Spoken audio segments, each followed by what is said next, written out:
Alrighty, good morning everyone. Did I get a tell at all? No. Could've swore I did though.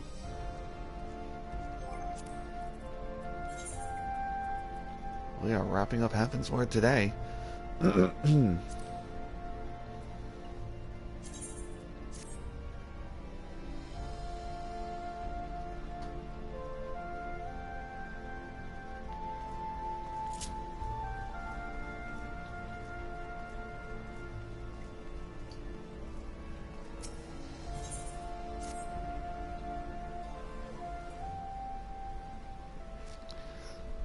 Master Lucifarius, you come at the most excellent time. An invitation from a truly preeminent personage was delivered to the manor but a short while ago. Whether you have been present to receive it, but in any event, Sir Embark de Borel, Lord Speaker of the House of Lords, Lord Commander of the Temple Knights, and Viscount of Borel, cordially invites Master Lucifarius to dine with him at his estate. You seem surprised. The messenger assured me that his lord had broached the subject with you at an earlier date, when the arrangements for a peace conference were still finalized. Oh yeah. Morning despair. Of course, the intervening moons avoided little opportunity for leisure, but with the happy advent of peace, displaying the Lord Commander sees no further cause for delay. What say you?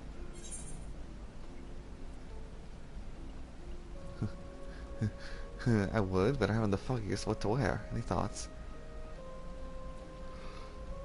I should be glad to accept. Indeed, who would not? You'll forgive me if I seem envious. I shall send word of your acceptance to Bora Manor at once. When you are ready, pray report to your astrologicum. Come, they will have someone escort you the rest of the way.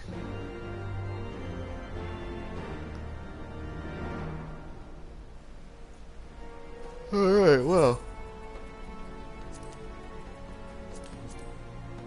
What?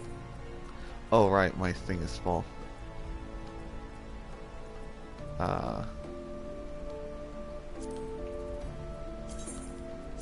Decent. I don't need to wear my gauntlets.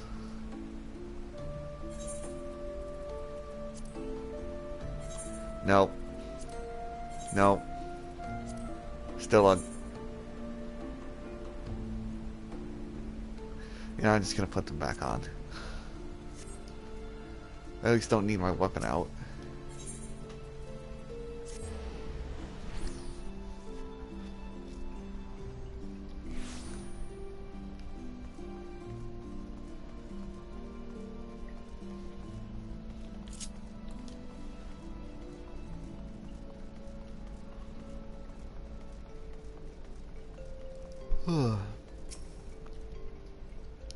Greetings and welcome, Master Lucifarius. I have the honor and the privilege to serve the head steward of House Borel, though admittedly our staff is somewhat smaller than those of other noble families, being countable on one hand. Now, my lord will be overjoyed to hear that you have accepted his invitation. As you will soon see, we spared no expense. I dare say a man of action such as yourself enjoys nary a moment of respite. The battlefield beckons now, I'm sure. For this day, we bid you lay down your burdens and raise a glass to peace and prosperity.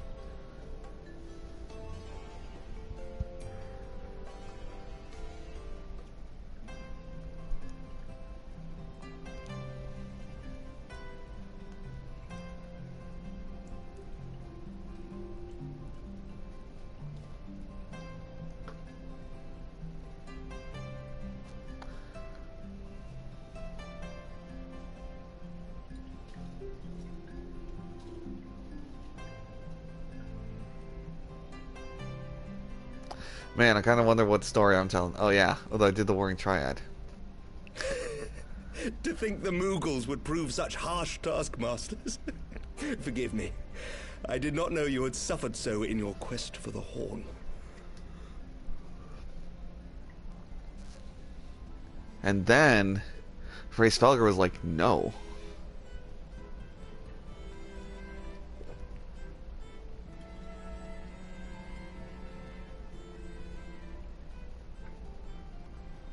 I must say, your spirited accounts always come as a welcome change from the arid reports which fill my days.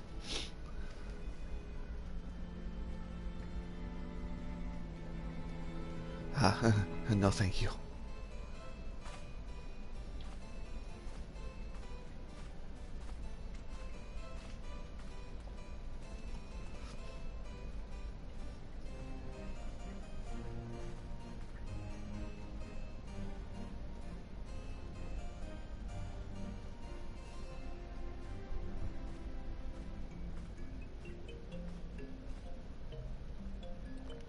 I just like how we have this unease of PTSD for the drinks being made. Like, no, no, no. The last time I got a drink from someone, I got drugged. And last time I was sitting with someone, a high personage. Though I have lived in these lands my entire life, to hear you speak of them, there is much and more I have yet to see. Truly, yours was a marvelous journey. It wasn't all sunshine and lemon cakes.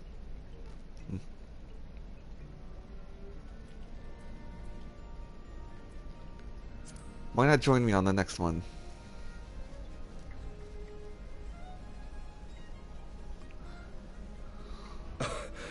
Well, truth be told, when I think back on the sweeping vistas of the churning mists, I do feel some slight pangs of wanderlust. Alas, much as I would like to accept your invitation, I fear my present duties with the House of Lords demand my undivided attention. Someday, perhaps.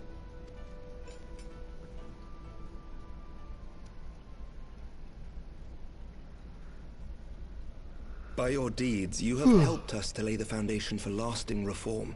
The formation of the Republic is but the beginning, for it is not only our system of governance which must needs change. We, the people, must learn to let go of our hatreds and rise above our bloody past.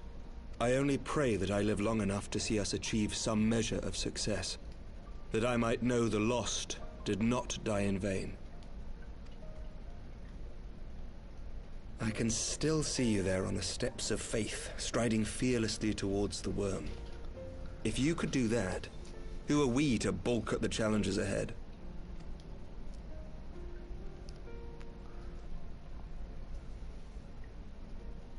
The question of how best to strengthen ties with the other great nations of Eorzea has been debated at length in the Lords and Commons of late. As you may imagine, maintaining stability during this period of historic upheaval is our paramount concern. Nevertheless, we are greatly indebted to the Alliance for their support during the Grand Melee, and it would be remiss of us not to repay their faith in kind. Of course, we owe you the greatest debt of all, and it is my hope that in extending our support to you and the Scions, we might also express our gratitude to our neighbors, nay, our fellow Eorzeans, whom we pray you will continue to protect.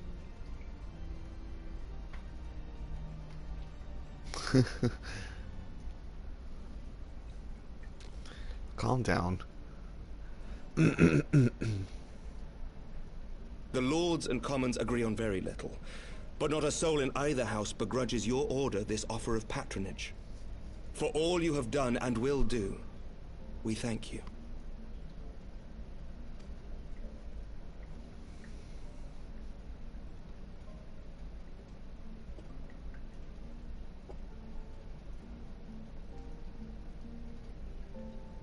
Twishguard and new reform.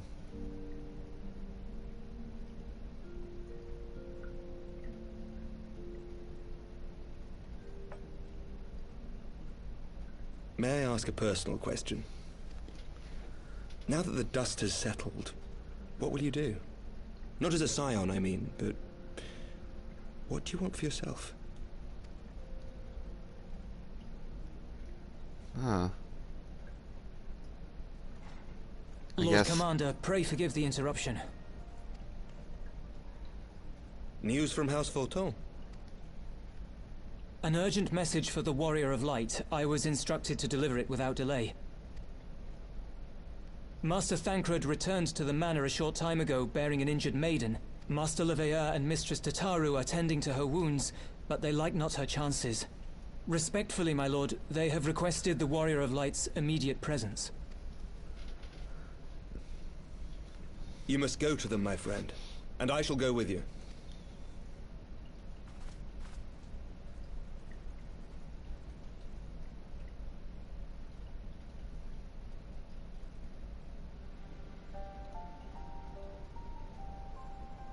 For every ending marks a new beginning.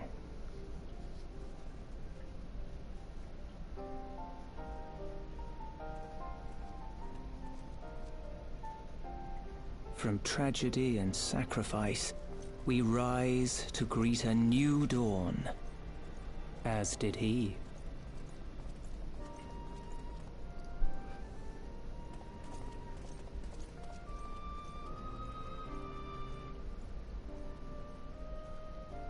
Only to be drawn unto another battlefield, another cause, as if by fate.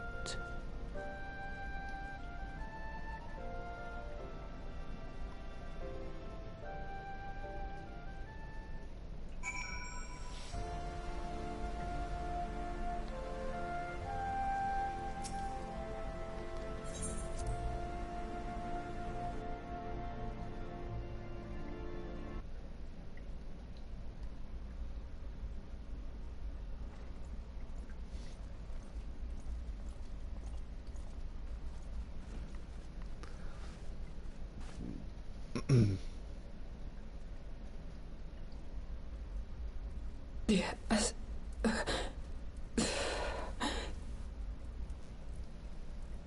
Is that... Why? Why are you gonna be talking shit? Alisae, Alphinaud's twin sister.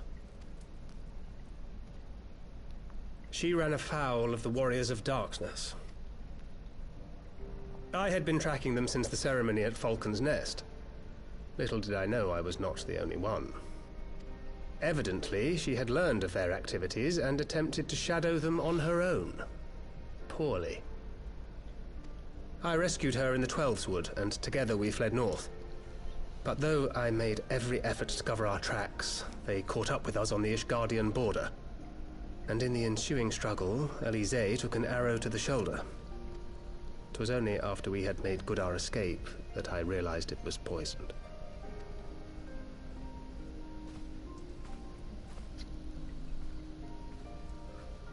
Thank you for coming so quickly. And you, Sir Emmerich. Think nothing of it. How is she? We have done all we can for now. Although the immediate danger has passed, the poison yet lingers in her blood.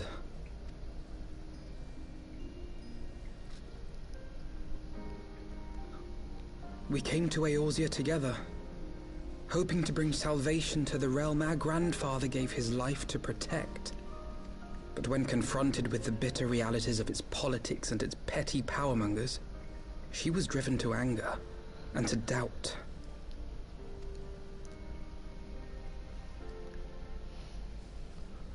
She refused to become embroiled in what she termed Eorzea's squabbles and distance herself from the Scions. Though she remained hopeful of a brighter future, she would walk her own path. Would that it had not been so perilous. Is he gonna make reference to Bahamut? Oh, guess not. For Would be all cool, our though. differences, she's as dedicated as any Scion to the salvation of Eorzea. But more than that, she is my sister. To be reunited with her, only to lose her forever. Gods, even to speak the words. Take heart, Master Alphinaud. She will be attended by our most skilled chirurgeons. Oh. Bear Mistress Leveilleur to the infirmary at once. Apprise Captain Whitecape of the situation, and inform him that she is to be treated as my personal charge. Ah, I just realized something. Considering what we know about the Warriors of Darkness, it would make sense that I'm just gonna say your name. Rhonda Ray would have poisons on her. But the reason why these poisons might be effective in the way that they are is because they're different from any on the source. Similar in a way, but different.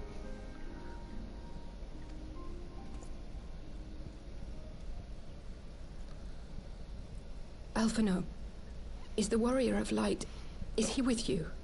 Don't go, there is something I must say.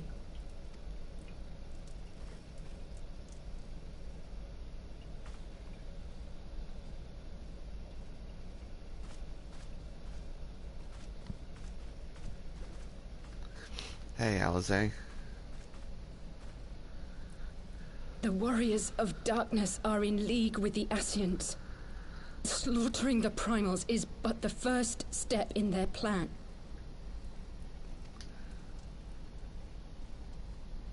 They make for Zelvatol to bring about Garuda's summoning and to kill her.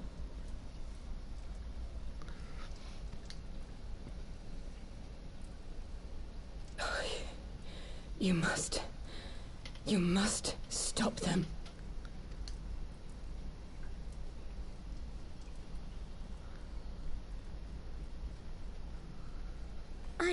I shall inform the others at once.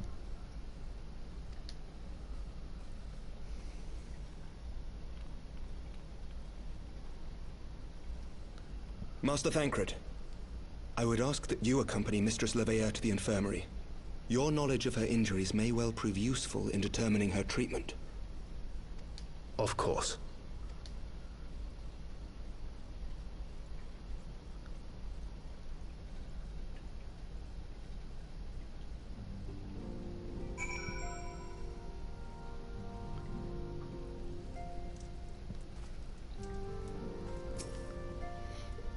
Heyo. Doing your deliveries, cat? Surely they won't let her. Yes, I know. We must trust in Captain Whitecape and his Kyogans. Did they not bring Estinian back from the very brink of death? I am constantly reminded of how he mocked me for praying at his bedside for days on end. I'm in there, icy roads. Alright, be careful, okay? I don't need you getting in an accident. What say you, my friend? Shall we turn our attention to the matters whose conclusion we've yet have the power to influence?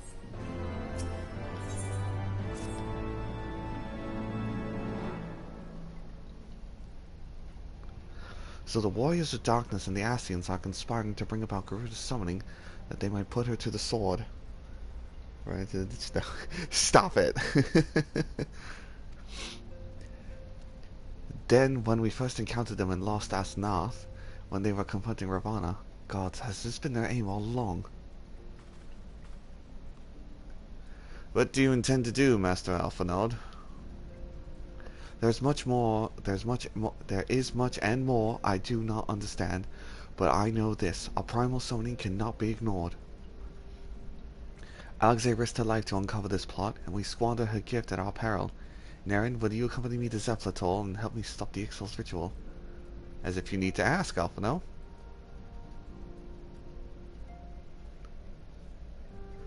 Given that Ishgard shares a border with the Ixal homeland, we have vested interest in the outcome of this ritual.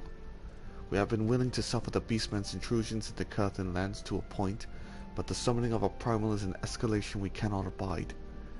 We shall have our fastest airship, Master... Oh, you shall have our fastest airship, Master Alphinaud. The mountains of Zelvatol are not easily traversed, and this endeavor demands all haste. The gesture is most appreciated, Sir Emmerich, but I fear that aerial approach is destined to fail. This is their homeland, after all, and Ixal's dirigibles are not to be underestimated. No, experience tells me the only conceivable approach is by land. I believe it would be wise to cross into Zelvatol by way of the mountain pass east of Camp Dragonhead. Ugh, my doze. In that case, I shall send instructions for a contingent of camp knights to be placed at your disposal. They will secure you safe passage to the mountains and escort you thence to Zelvatol. Though my men are unqualified to confront a primal, they are more than capable of contending with the Ixal. We should be glad for their assistance, Lord Edmund. In any event, Mistress Alisae regains consciousness. We shall share with you any additional information she may provide. May the Fury watch over you and keep you safe. Excuse me, I'm gonna blow my nose.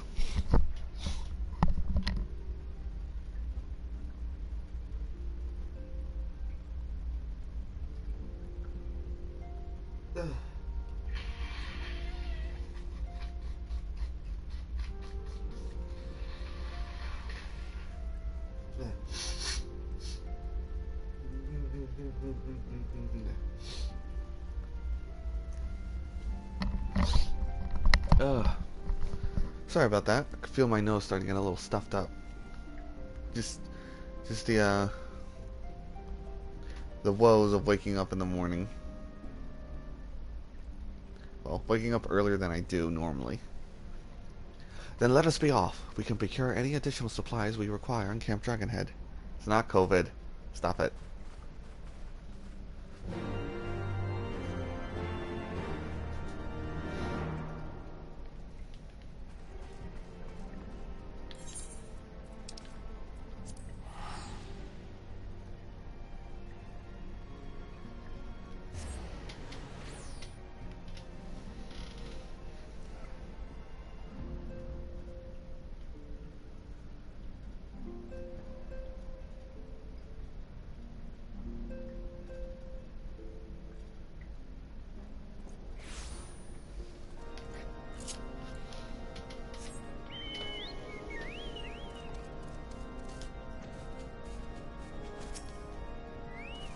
Oh, I forgot I changed my chocobos thing. Have you everything you require then? Excellent. The entrance to the pass is north of Natalan and due east of Camp Dragonhead. Though it is normally guarded by a score of Ixal warriors, I have been informed that the Houseful Temps Knights have already dispatched them. The enemy's gates lies open, we need but walk through. I forgot to put my weapon back on, hee hee hee. Companion.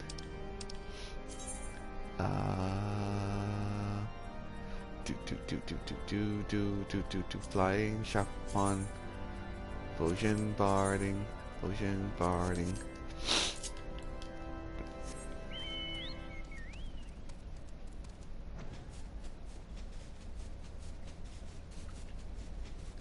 Oh, it's my favorite weather. Fog. Oh no, it's cloudy.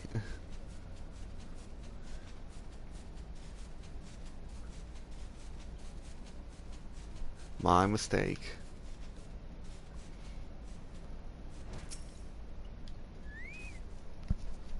Master Lucifaris, Master Alphanode, as you can see, the gate is ours. Be advised that the scouts are reporting increased activity around the first mountain. Simply put, they are up to something, and we don't want anyone interfering. We stand ready to escort you to Zephytol and aid you as you see fit. The enemy will be thick on the ground. Upon arriving, let us advance with care as we search for the site of the summoning ritual. If the gods are good, we should only have to contend with the Ixal, but if they are not, we may be forced to do battle with the Warriors of Darkness.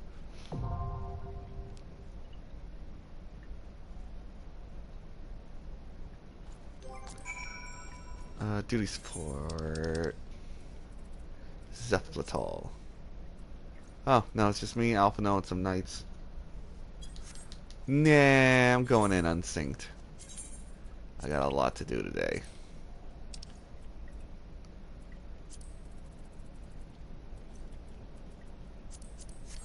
But before I do... Ding, ding, ding.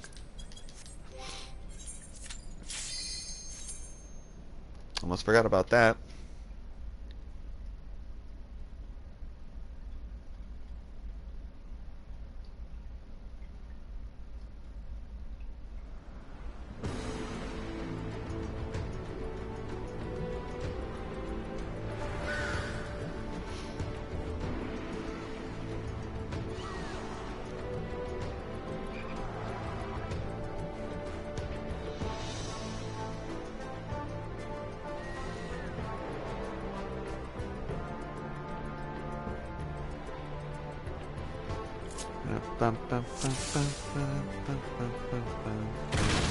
Oh shit.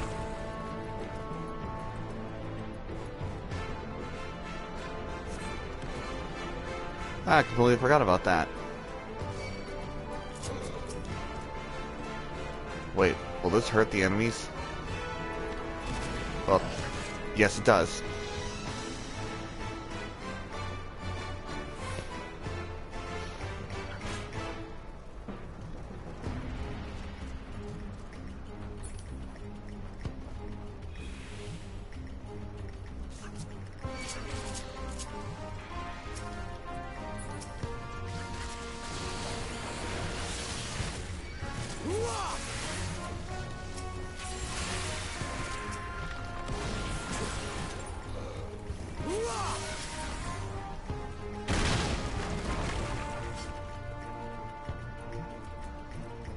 I'm gonna have to start being a little careful because these enemies are... the difficulty is increasing.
The bone key. Actually, a bleached white key carved from what could be of the bone of an exile, or that of a domesticated chicken.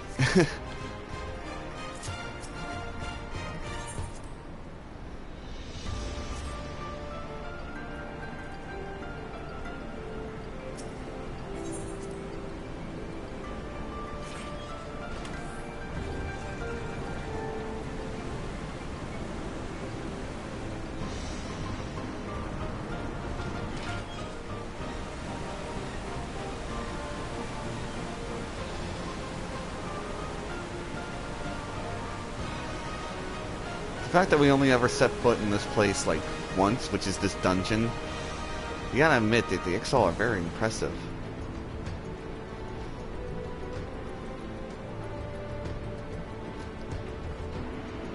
No! They eat them! I thought those were chickens for a second. You monster. What? I mean, who am I to judge? Bacon is delicious.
Ooh, we are high up.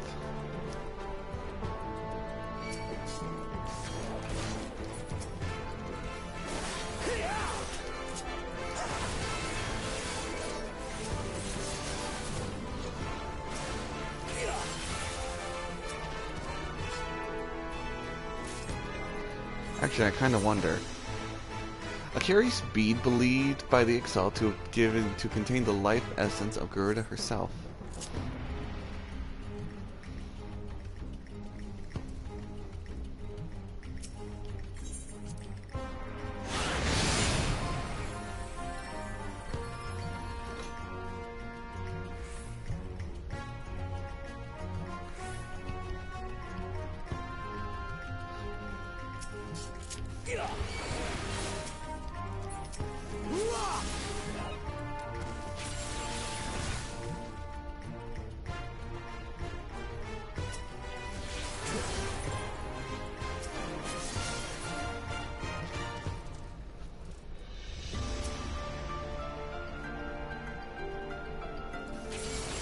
Whatcha?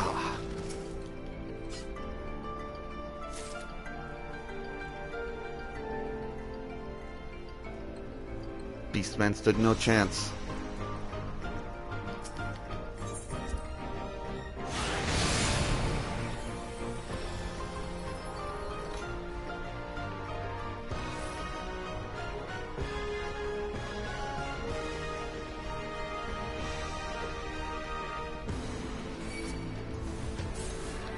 Oh no, ambush.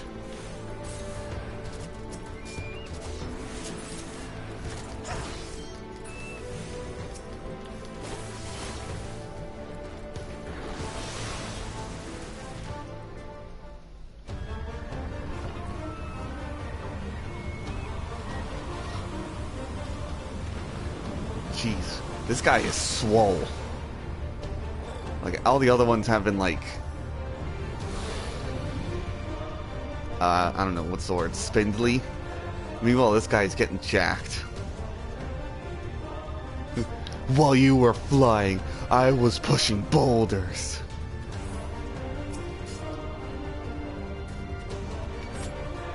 Intrude upon sacred ground, who dares? Pay with lives, featherless ones will. Yeah, no, sorry buddy, this is over.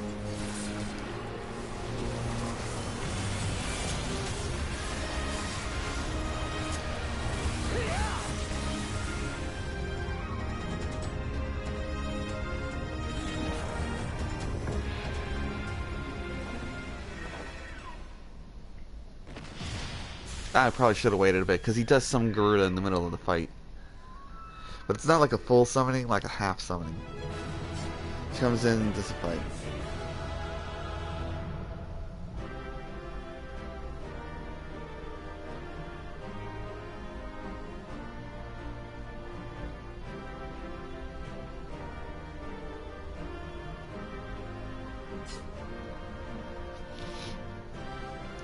Dude, Alphanor, what do you say? The Exalt fought to the very last. That they did.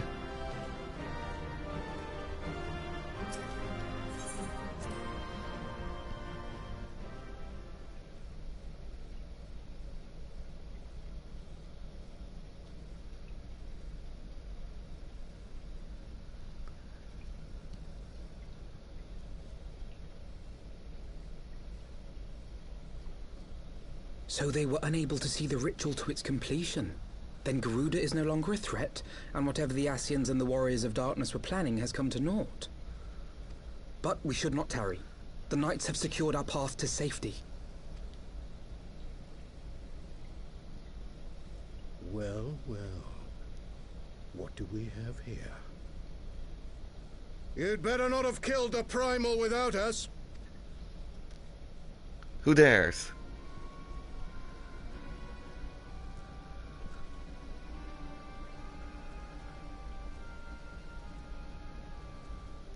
I see you guys got a new member.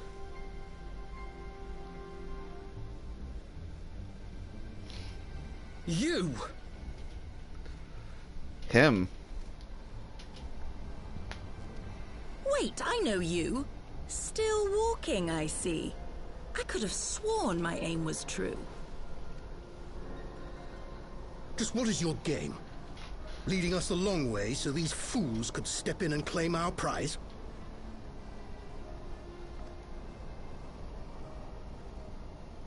No, no.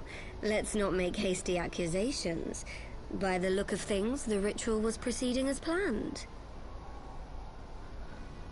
We arrived at the appointed hour. 'Twas they who erred. Them.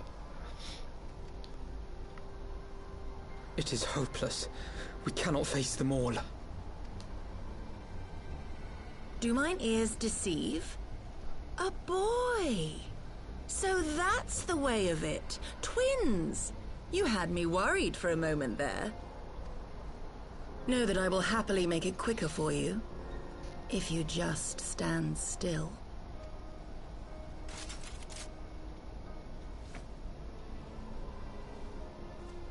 Enough, Jarumal. We wouldn't want to upset the man in white with any unnecessary bloodshed now, would we?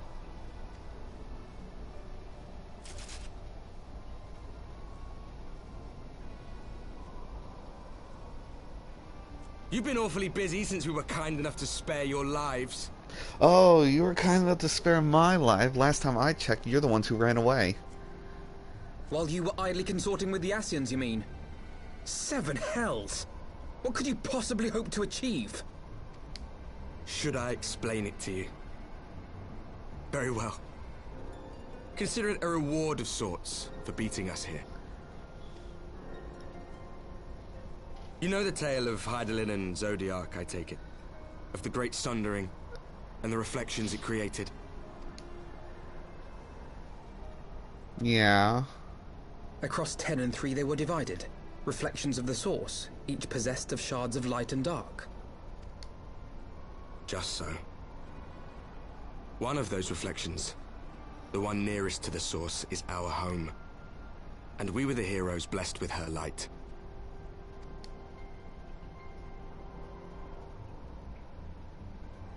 But not all worlds hold light and dark in equal measure. In ours, the power of light was greater by far. So the Ascians, who once threatened our home, were no match. And they fell before us, one after another, till none were left. Victory, we thought. And then came the light. A flood of pure, blinding radiance, annihilating shadow and color and life itself.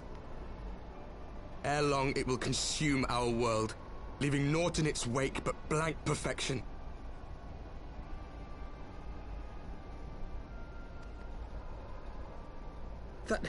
That cannot be. Do you honestly expect us to believe such a story? Believe what you like. But it has happened before, on a world far removed from ours. The 13th, which was swallowed by the dark and transformed into what you call the Void. Unchallenged light would condemn us to a similar fate. And so we joined hands with our former enemies, and with their aid came here, to the source. For there is but one way to restore the balance and save our home. The Ardor. Calamitous destruction with the power to break down the barriers between planes and see our worlds rejoined. You would doom our world to save your own? What would even become of us? Of you? Enough. I tire of talking. You know our cause. You know what is at stake. We are prepared to do whatever it takes. Are you?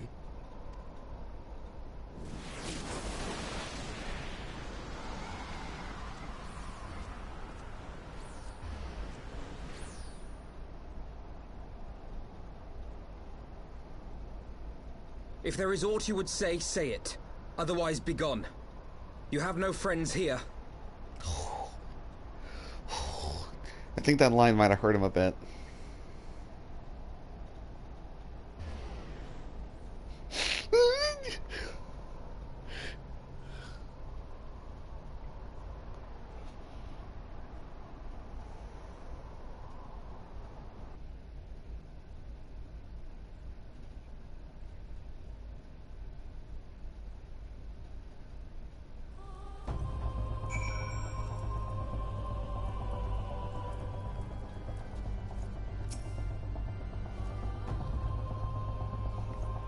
All things considered, we should be grateful to have survived that encounter. Do you think it could be true that to save their world they must bring ruin to ours? No, it matters not. Such wanton destruction is beyond justification. Whatever their reasons, they must be stopped. The sacrifice, the loss, it ends here. Oof, I'm getting a little cold.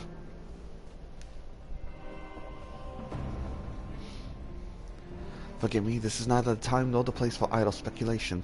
Oh, introspection.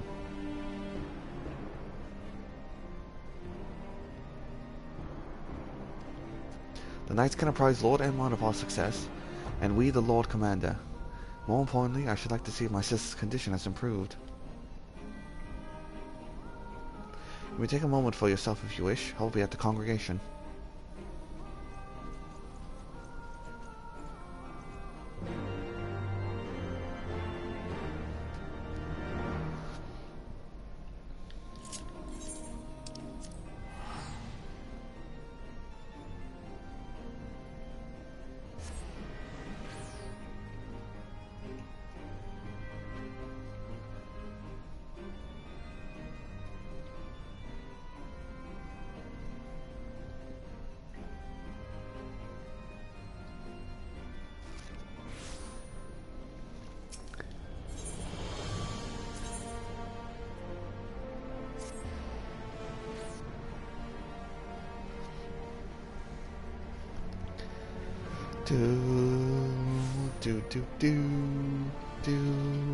Blah, blah. Vermalberg.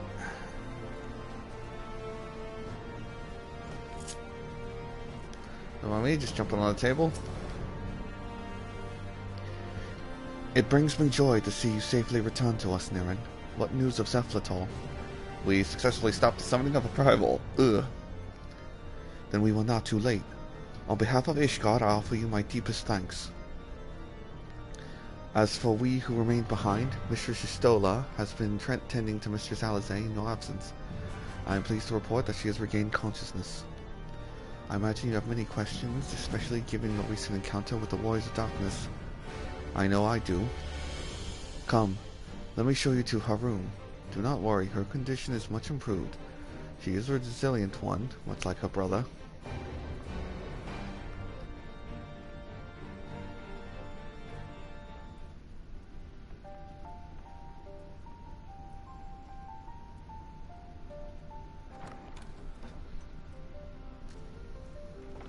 Alisae, how are you feeling?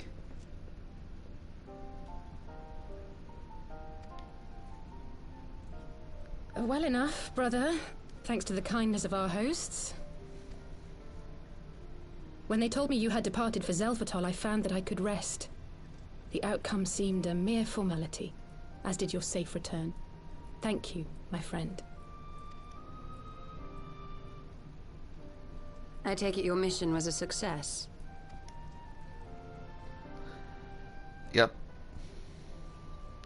We managed to stop the summoning, but then had a run-in with the Warriors of Darkness. As if we needed any further confirmation that they are in league with the Ascians. But to save another world? I think not. I too thought his story fanciful at first. But it is possible there may be a kernel of truth in all of this. At the very least, none of his claims contradict the word's account. You were following these people, Alisae. Why? During my travels, I had oft enjoyed tales of the Scions and their exploits. But after a time, I began to hear whispers of a gifted and theretofore unknown band of adventurers.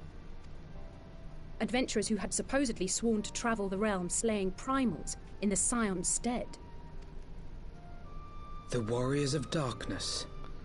And in the course of investigating these rumors, you stumbled upon the Ascians' involvement.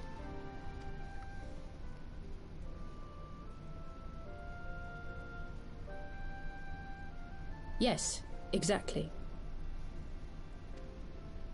Forgive me, but if these Warriors of Darkness mean to bring about another calamity, to what end do they hunt primals? To prompt an escalation. to deepen the beast tribe's feelings of helplessness and despair, and thereby drive them to summon ever more powerful gods. And lest we forget, these events do not occur in isolation. With their patron deities being slain left and right, the news of man's victory over Nidhogg must surely have sown panic in the minds of the beastmen. 'Tis no wonder they wish to defend themselves.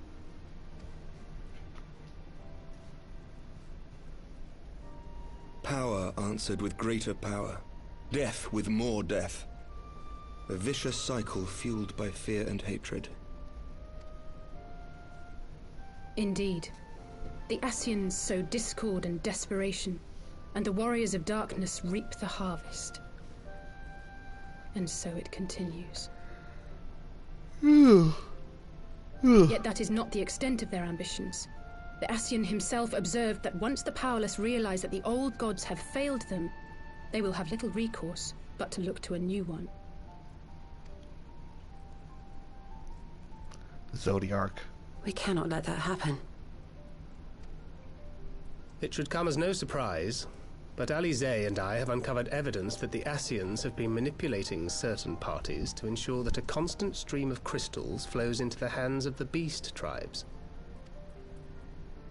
If we sever these supply lines, we should at least be able to slow the escalation. Agreed. Kral and I shall journey to Zelphatol and learn what we can of the Ixal's source.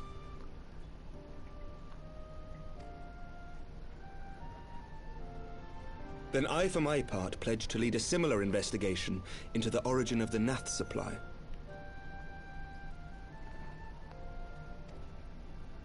Sir Emmerich? As a member of the Eorzean Alliance, Ishgard is honor-bound to play an active role in maintaining the security of the realm. You might also say that I have some personal motivation, given the Ascians' dealings with my father. However, I make no secret of the fact that my knowledge of primal beings is scant at best. As such, I should be most grateful if one of your order were to assist me. Allow me, Sir Emmerich. I have dealt with the Nath before.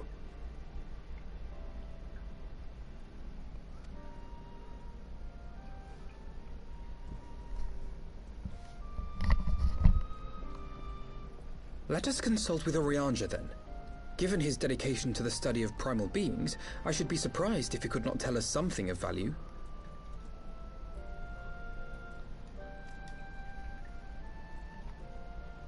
Allow me to accompany you, brother. And before you think to refuse, know that I am not the girl I once was. I shall not be a burden. You have my word.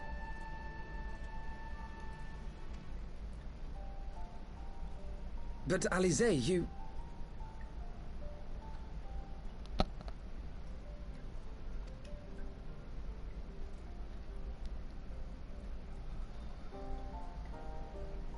You are more than welcome. After all, it was you who set us upon this path.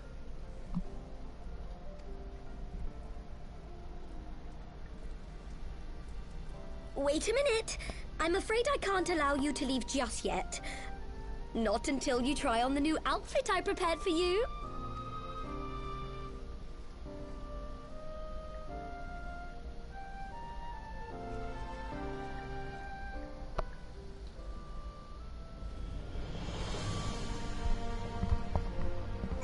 Oh, it's a Taru. Never change.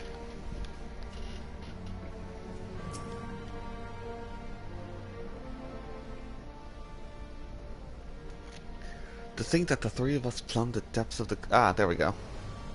There's a reference to the coils. The depths of the coils to confront Bahamut himself. Had I not been there, I would have struggled to believe it. Shortly after we parted ways, I heard that she had taken the road on her own, apparently, on a journey of self-discovery. Precisely where to I never learned, but I suspect it was by design. So she enjoyed hearing tales of our exploits, did she?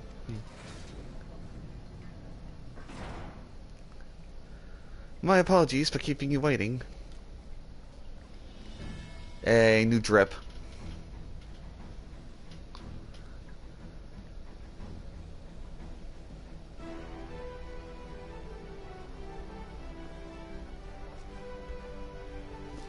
Right then, shall we be off? Tataru never ceases to impress, though for a moment I feared she might finish you with an identical outfit. Praise the 12 she did not. Mother and father were rather too fond of making us wear matching clothes. Do you remember the time at the study when that girl of yours crept up behind me in the hall and whispered, Sister, please, she was not my... Can we not have this conversation in front of the Warrior of Light? So be it. Another time, perhaps. Oh no, please tell me. What did she say? To be honest, Naren, I wasn't planning on seeking you out just yet. When I set forth on my journey, I did so with grand ambitions. As you may recall, I promised I would not disappoint you. I pray you will forgive me if I do.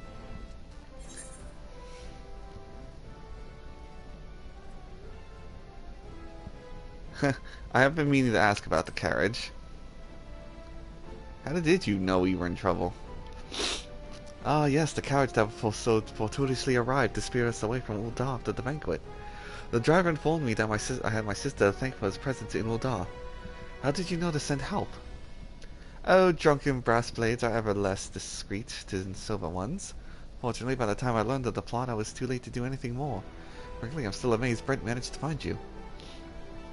New garments aside, I must say that you seem different. More resolute than we last met. You have the look of a woman who is ready to fight for the future of Eorzea. To an extent of my abilities, perhaps, but I have no delusions of grandeur, nor will I pretend to have found myself, or any such thing. I am here today because I would regret it if I weren't. That is all. Fair enough. Let us depart for the Waking Sands then, see if Oriange can be of assistance.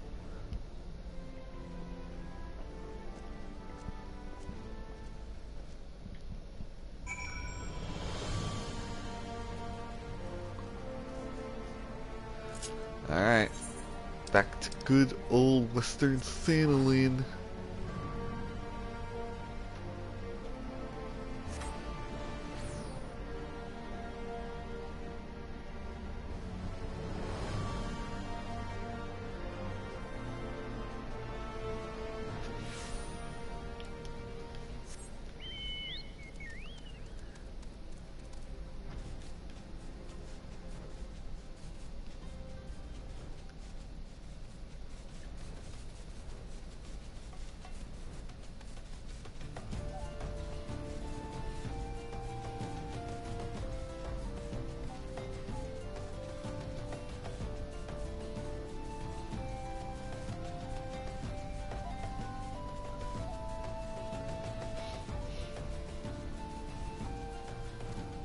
Do do do do do do.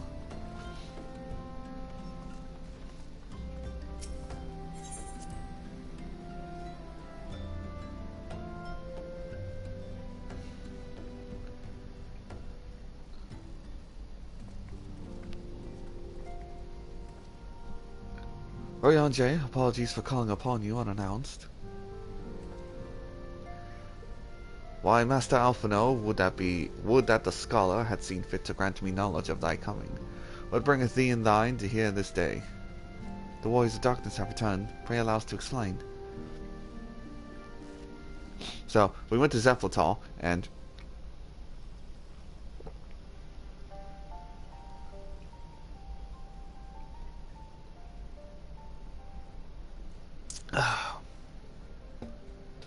I too have heard tales in recent days of primal beings rising up only to be cast down by forces unknown.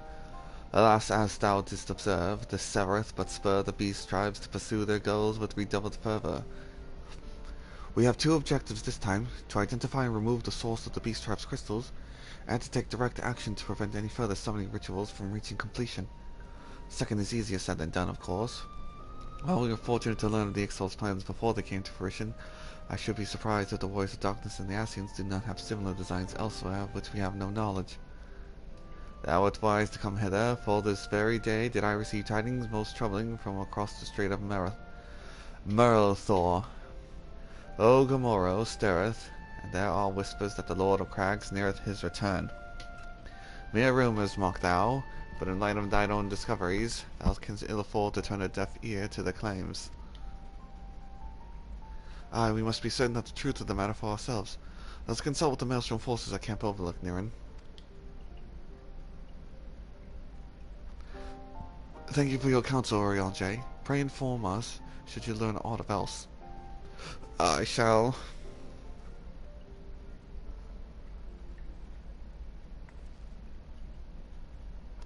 If I may, brother, Oriange, is there anything else you would like to say?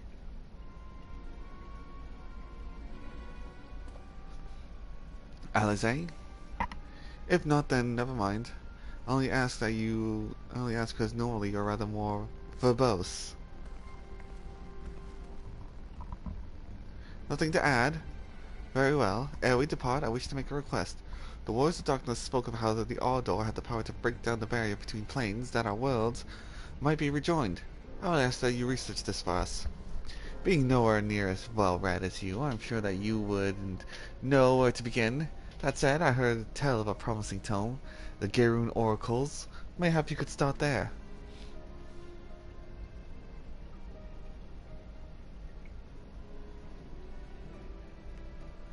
By thy leave.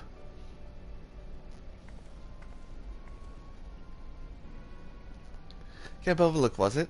Very well.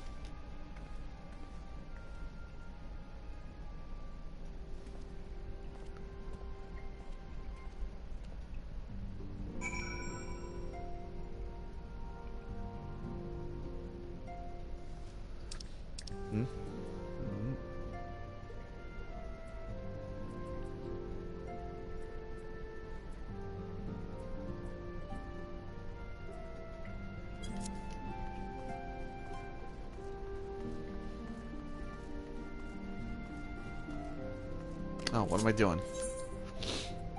Do.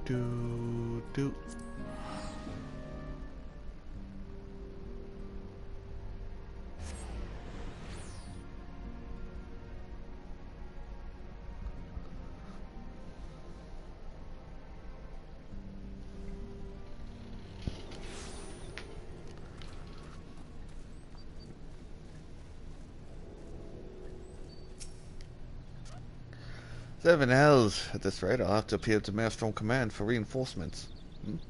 Whatever it is, we don't want any. No, actually came about the rumors of the Primal. Oh well, fancy that. Just when my Cobalt problems look like they're coming to a head, the Scions of the 7th Dawn turn up, itching to pitch in. Bloody brilliant timing is what it is. Right then, let's get to it. So our friendly neighbors in Ugamoro have got much more aggressive as late as you said. Matter of fact, our scouts spotted one sniffing about the stores just now, likely looking to make off with an armful of crystals. I'll be damned if I'm about to let that happen. Lend a hand and help us search the camp for the little bugger, would you? Sure. Hey guys, we got a bit of an issue. Our master and friends seem notably more agitated than we first arrived. Do you know why that might be? Yeah, primal problem. A kobold in the camp, you say? That would appear to corroborate Oriange's information, yes. But to be so reckless as to infiltrate a Maelstrom camp and draw attention to their efforts is passing strange. Well, there will be time to think this later. For the present, we must do everything in our power to prevent Titan summoning. And that means finding and questioning this kobold. Let's see. If I was a kobold, where would I be? Behind something, no doubt. Trying to be sneaky.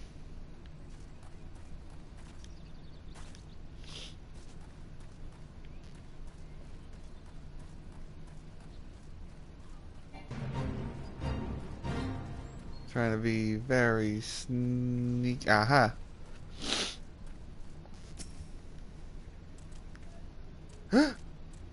Yeah.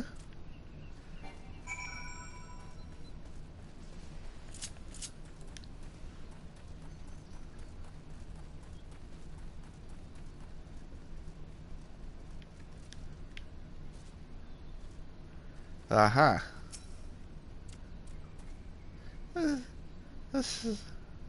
Stay back. Away. Fall back.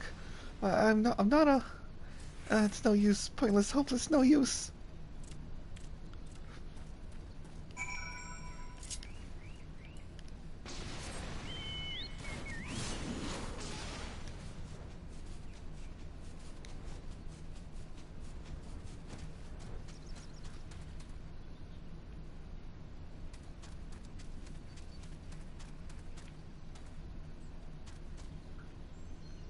Huh.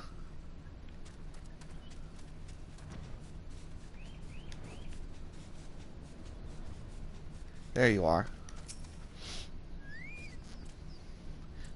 Please, don't hurt me. I only wish to talk. Yes, just talk. Yeah. My God, kid, calm down. Oh, flying motorcycle.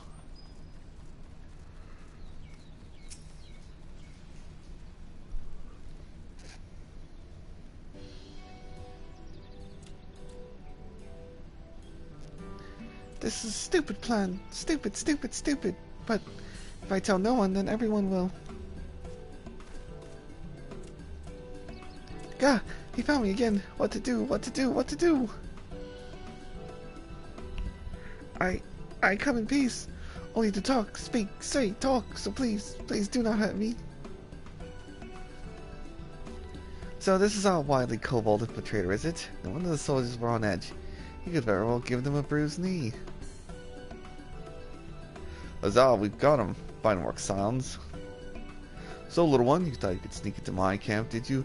Plotting to steal my crystals, were you? No, I only came to talk, to ask for help. But when your soldiers saw me, they drew their weapons and shouted. And I...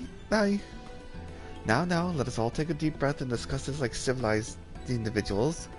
What is your name, child? Pikmin Gabu of the 620th Elite Order. At least, I will be a Pikmin one day. Well met, Gabu. I'm Alphonal, and this is my sister Alisae. Naren, the man who found you, is our friend, and now that you know our names, we can be friends. We can be friends too. Now then, Commander Bloden here thinks that you want to take his crystals, Gabu, but you said you came to ask for help. Why to us and not your own people? What happened, Gabu? Can you tell us?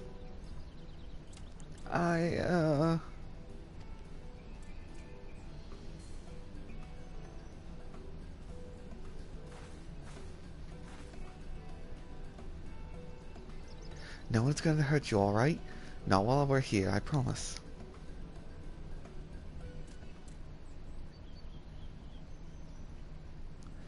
The Patriarch, the Patriarch is going to summon the Great Father again, and you have to stop him. Beat him, fight him, stop him!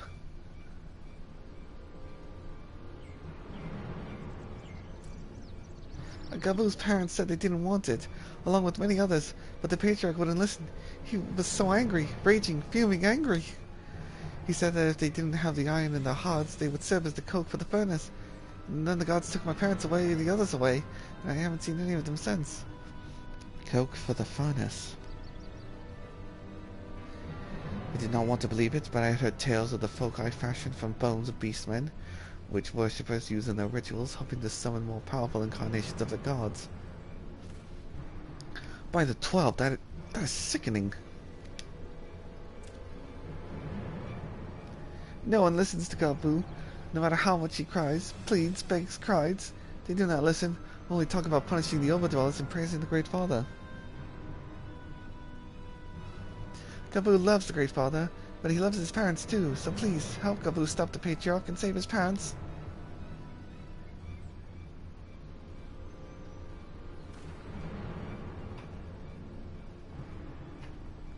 Commander, advise mails from command that Titan summoning is imminent.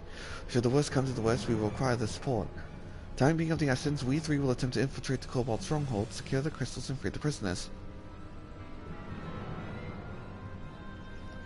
Well, if you're sure, you'll forgive me if I don't seem optimistic.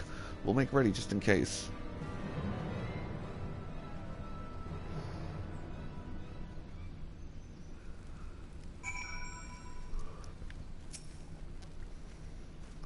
I have faith that we may stop the ritual. We would surely have detected the associated etheric disturbance had Titan manifested already. But I cannot speak for the prisoners. 12 have mercy that they would even contemplate sacrificing their own flesh and blood. Brothers and sisters, mothers and fathers. Time is of the essence. We must see what else Gabu knows and formulate a plan without further delay.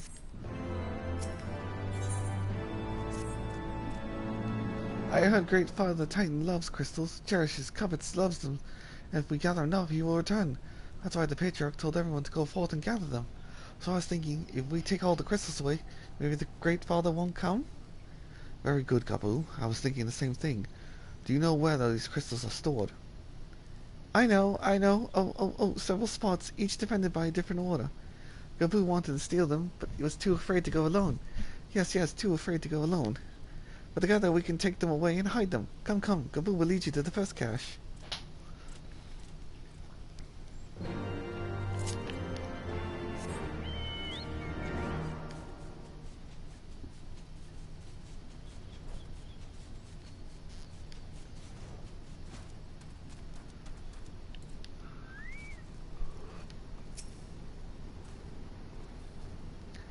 That hardly seemed fair. Then again, they only have themselves to blame. Oh yeah, oh, the only couple that you beat up. Quickly!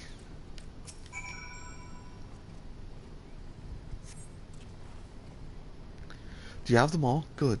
Lead on, Gabu. This way!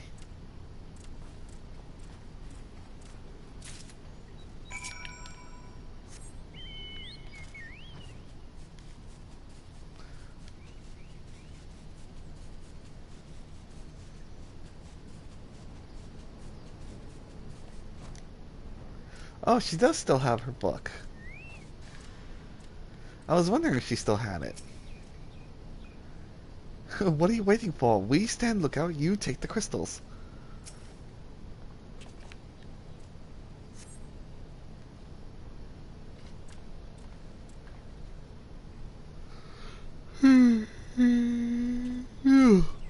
Time is short. If you have the crystals, we should move on to the next cache. Did you hear me, brother? Brother! Aye, it's just that.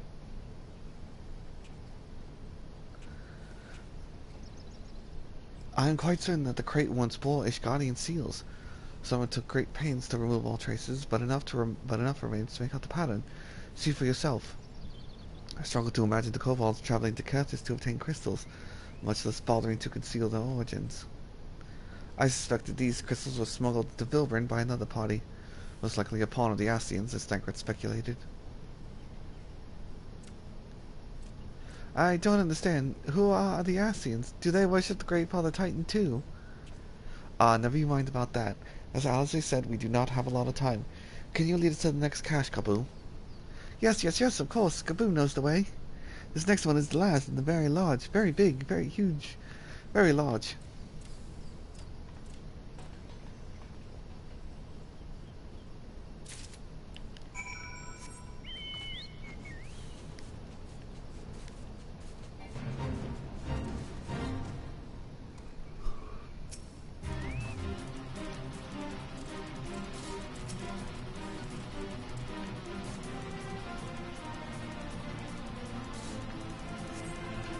Though you cast about for a time, you see no sign of crystals.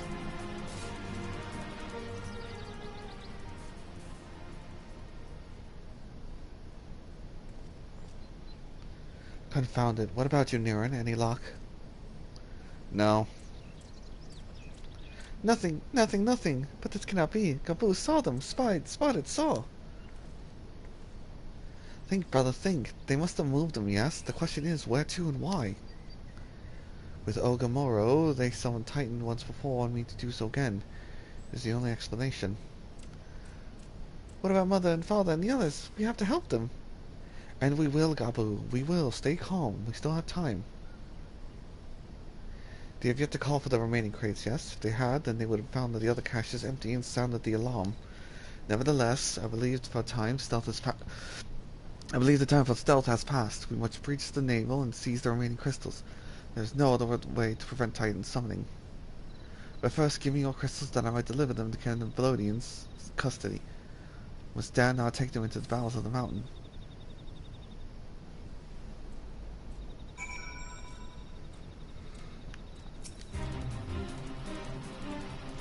Oh, the crystals, you'll be so kind.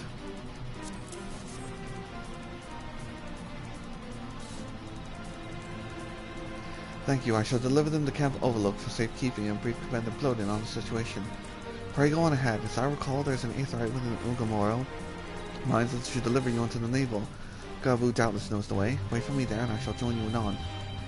Strange, I thought you would be eager to remain in the thick of the action, but if this is what you prefer, then Godspeed, brother. This way, this way!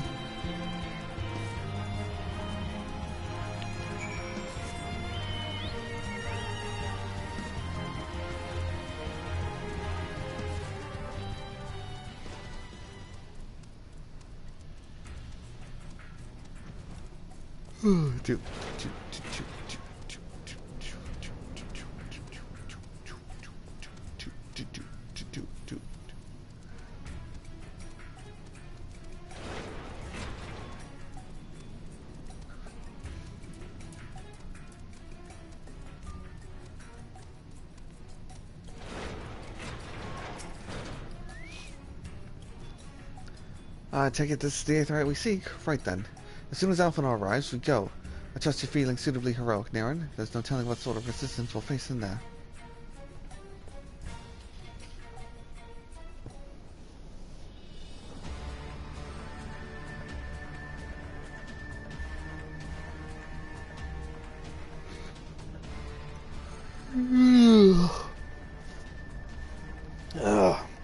Quickly, you clods. Briskly, swiftly, quickly. I will not suffer any further delays.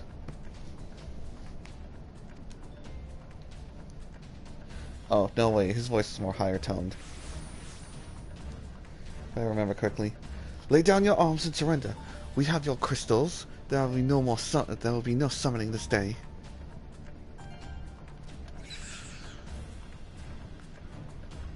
Overdwellers here? But how did you... Where are my parents, Patriarch? Where are they?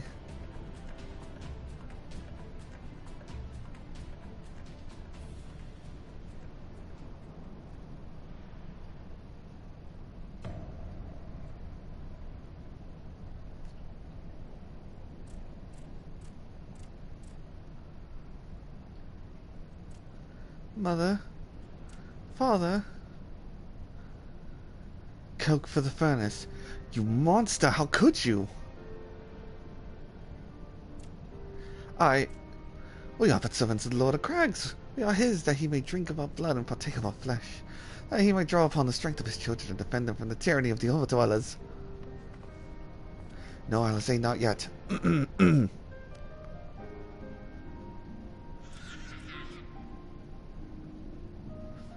I understand, Patriarch, I do. Your fear, your anger, your hate.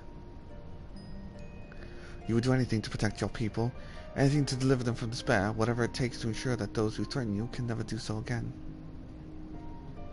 But in your single-minded pursuit of this objective, you have brought suffering on your own kith and kin. You have sacrificed the lives of the very people you sought to protect. But it need not be this way, Patriarch.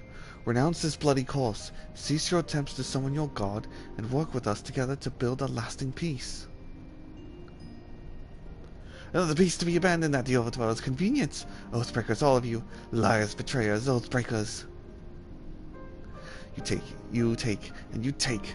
And when you have had your fill, you sue for peace. You promise that this time is the last, until you grow hungry again. And when we dare to defend ourselves, you declare this beast tribe cannot be suffered to live, that our god drains the land of Yda and brings not but suffering, death, destruction, suffering upon us all. I will hear no more lies from you and yours, Overdweller. You've ruined your own lands. You will not ruin ours.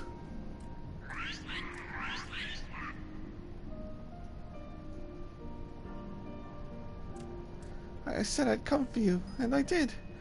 I'm here. I'm here. I'm here. Say something, please. Please?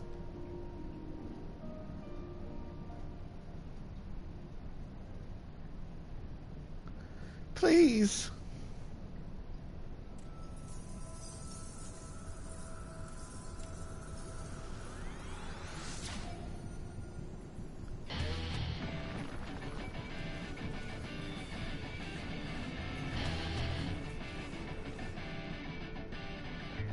Wake up.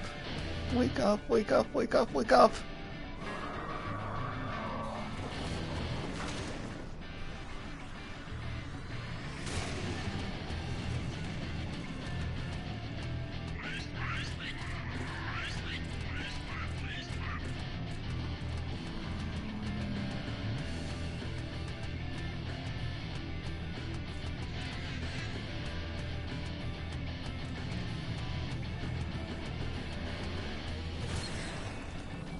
Oh no.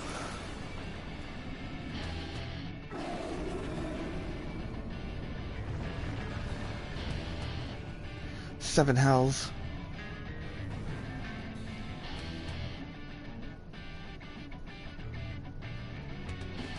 Yeah. Yeah.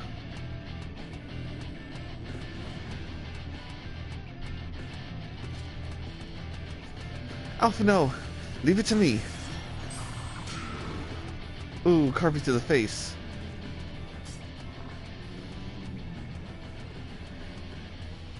We must away.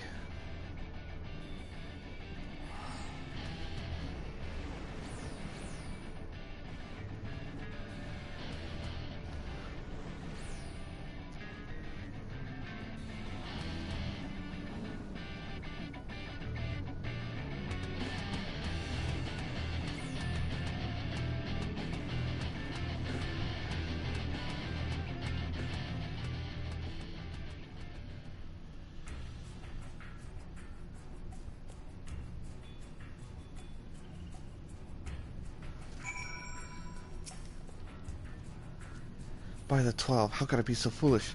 I should have known better than to let Gabu accompany us, given what we like to find. His anguish and despair have served the birth of Primal, surely with supplications of faithful. Whereas being born of such tumultuous emotion, this incarnation of Titan seems incapable of naught but violence. We have one cause for optimism, is that while many crystals were present, they represented but a fraction of the quantity intended for the summoning of the ritual. Meaning Titan must be far weaker than planned. Be that as it may, he is yet a Primal, and the longer we leave him to bleed the land of Yda, the stronger he will grow. And should Titan be permitted to leave Ogamoro, more lives will be lost. The Maelstrom will rally their troops, and the cycle will continue. Nearing you know what must be done. Will you face the little crags once more? I will. Thank you, my friend. Alisae and I will go tend to Gabu. When you are finished with the Primal, look for us in Camp Overlook. We will be expecting you.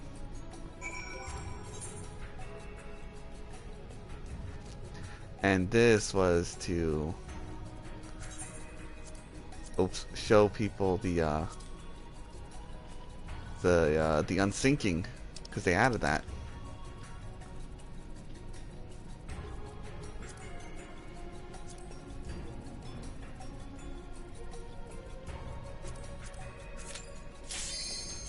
They're like, hey, you want to go fight Titan hard? Remember how you need a team? Now you can do it by yourself. You're strong enough.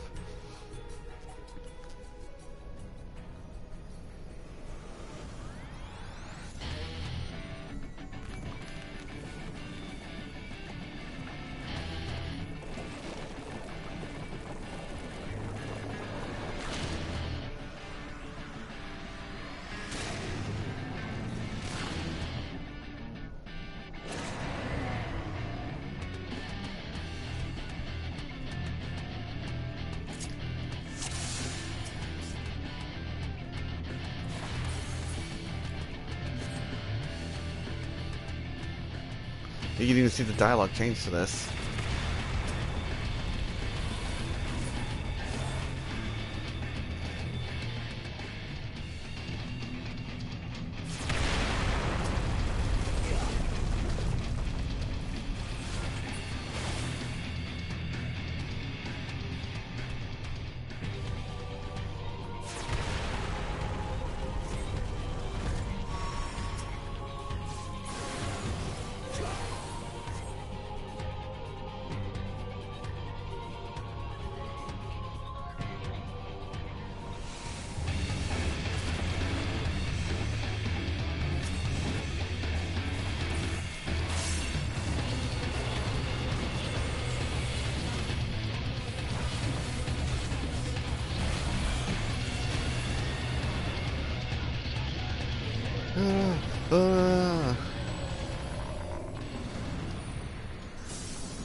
Da, da, da, da, da.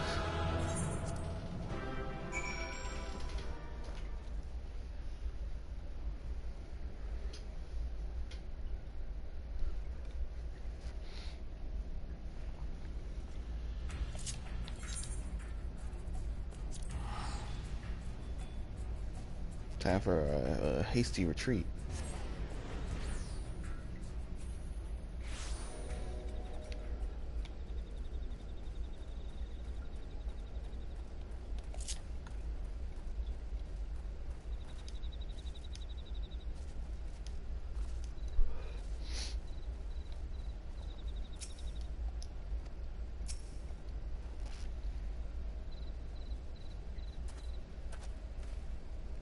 Ah, there he is. Did I not tell you that he would return safe and sound? The deed is done then. Titan is no more. Yes. Good. There's been enough tragedy this day.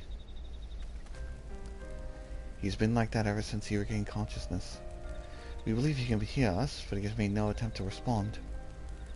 He is almost certainly still in shock, but we cannot discount the possibility that he succumbs to the primal's influence.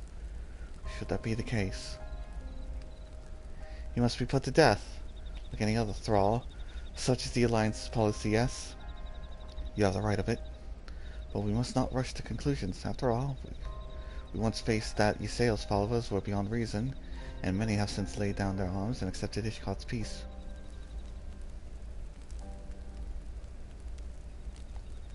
We can but watch, wait, and pray.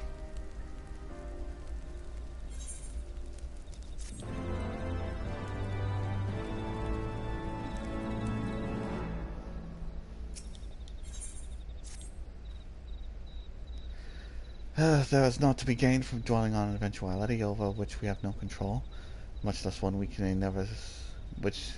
may never even come to pass. Let us tend to the more immediate matters concerning Commander Bloodian of Titan's, informing Commander Bloodian of Titan's demise, for example. You may be certain that he would be glad of the news. Would you be so kind as to break it to him?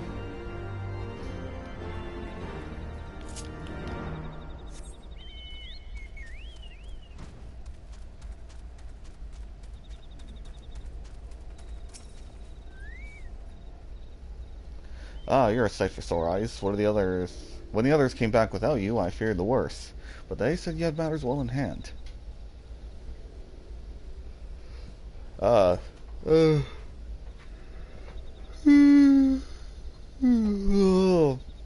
settled then. Glad to hear it. Now half as glad as any of my men will be, believe you me.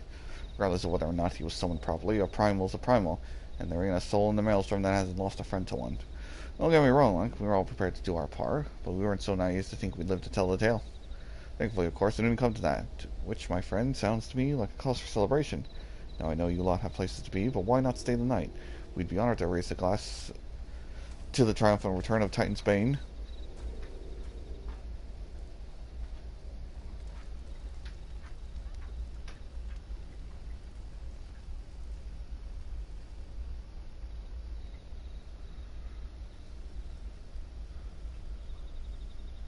I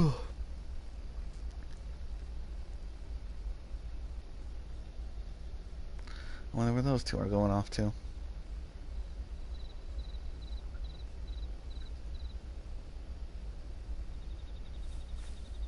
Who goes there? Relax, it's just me. Oh, it's you. Forgive me for straying from the camp.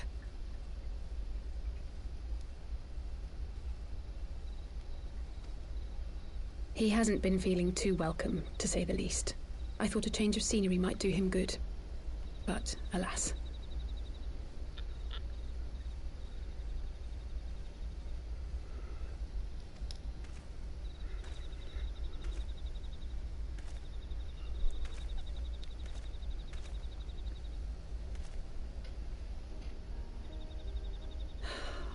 It's so quiet out here.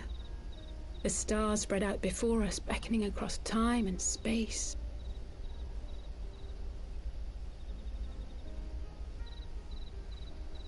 Dawn may banish even the darkest night. How bitterly beautiful, those words.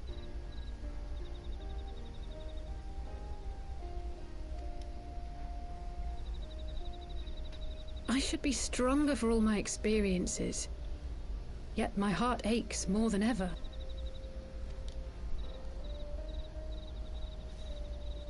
I never understood why Grandfather gave his life that day. I thought that if I came here, I would find the answers I needed. But when I finally laid eyes on the land he sacrificed everything to save, saw firsthand the bickering, the pettiness, I was disappointed. I was angry. I could not fathom how these people were more deserving of his love than his family, than me.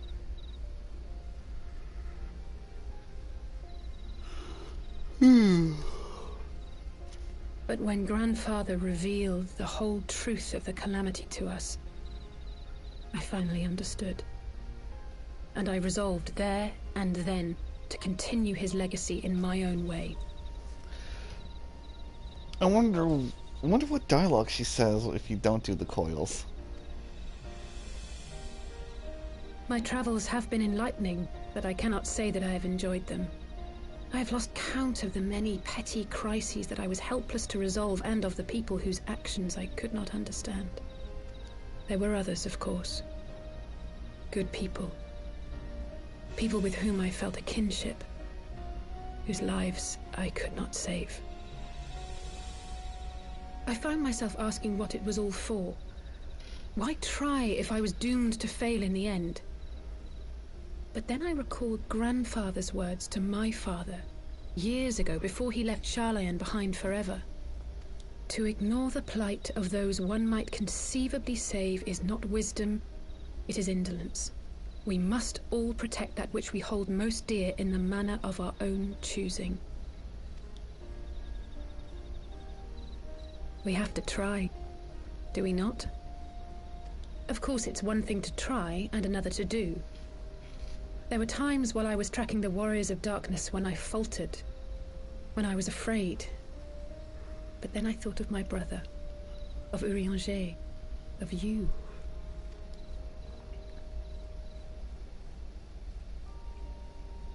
Oh, pray forgive me. This conversation has been rather one-sided, hasn't it? Mayhap you could recount some of your adventures in Ishgard. I traveled far and wide with two companions, Stynian and Alisae, who were very... Under rather unique circumstances, I had the pleasure to fight alongside Sir Embark. When Alpha and I came last to the Gervanian hinterlands. I'm going to talk about Stynian and Alisae.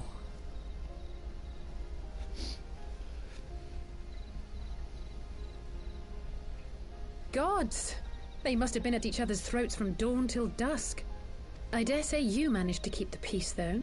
Merely being in the presence of the Warrior of Light is surely enough to shame anyone into behaving.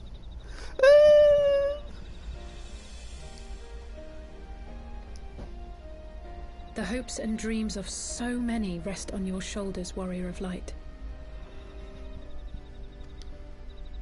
As long as the sun rises, we can but carry on, for the sake of those we hold dear.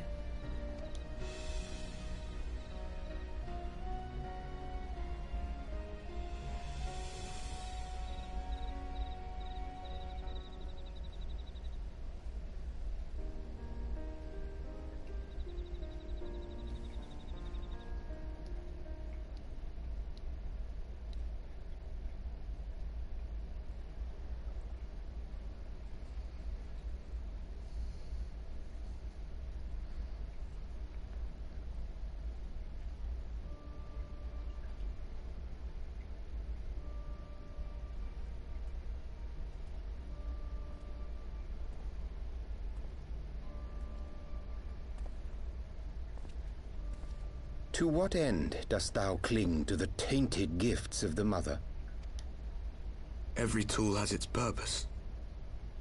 Even this.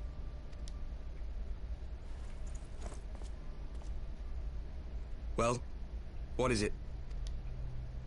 The seeds sown in Vilbrand have been plucked from the earth and left to wither. Alas, Titan's demise sufficed not to drive the kobolds to deepest desperation. What did the man in white have to say?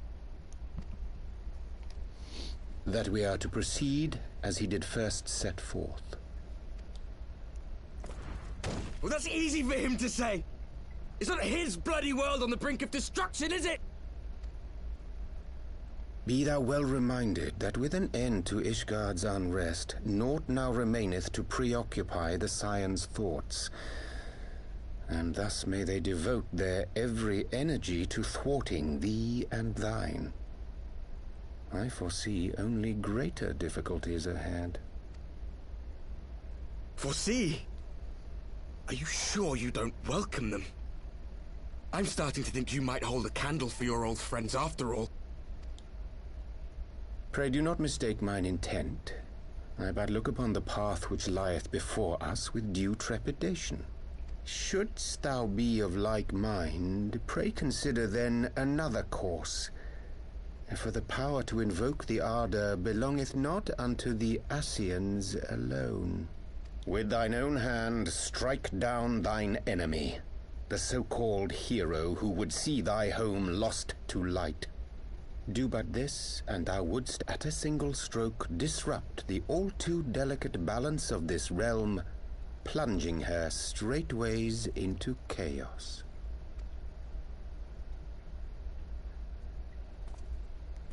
You do realize what you're suggesting, yes?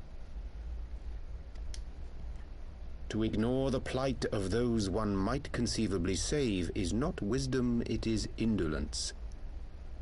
The words of my teacher, and a creed I hold close to my heart.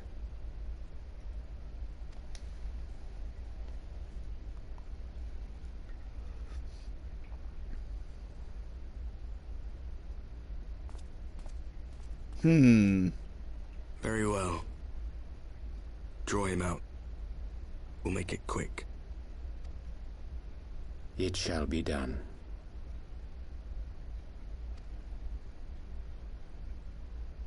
Who could this mysterious masked man be?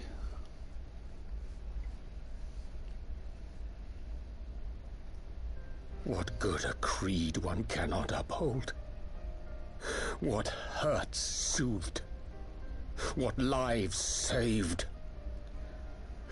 Oh, hapless fool, what hast thou wrought by thine own hands? Sorry, no titties here. Minfilia, my friends, I shall not now beg your forgiveness. Full deeply though it paineth me to walk it, I shall not stray from my chosen path. As Moonbreeder remains steadfast, so too shall I.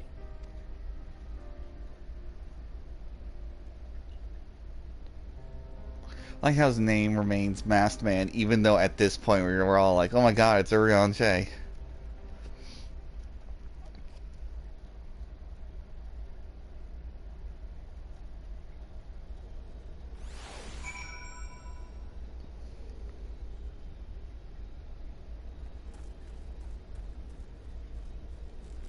Oh, now it's my favorite weather. Fog.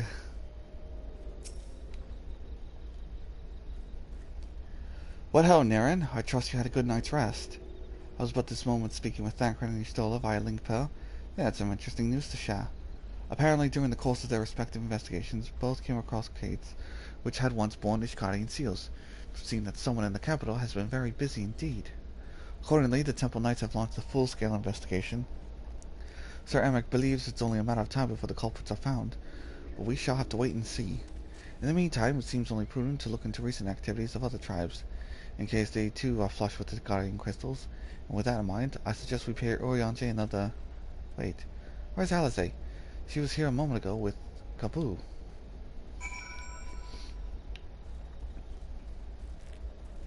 Alisae? Ah, there you are.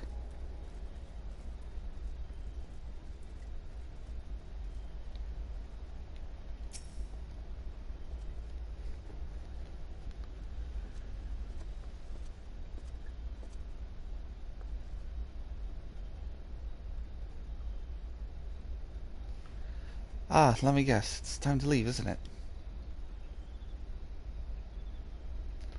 My apologies for disappearing again.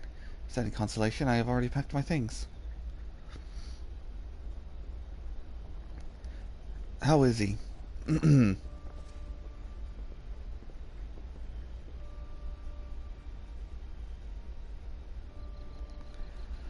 Brother, Commander Blodin. Something tells me you're not here solely for out of concern of his welfare. But to answer your question, there's been no change. He will not speak or eat. I'm not even sure if he slept. If he did, he seems none the better for it. He just shuffles about with the same expression on his face. You will look after him, won't you, Commander? And treat him with every kindness? He's still in there, I know it. Beneath the anguish and the despair, he's still fighting with all his heart. He deserves to be given that chance, until he comes back to us, until we know we're certain what has become of him. Aye, you needn't worry. If he hadn't risked his neck to warn us and help you secure the better part of the crystals, this would have turned out a damn sight worse than it did. We'll not soon forget that, nor will Maelstrom Command.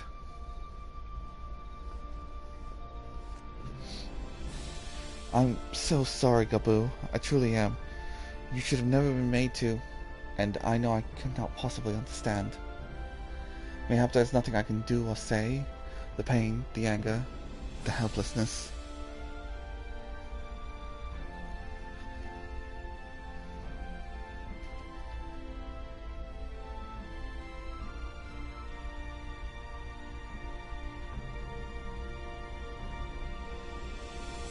Hold fast to the memories of better times. Remember them as they were.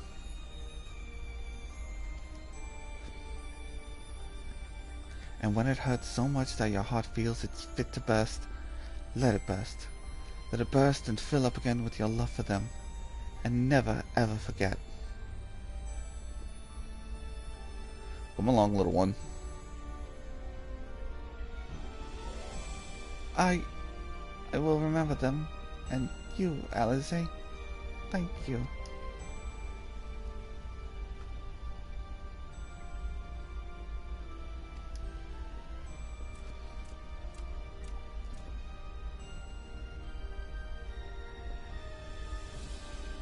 Have faith, sister. Your words have reached him. In time he will recover. And those who orchestrated these events will be made to answer for their crimes.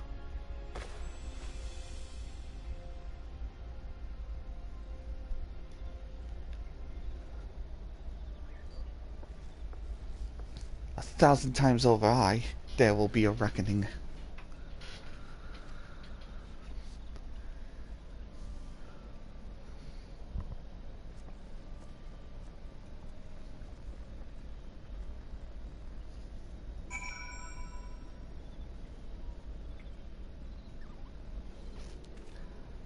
Alright, to the Waking Sands. The Waking Sands.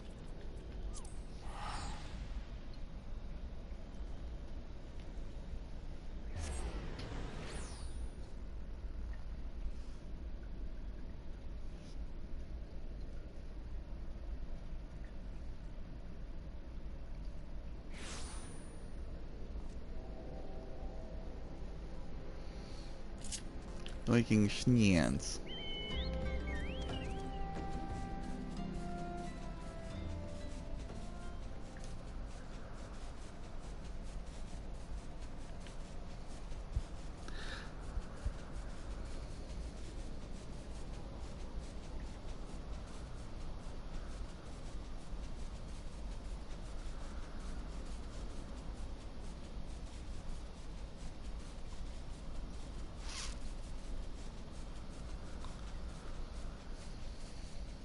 Oh, whoops. I was looking for the lights, and those lights were from here. Not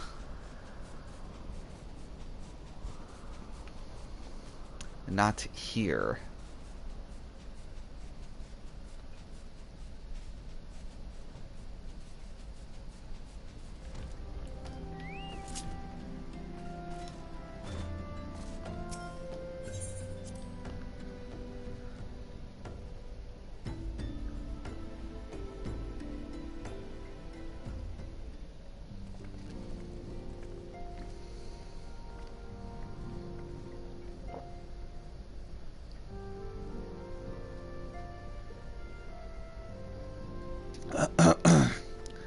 We have heard glad tidings from Ogamoro, my friends. By the grace of the 12, your most valiant efforts, the people of Limsa Lominsa may rest easy. I should like to think so, yes. Though we failed to prevent the Lord of Cracks from manifesting, we did succeed in weakening him, enabling our friend here to dispatch him before the Warriors of Darkness could make matters worse. 'Twas by no means unmitigated success, but it will have to suffice. Then let us speak of another matter, one which weigheth heavy on my lady's mind. As thou did request, I sought out the Gerun oracles, that we might better understand the aims of the Warriors of Darkness. Though their copious use of allegory defieth any single interpretation, the oracle paints a most disturbing picture, one of worlds parallel to our own, apart yet linked, reduced to ruin with every umbral calamity. 7 times they have succeeded. Then of 10 and 3, only 6 worlds remain. Aye, all is as my lady Mentphilia spake unto thee. As for what becometh of these reflections when they and the source are rejoined, frail flesh undone in umbral fires, each soul surrendereth to her call, to flow unto the endless sea, there to endure as one and none. Then if the wars of darkness succeed, everyone in the world will die? In essence, the verse speaketh of the reincarnation of the flesh, and subsequent return to the life stream. However, this fate may yet be preferable to the alternative, for if the first were to fall to transcendent light in the manner of the warriors of darkness described, it would give way unto a void where none may know either life or death. For better to die, they reason, for in death there is life. The essence of a soul, for which returneth unto the source, may be born anew. Saved, such at last is their belief, I surmise. If that is true, then, gods, no one should ever have to make such a choice. Ere we speak further on the subject, I would share thee another recent discovery. 'Twould seem that sizable shipments of crystals have been delivered into the hands of certain Alamegan parties. Alamegans? Strange. And you believe this is the work of the same Ishgarian smugglers who supplied the beast tribes? I know beyond the shadow of a doubt, and lest thou wonder their motive, I would remind you that the Ascians did once attempt to bring about the summoning of Rhalga. The individuals who took receipt of those shipments are refugees belonging to a group devoted to the cause of the Alamegan liberation. It may also interest thee to know that their Ishgarian suppliers appear to be none other than the remnants of Valyrian Royale's network of spies. Oh. Whyle. I forgot. Her name is Whyle. I'm glad I remember that. Surely you jest, and yet it's not so surprising. Bereft of leadership and hunted by the Alliance, I can well imagine such villains being desperate enough to conspire with the Ascians, assuming they even know or care who their new employers are. All of which is irrelevant. Forgive me, we must seek out the resistance group which received the crystals without delay. Niran, Alisae, will you come with me to Little Alamigo? She's like, I fucking know. I know you're being sus. I know you're the imposter among us. Yes, of course. I should like to hear what they have to say for themselves firsthand. May you ever walk in the light of the crystal.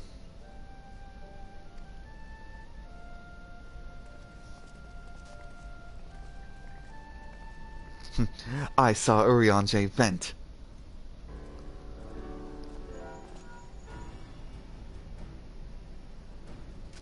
Alphino, Alisae, Niran, are you 3 listening? Good. I have tidings.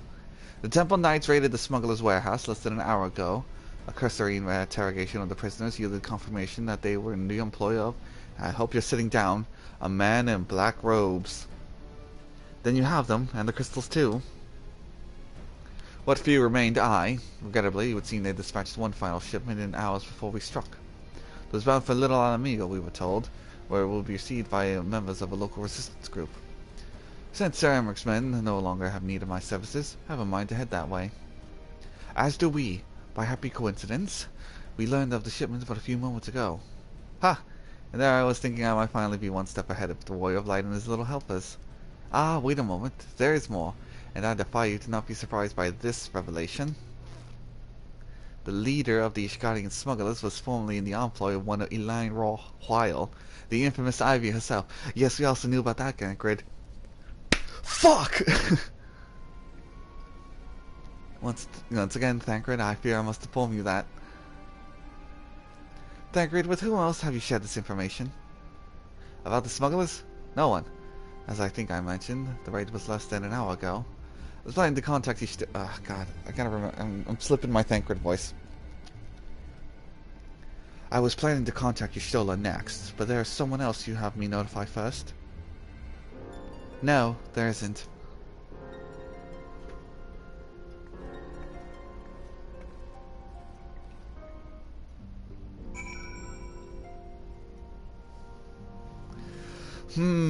How did Orion Jane know then? What in the world has gotten into her? It's twice now that we have sought Orion's aid, and twice she has treated him as if he were a stranger. The Archon was one of Grandfather's most dedicated pupils, and spent much of the time at the Levier estate as we did. He's practically a member of the family. Truth be told, I struggle to recall my day from my childhood when I did not see the three of them laughing together. This continues. I may have to raise the matter. Later, though, little Alamigo awaits.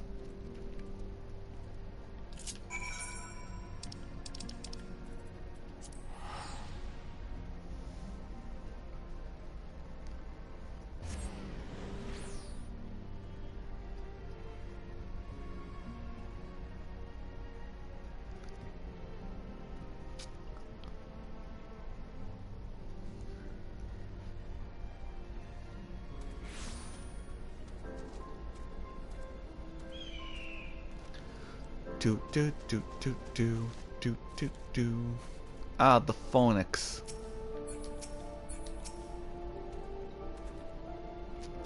I will get to the bottom of this. Oh, forgive me, it's been a long day.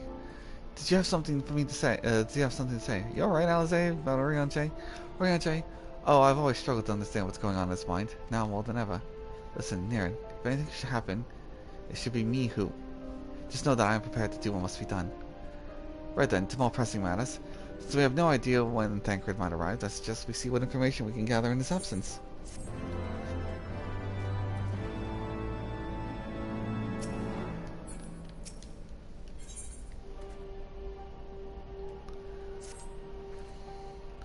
So to review, we are reliably informed that the members of the Alamegan resistance operating here have taken receipt of several large shipments of crystals, our task being to ascertain who and why. Given the size of the shipment, I find it hard to believe that anyone here could be wholly unaware of the resistance movements. The challenge, of course, will be finding individuals who are both able and willing to share such information with outsiders. I know someone. It would seem sensible to divide our forces. Niran, why don't you question the residents of the eastern half of the town? Alisae and I will do the same in the west. Afterwards, we can rendezvous here and share our findings.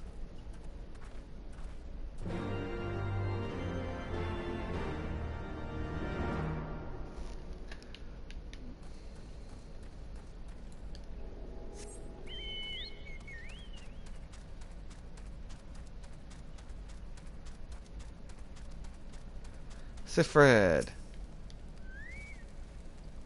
Let me guess. Come to join the fight, have you? No need to deny it, friend. You're not the first to answer the Griffin's call.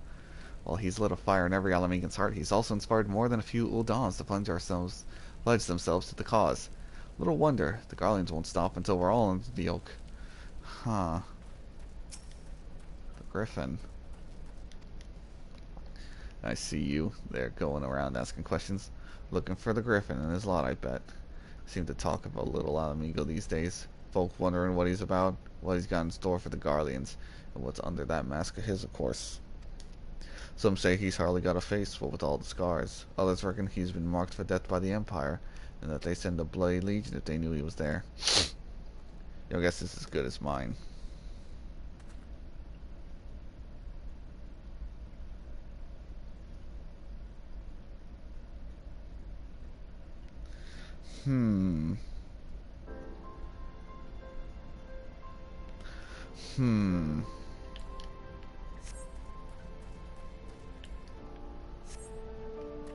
Let me summon my dang chocobo.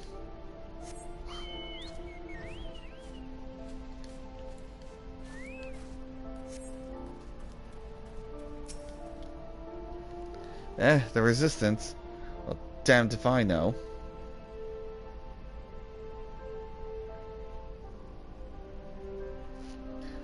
It's not as if they'd be any use to them. You set store by all the tales of secret weapons, good luck to you. But I'm too old for the master's bedtime stories. This is our lot, it's time we got used to it.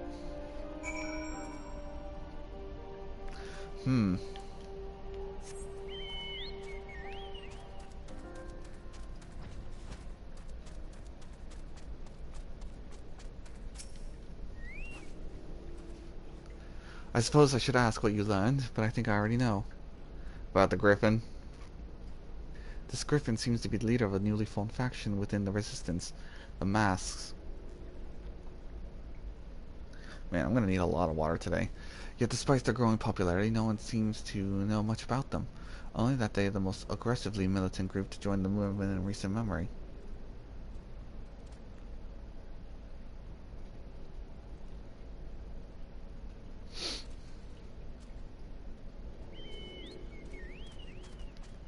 Sorry, I'm answering a message.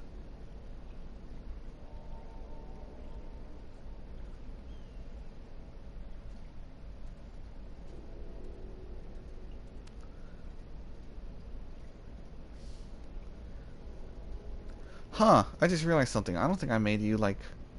Oh, stupid Twitch. Hit a button. I don't know if I made you,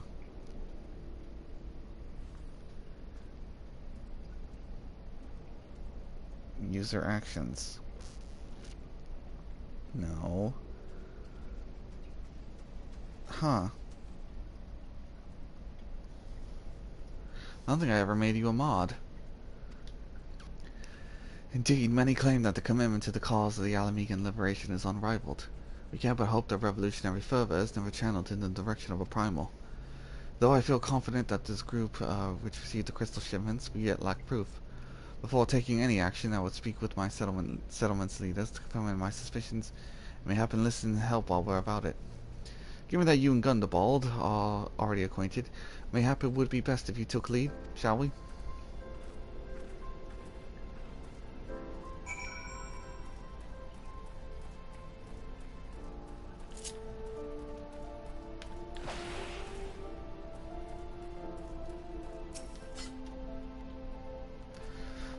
Much as it pleases me to see you again, Niren, I cannot help but wonder if I should be worried.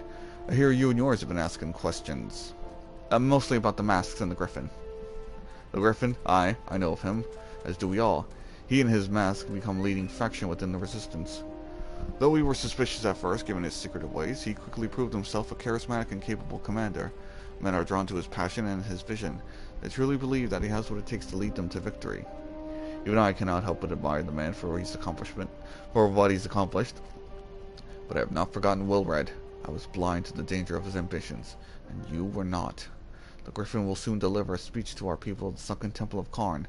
Go and see with your own eyes, weigh his words with your own heart. How convenient, 'tis but of pity Thancred is not here to join us. You two go on ahead, I shall stay behind and wait for him.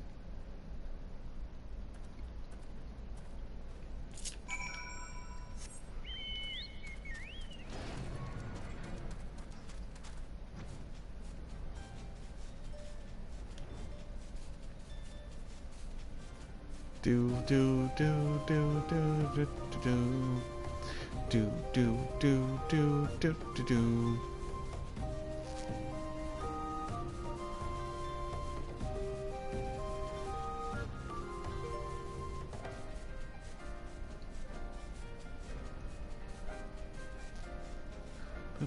do do. Has it begun already? I hear voices coming from within.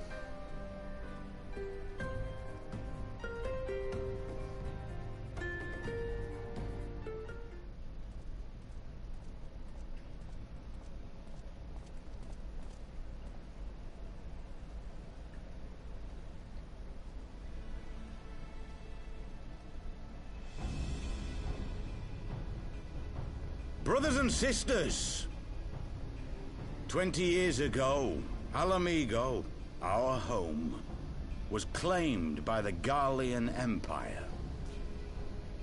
In our haste to overthrow the King of Ruin, we turned a blind eye to our foes in the north.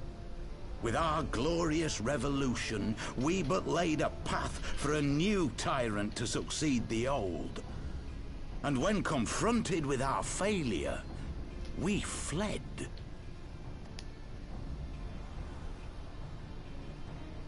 Not a day goes by that I do not think of those we left behind. Think of them and feel ashamed. And I know each and every one of you feels the same.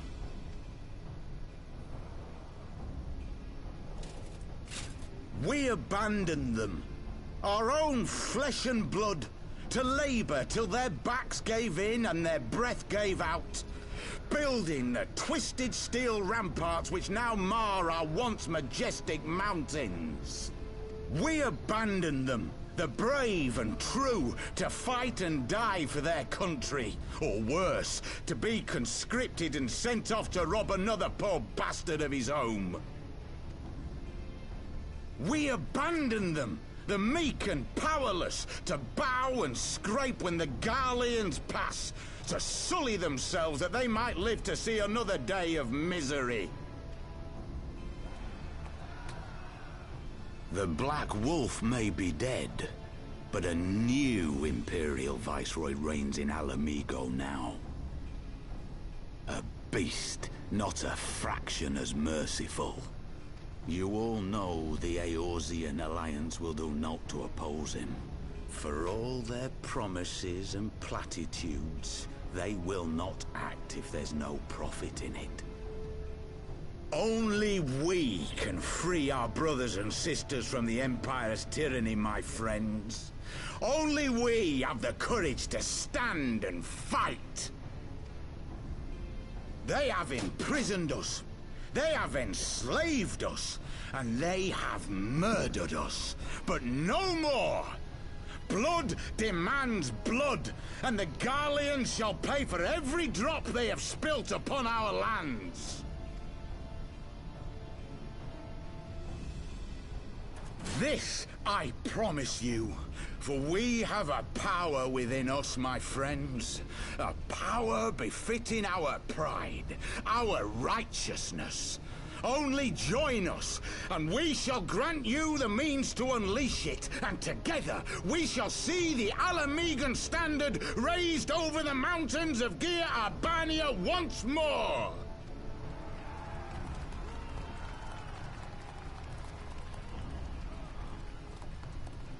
A power befitting their pride. Not at all ominous, that. Wait, is that... What? Hey, I recognize those booty shorts. What are you two doing here? What are you two doing here? I could ask you the same thing.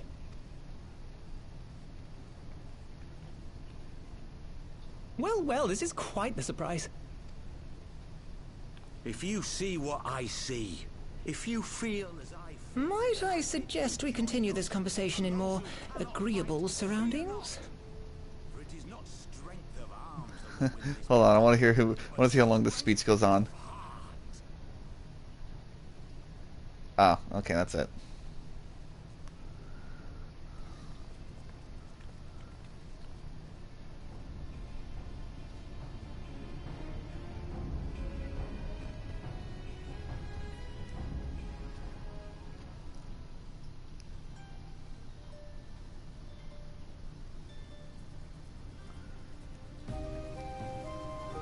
Do do do do do do do do do do do do.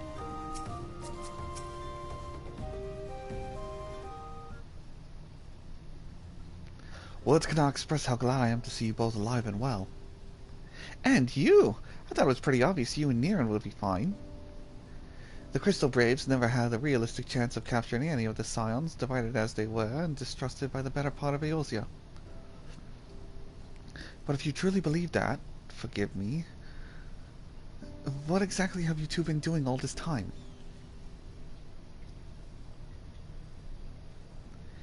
Repaying a favor. After the banquet, we had no choice but to flee Uldar, and we would have not been able to do so without the aid of some old friends in the Resistance. That's right.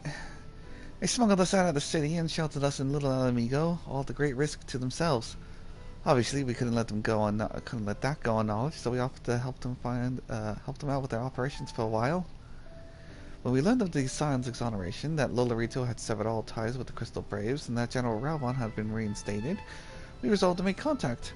But having long since discarded our link pals as a precautionary measure, our options were rather limited. To make matters more complicated, we were embroiled in a delicate operation at the time. leaving me with little choice but to entrust the letter to the courier. I gathered from your puzzled expressions, however, that you never received it. To be honest, we thought this might happen. While the masks are happy to let refugees spread the word of the community, they're pretty strict about communicating with outsiders. Oh, and we also heard a rumor that the Griffin doesn't want us meddling in his affairs. The Griffin mistrusts the Scions of the Seventh Dawn. Curious. It's well known that we are no friends to Garlean. One would think that the men with saws beseeching and all sundry to join his cause would welcome support. I should say that the man saw you and was not. The man you saw was not in fact the Griffin, but an impersonator and a talented rabble-rouser to boot. It would not surprise me if he were responsible for the majority of the public appearances. As you may have gathered, the Griffin is extremely cautious, a distrusting man who made every effort to conceal his identity. Even when we participated in a raid under his direct command, we were not permitted to approach him. It's hard to know what to make of it all. The secrecy, the impersonators, the masks. Yda. What? It's not about making you all wear one. Mine only covers half my face. That's completely different. Anyway, when we heard the Griffin was due to give a speech, we thought it might be a good opportunity to get a better sense of the man behind the... For all the good it did. And now you have heard the whole of it, but tell me, what prompted you to take an interest in the Griffin? We're following a shipment of crystals. Summoning? You can't be serious. You're not serious, I can't believe it. The Resistance would never entertain such a ridiculous plan, but the Griffin, well, that man is an enigma. I cannot say with any confidence that he would or would not do. What I can say, however, is that the speech we heard today was not the first to make reference of a power capable of defeating the Empire. These masks have made many such claims of late. I confess I assumed it to be mere bluster, but in the context of the shipments of which you spoke, it's not impossible that they are alluding to a primal. Wherever it is, we'll find out together. If anyone tries to stop us, they'll answer to me. Indeed. That is assuming you'll have us? Well, duh. Welcome back to the fold, guys.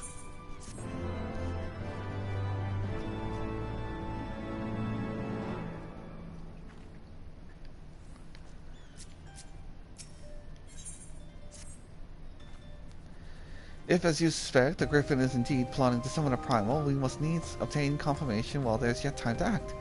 To that end, I propose we question his double. Given his role as the group's de facto mouthpiece, I should not be surprised if he were one of the Griffin's closest associates.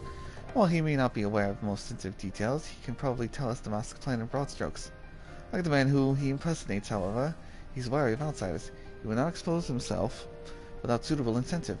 My plan is as follows. You and Elfinal will pose as adventurers fallen on hard times, inspired by his words to take up arms for a noble cause. Ian and I, as members of the Resistance, will recount tales of your past achievements and testify as to your usefulness in the struggles ahead. With our enthusiastic assurances still ringing in his ear, he will decide to welcome you in person, and we will arrange a meeting. We need to look the part if you want to maintain this charade, until we have cornered at least. Here, this should be enough to purchase suitable garments from Talbot, and have him rub a respectable amount of dirt on them for good measure. Any questions? It seems simple enough, thank you. And with that, Niran, let us be off.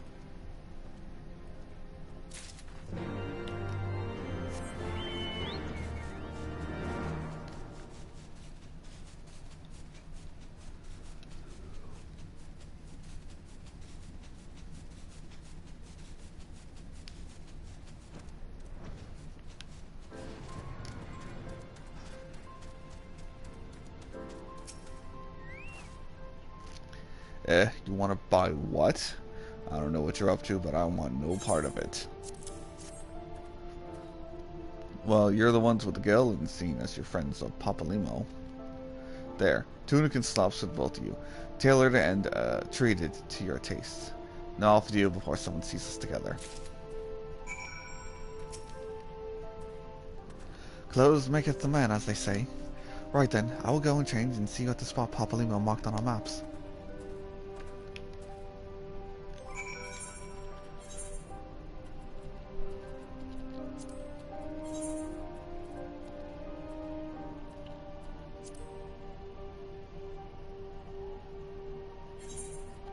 Why do I have 2 of these?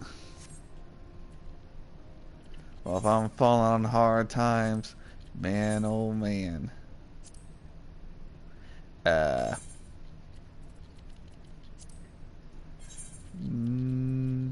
Boots?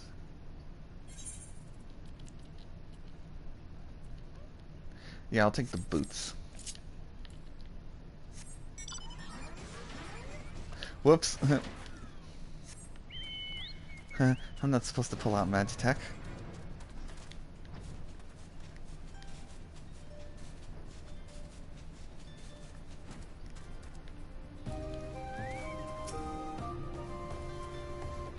Well, look at us, a pair of down-at-the-heels adventurers taking a chance to recapture past glories. Yes, this should suffice. And now we play the waiting game.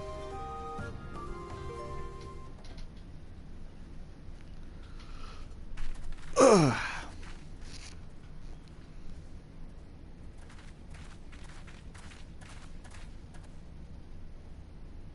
My thanks, comrades.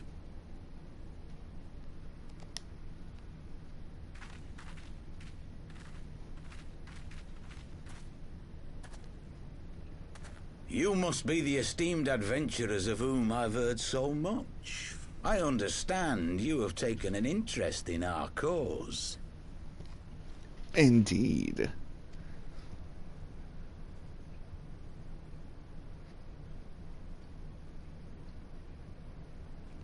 A great interest, you might say. Your words have certainly made quite an impression on my friend and I. The Resistance has long, and some would say wisely, avoided open engagements with the Garleans, but you and yours seem confident against the world in arms. I can only assume you have good reason to be so bold. Why, one might even think you are planning to summon a primal. Because that would do much to explain the sizable shipment of crystals you recently received from your smuggler friends, whom our Ishgardian allies have since detained, lest you wonder.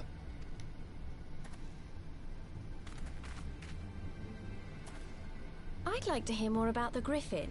The real Griffin. Your performance earlier didn't fool us. Ah, the famous Scions of the 7th Dawn. I should have known better than to think I could conceal the truth from you lot. You are right. I am not the Griffin, but I speak with his voice, and it was at his behest that we procured those crystals.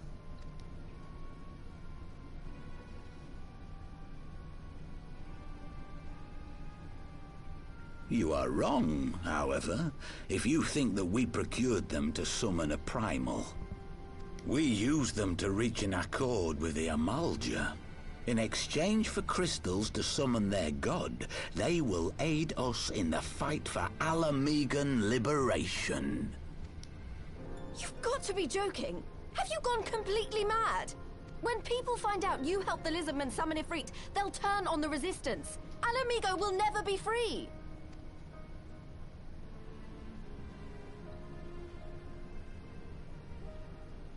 This isn't a fairy tale, girl. We don't have the luxury to play at being honorable heroes. Yeah, but you're basically helping summon a primal. The instant where everyone catches whiff of it, the Garleans will be on you like white on rice, and everyone else will abandon you in a heartbeat. It's because the likes of you wouldn't sully your saintly hands that Alamigo's been under the yoke for the past 20 years. But the Griffin won't stand for it, and neither will we. We're ready to do whatever it takes.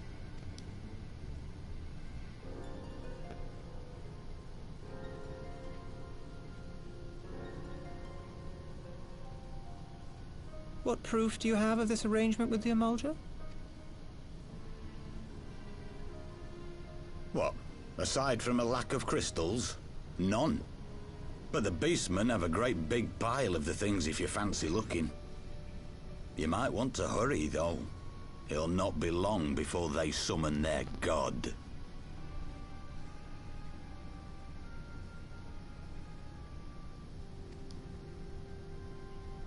Search our camp if you don't believe me. We have naught to hide.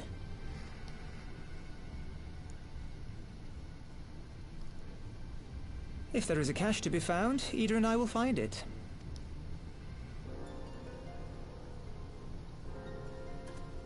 Then let us be off.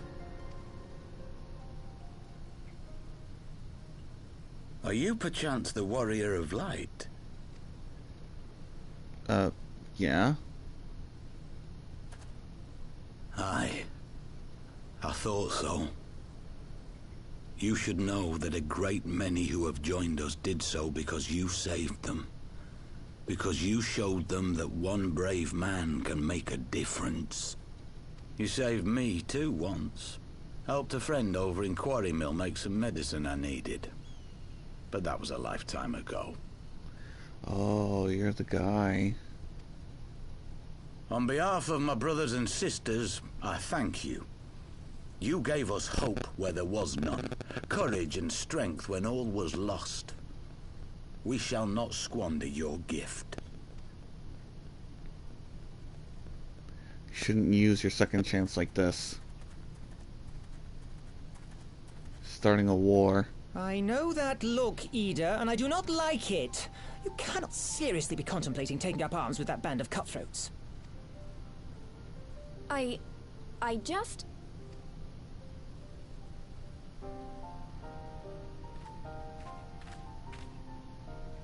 If the Griffin and his men have their way, it is only a matter of time before the situation in Alamigo comes to a head. Your homeland's future teeters on a knife edge, and any reckless action, however small, could have irrevocable consequences.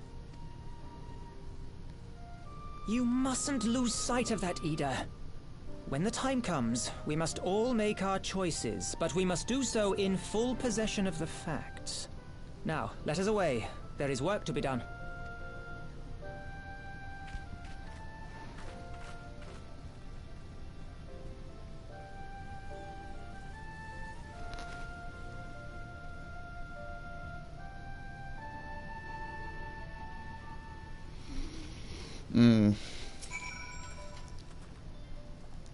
Quarry Mill, he said. Do you remember? Forgive me, you cannot be expected to recall every name and face. Besides, it's not as if it matters. I've long admired how you live in the present, how you focus on the problems at hand, and always keep moving forward. So let us keep moving forward, Niren. We must find and secure these crystals. There's no time for looking back.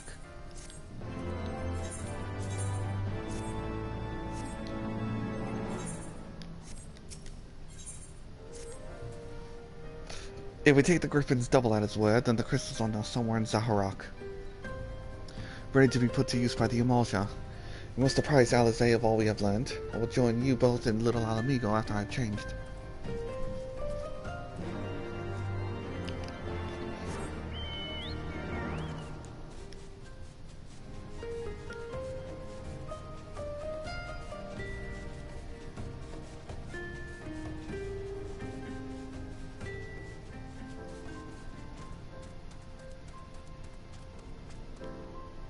Hey, Thancred's here.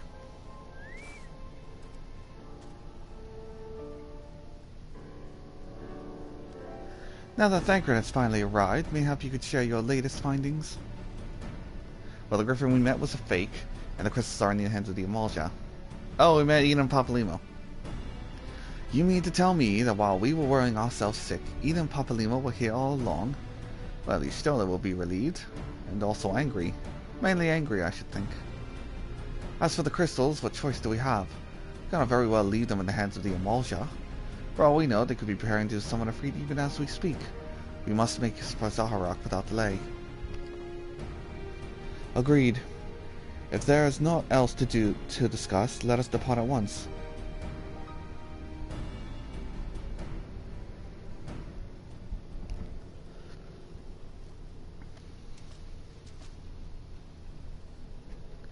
And so they go forth, in accordance with the Griffin's plan.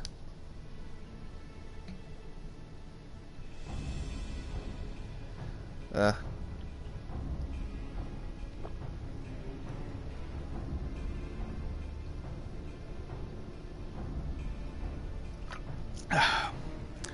players gather to assume their marks on the stage wreathed in flame. Ere long, the curtain shall rise, and the drama for which I am the author, gods forgive me, shall at last be performed. Naught else remaineth save to stand at the ready and pray that the chance is seized, for never shall we know its like again.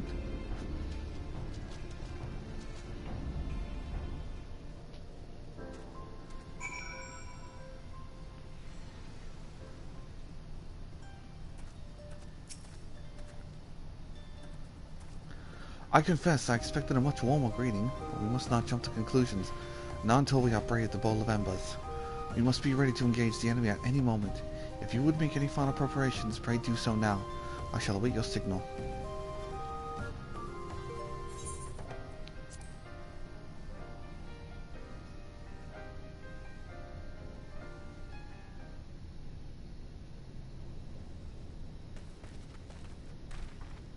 This isn't right. The Emulger would never leave this place so poorly guarded.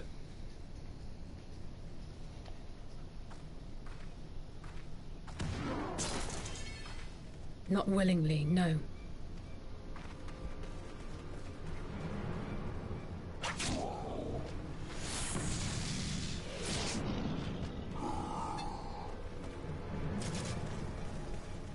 Well, well, well. Ah, the saviors of Eorzea. Slow as ever.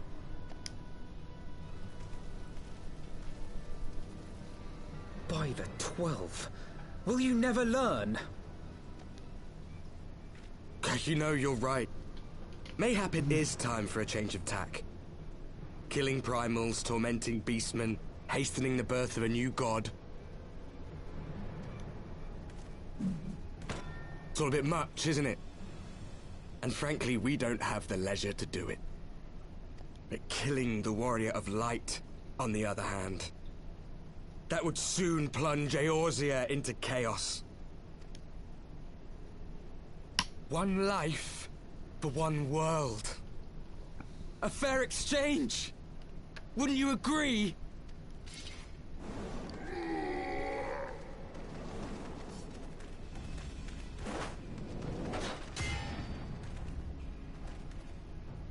Lest you forget, you've more than one opponent.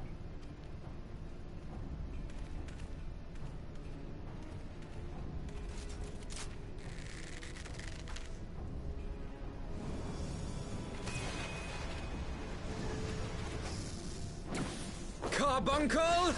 Defend me! Damn, snatched it out of the air. I sense you will offer more than mere target practice, unlike your sister. Alisae! That's a cheap shot and you guys know it.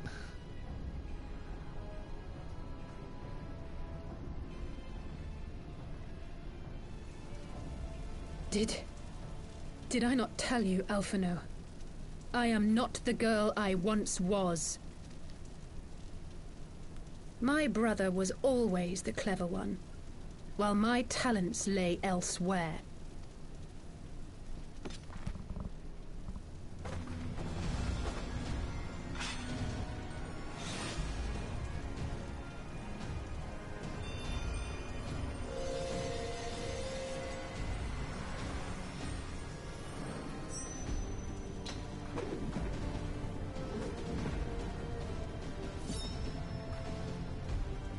As Eorzea's blade of light once stood by my side, now I shall stand at his, and defend this realm with all my might!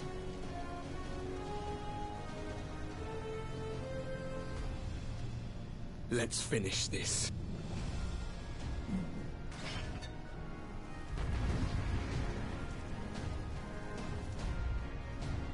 That was some good old-fashioned PvP.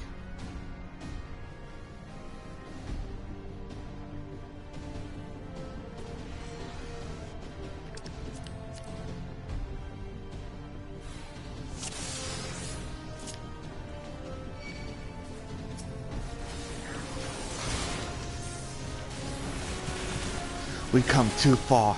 Sacrifice too much to stuff now. You think you're the only ones to have known sorrow.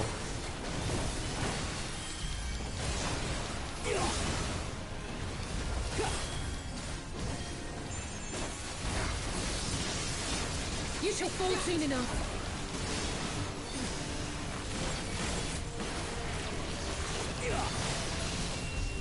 No. No, we will not be denied so easily. Call upon the power of the echo. Oh shit, they're back. Is this the power of the echo?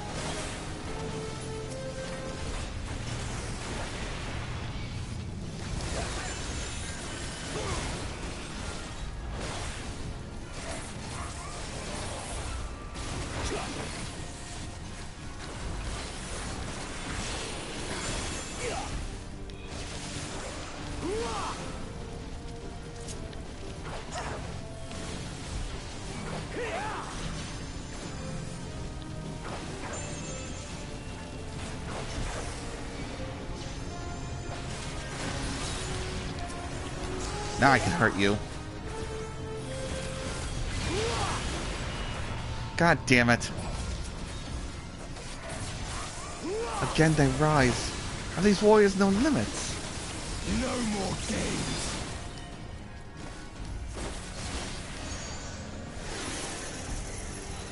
games. Cheater. You can't home game more than one. God damn it, I can't break free.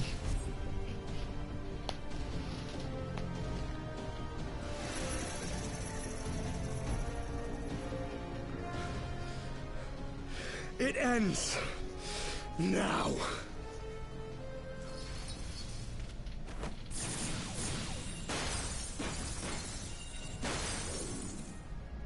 What? The chains! You snake! You would betray us as well? He that holdeth fast unto his convictions shall never count betrayal amongst his crimes, though all the world may call him villain. My path is unchanged, my creed sacrosanct. This I believe with all my heart. But say, warrior of darkness, and speak true, what dost thou believe? That rendering up the souls of thy world in service to the rejoining will grant it salvation? Nay. By the 12! Oriange!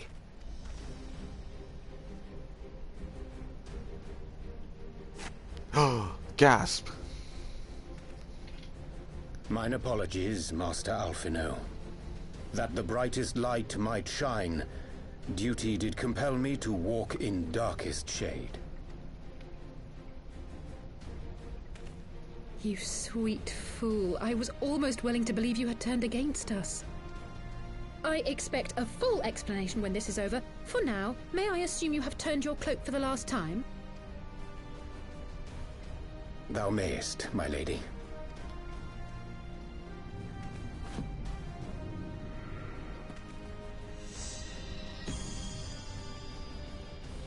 By thy leave. Fucking JoJo posing on him. Even odds then. No matter. We'll crush the lot of you in one fell swoop!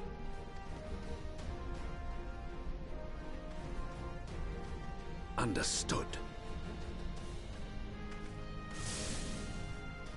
Hearken to me. We only have one chance. Channel your ether into my blade that I might strike before the mage casts his spell. I cannot do it alone, but together we can defeat them. Right.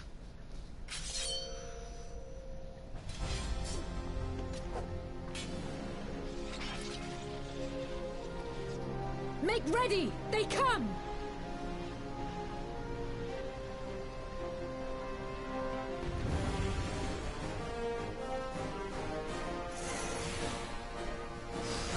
Let's dance. Trying to beat us at our own game. Ha! I must have more ether.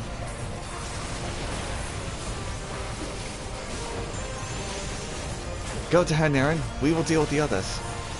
You're gonna have to give me a minute. I've given her all I can. The rest is up to you.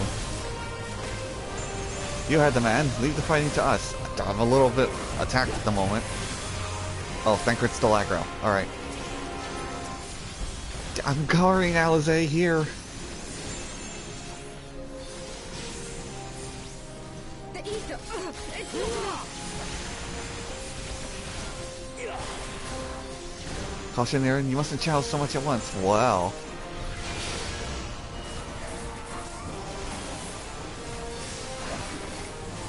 Now Bland has kill him while he's weak.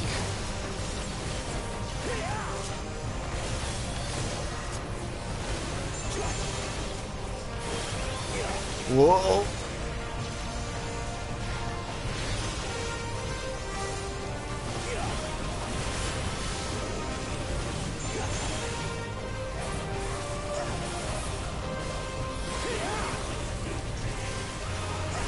Unto her blade we render our ether, that the fortune, goddammit, may favor us this day. Fate of two worlds hang in the balance, near and quickly thine ether. Yeah, I'm on it, man, don't rush me. I can feel it, just a little more.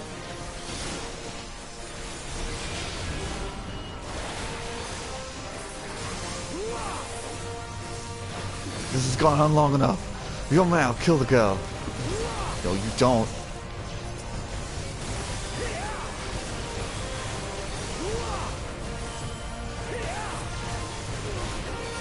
Hurry it up, neighbor.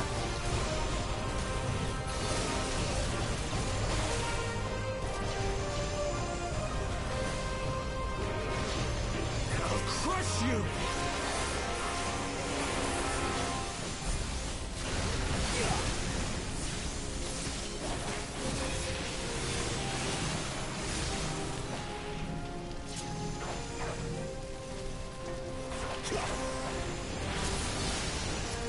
I got your ass now.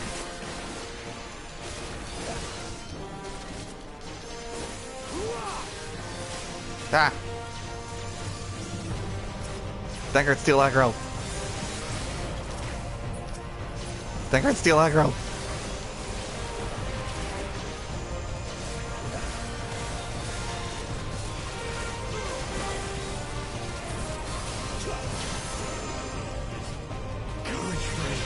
No, you don't. Oh, you son of a bitch. We'll hold the line, Mirren, but you must do good. Steal aggro, please.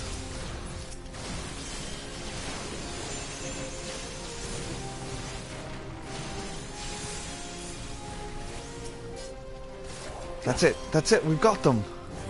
'Tis done. With this blade, I banish the darkness. No. Not like this.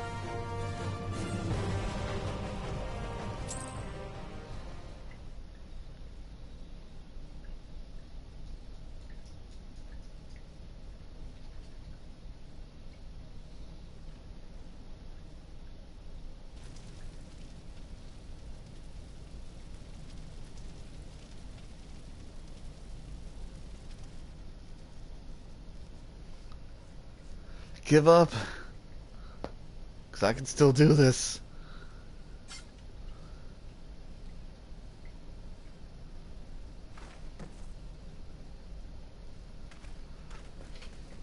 Alisae, are you hurt? A touch dizzy, but otherwise fine. I can look after myself, you know.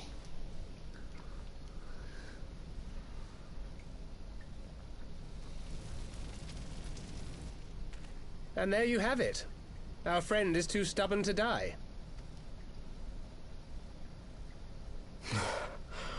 We are far from finished.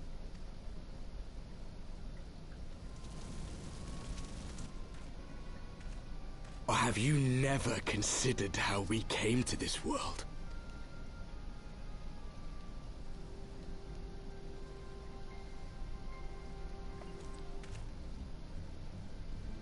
Crystals? You mean, like the Ascians? Just so. As the Ascians flee unto the rift twixt planes with crystals of darkness, so did these warriors come hither with crystals of light. Eloquent, as always. Aye, like the Ascians, we too are beyond death. You cannot defeat that which is eternal. You do realize I've already killed 2 Ascians already. Wait!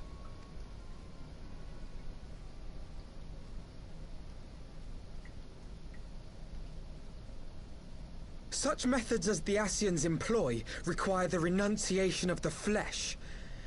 You would have had to...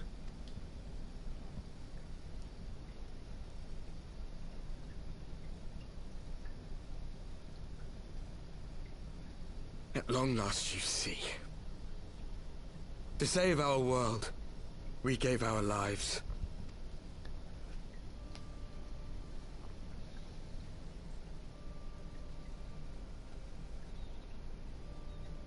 We were just adventurers trying to make our way. An odd job here, a favor there. We never aspired to be warriors of light. But word of our deeds spread, and soon people were calling us heroes. They placed their hopes and dreams on our shoulders, and bid us fight for all that was good and right.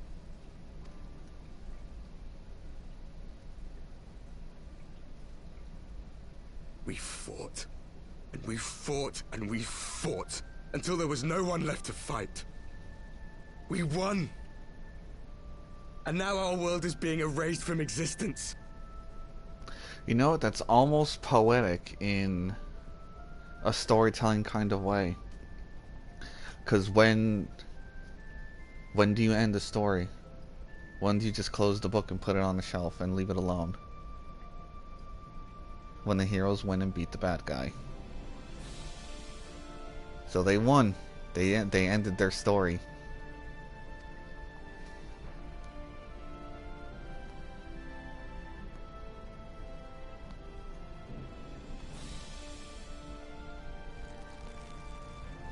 We did everything right. Everything that was asked of us, and still it came to this. You of all people should understand. We will not falter. We brought our world to the brink of destruction, and now we must save it.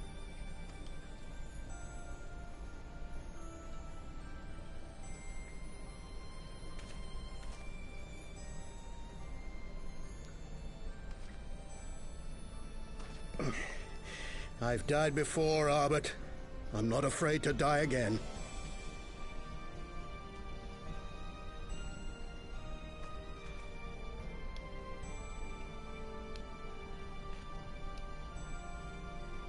No matter how many times we fall, we must rise and carry on the fight for those we left behind.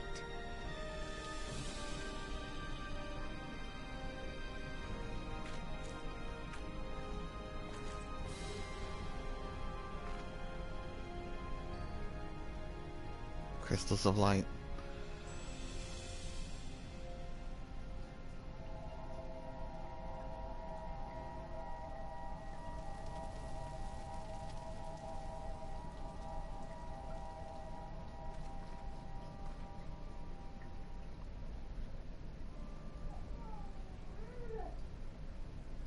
To have known the depths of sorrow and embraced the highest sacrifice. Nonetheless, Master Louisoix, guide my hand, I pray you, as fate's thread spinneth upon this most capricious spindle. Quickly! Thou must needs invoke the power of thy crystal.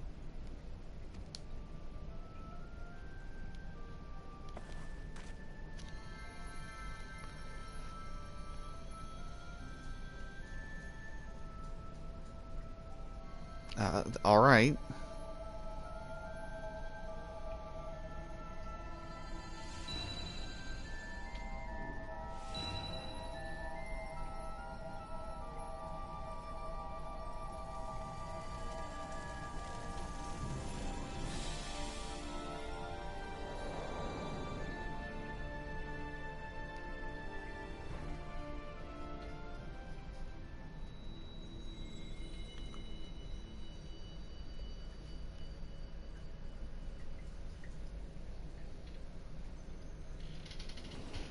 What is this place? You guys know whenever I have my weirdo moments of speaking with Hydaelyn? Yeah, this is it. Such pain. Such sorrow. Oh, my dear children.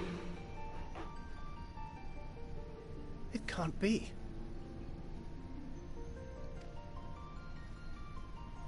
Mother Hydaelyn, hearken unto your children's plea. From two worlds do we gather, and from two worlds do we offer a bounty of light. In this desperate hour we do beseech your intercession. We beg an audience with the word of the Mother, with your chosen Minfilia. What? Your cries go not unheard, nor your sacrifices unnoticed. Though many are lost, there are those we can yet save, whom I can yet save.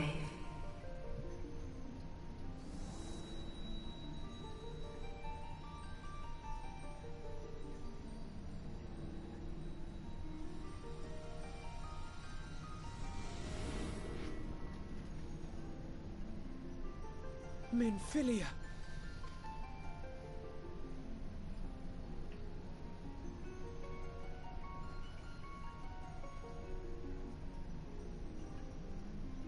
Blessed children of the First, the light of your world hath grown blinding in its radiance, but it is not yet absolute.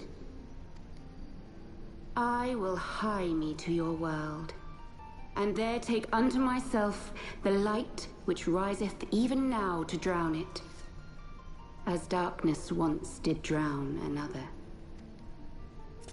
Now you deign to answer our prayers? I will suffer this farce no longer!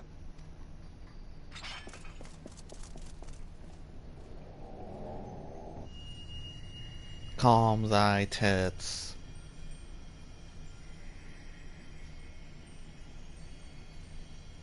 As the Ascians must serve as instruments of Zodiark's will, so too must others carry out the will of Hydaelyn. But for the boon you have granted her, she has grown strong enough to set me free, that I might serve as her emissary.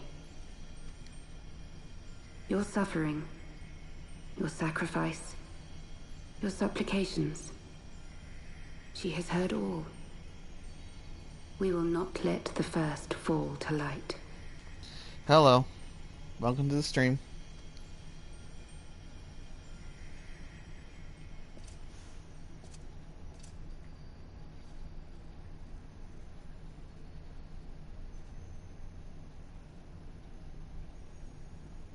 Thank you, Urianger, for bringing everyone here.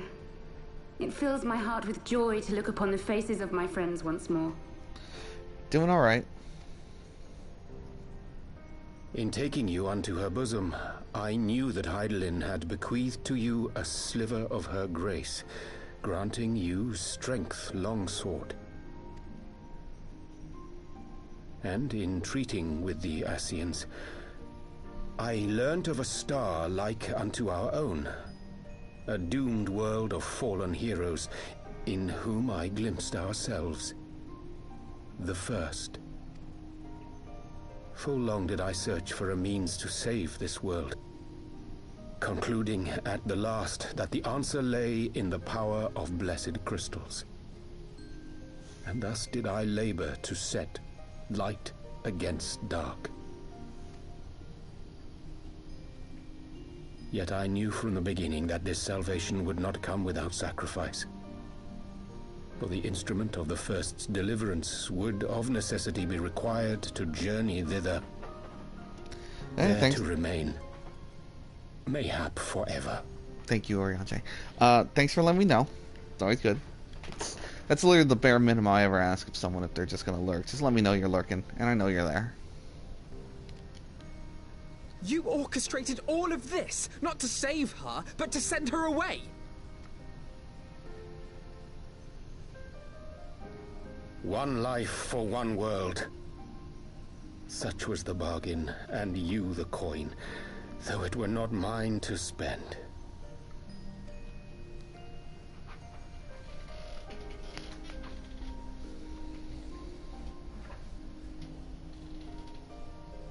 Have we not walked together in the light of the crystal, and at her bidding borne witness to the joys and sorrows of this land? Each and every one of you knows my heart. If this be the price I must pay, I pay it gladly.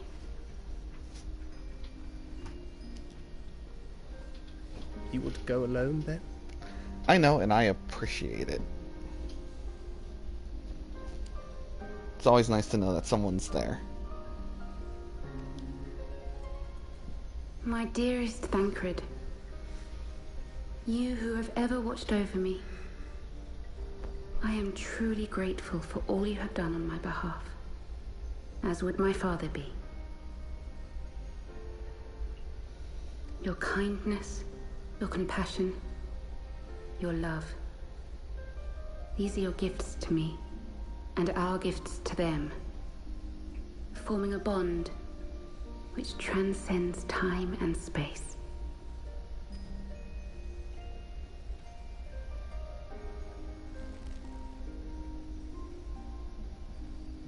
Sometimes I forget you are not the child I once knew. Make me proud.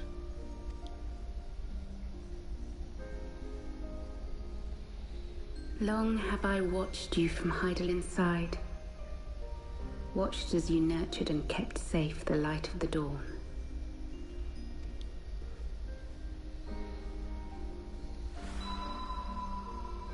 The dark recesses of the world hide untold secrets and dangers. Thus do I entrust to you, Tupsimati. I pray you, keep to the path that you may never have need of it.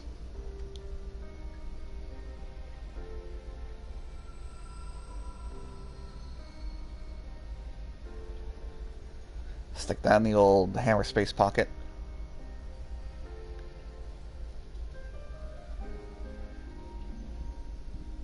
Twould seem the power of our crystals is all but spent. Perhaps, if there is naught else to be done.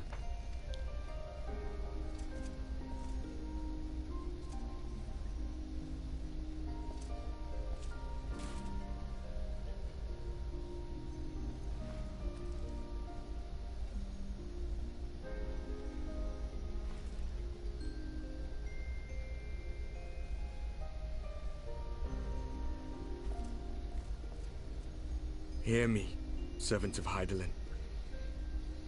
If you would have us place our trust in you, then I would ask a favor. Take us with you. Take us home.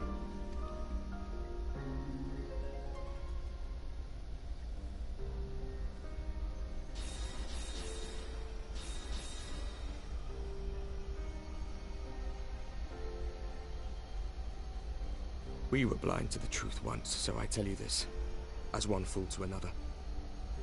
Light, dark, it doesn't matter.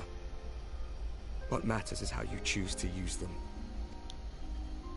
We made our choice and you see what came of it, so please, forge a different path. Seize a better fate. How long have I been streaming for? Wait, like this stream or like in general? It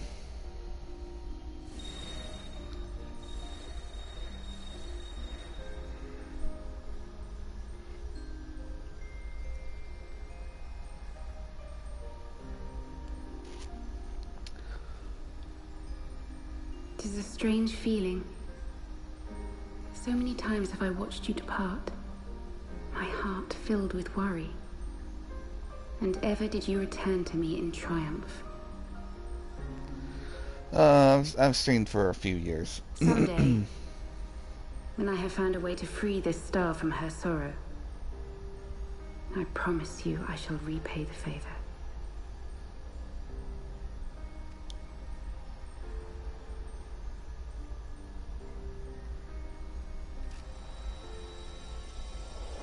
Yeah.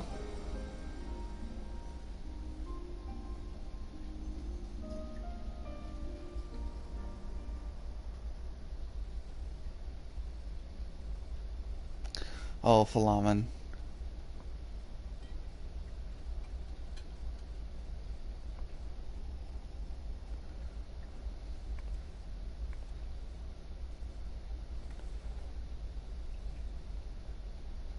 Thank you, Lemine, for everything.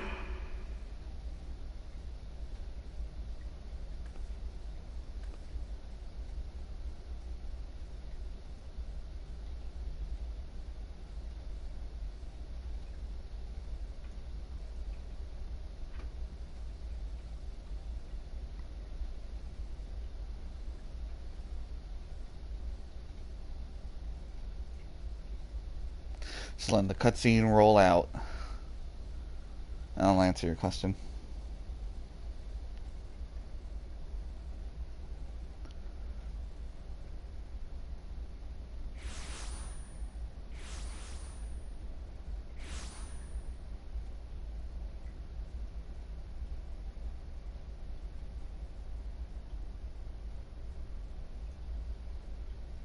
Okay.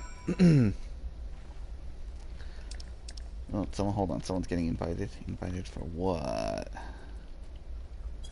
Oh well. What other games do I stream? Not a lot.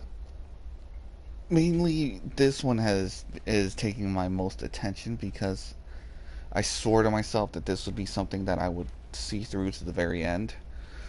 But if the feeling does strike me and I'm not just like tired, I'll stream like another game that fits my fancy, or Fortnite for a bit.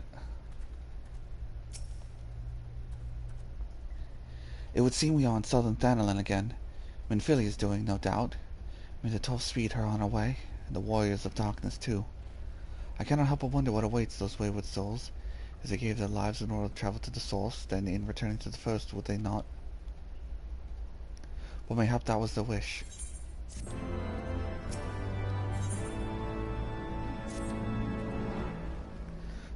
Forgive me, my thoughts were elsewhere, and this is when I know full well there is yet work to be done. The crystals.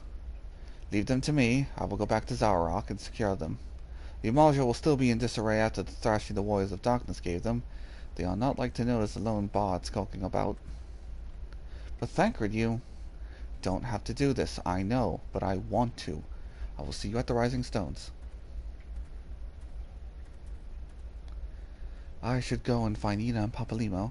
They must have finished searching the master's camp by now. Not that it matters anymore.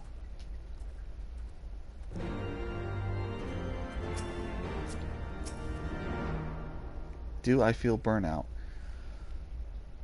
No. No, actually I haven't felt streaming burnout in years. And that's when I was playing Darksiders. Because 2 is such a slog, and going immediately from 1 to 2... Oh, thank you for the follow. Immediately going from 1 to 2, and then, funny enough, I quit 2 like almost right at the end. I have been thinking about going back to the series though. But that was the only time I ever felt burnout. But most of the times, me not streaming a lot is just not being able to keep to a consistent schedule due to IRL stuff. Like, the only time I ever had to delay this, I usually delay it till Sunday. And the only time I ever had to severely delay it was pushed to a Wednesday. But it's usually just IRL stuff and the occasional depression. You must be tired, Naren. I know I am. If thou wilt permit me, my lady, I would ask a question. Whence didst thou become aware of mine independent pursuits? When I saw you meeting with that warrior of darkness and the Ascian in white at the great library. I tried not to think the worst. You would have never wanted to confide in others, so I knew that even were your intentions pure, you would not share your plans with us until you felt the time was right. But I cannot deny that part of me feared you had simply betrayed us. Would that there had been another way. Know that I took no pleasure in deceiving thee, and these sins will forever weigh heavy in my heart. I understand you did what you did, that you sought to achieve the greatest good while inflicting the least harm. Not many would have the courage to make that choice. The occasional depression. My ever-constant companion I shove in a box and then it creeps its way out. Because there'll be days where I'm like, wow, yeah, fantastic. And then days when I'm like, I don't want to do this. But even knowing that what came of your actions, I find that I cannot condone them. I'm sorry. Ne'er forgive me, but I believe the events of the day has taken their toll on me. I should like to rest a while. If thou wilt grant me leave, I would gladly escort thee unto a refuge of thine own choosing. Once my lady hath regained her strength, we shall join thee at the Rising Stones. Until then, warrior of light. Like, I was supposed to stream, like, on different days, all the Doom games in December. Calling it Doomcember. That didn't get far. Where am I from? Florida, to give a specific location, and no more than that.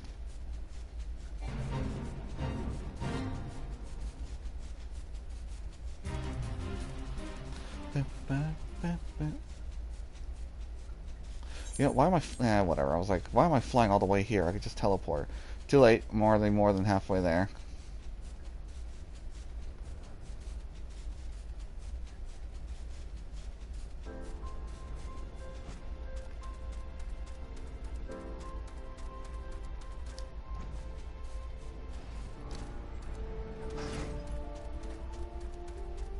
Oh, there they are.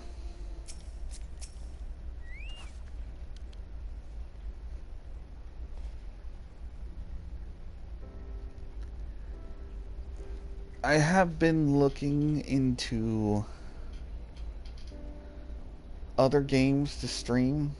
I have a lot of games, but I usually want to play games that fit like the season. But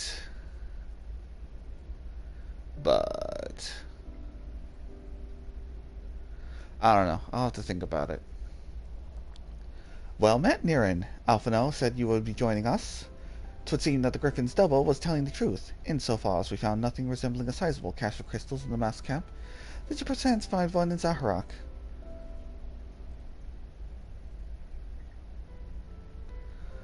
Ah, well, what are you confused about? Perhaps I can help you. Actually...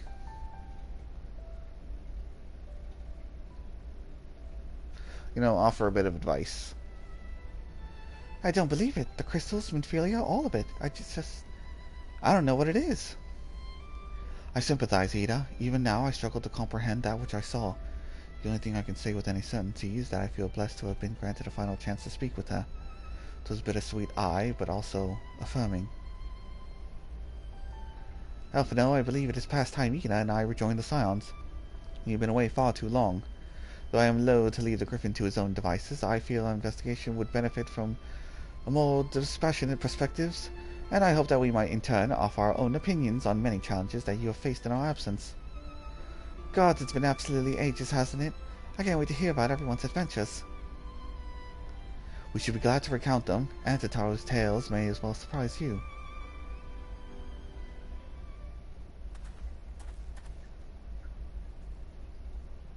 Yda, Rogger be praised, it is you.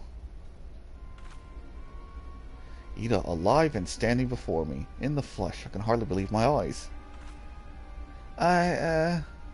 Oh, come now, has it really been so long that you'll remember me? It's gone to bald. I fought beside your father in the Revolution.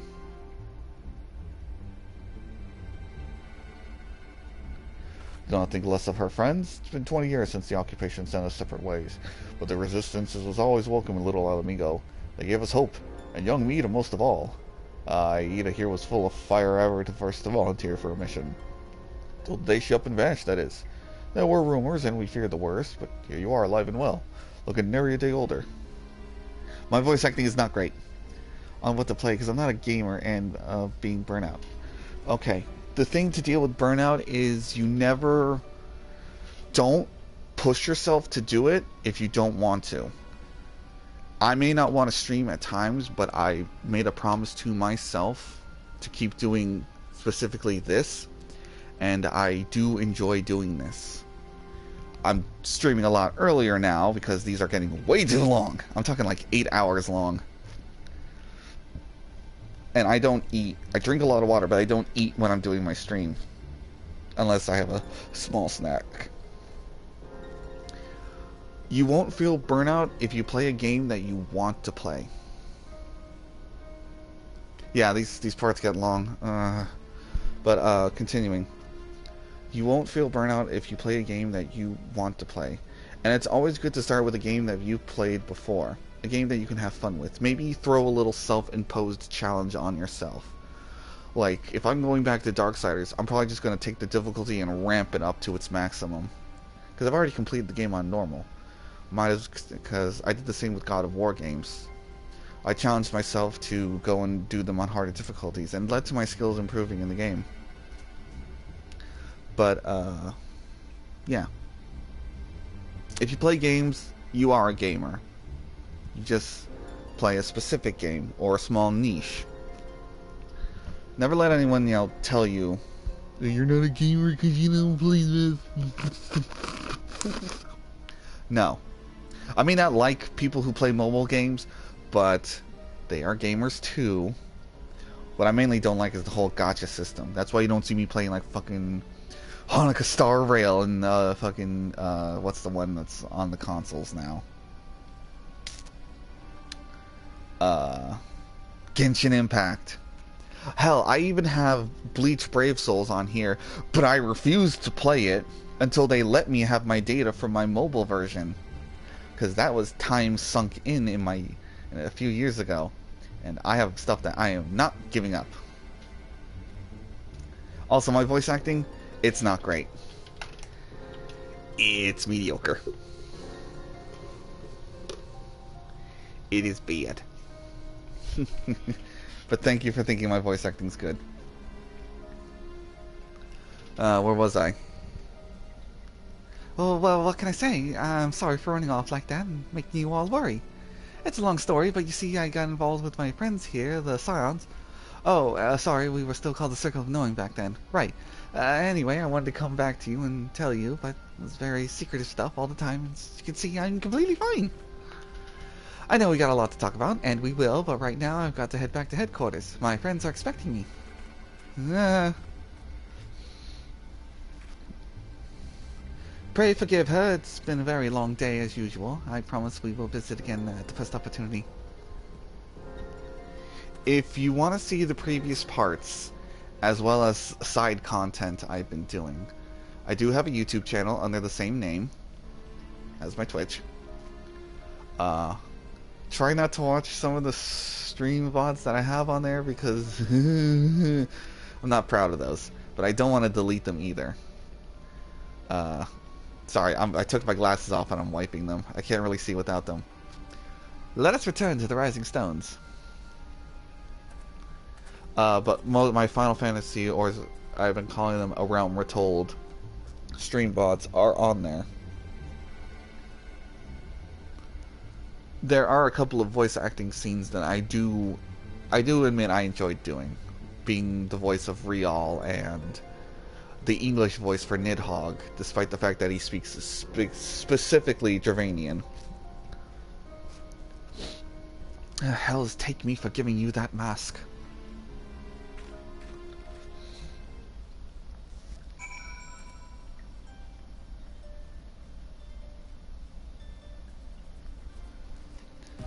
Alright, to the Rising Stones.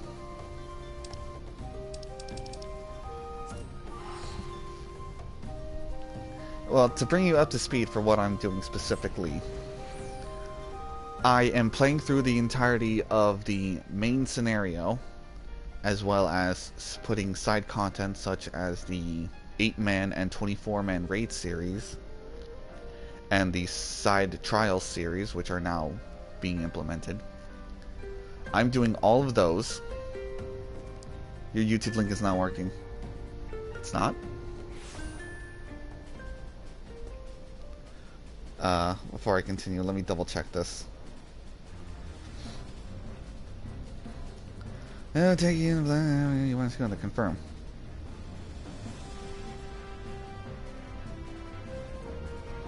Huh. Oh, maybe I need to update it. That's using one of my old names. That's probably why. Let me real quick and the like as I make my way over into the Rising Stones.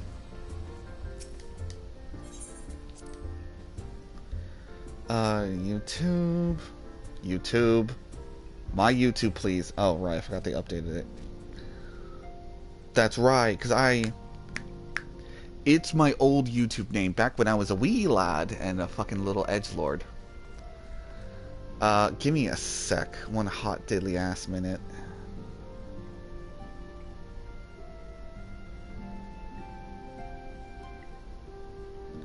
Oh my god. Alright, how do I...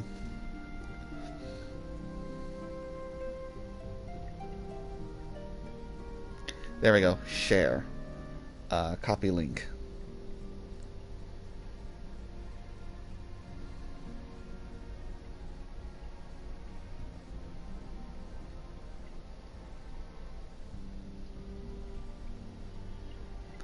Yeah, it's an outdated link URL. I completely forgot about that, honestly. Paste. Save.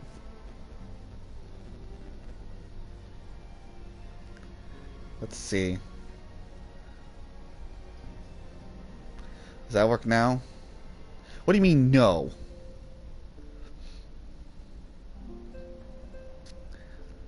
Alright, this is gonna have to be something I'll have to deal with later. I'm gonna get too distracted on this on my stream.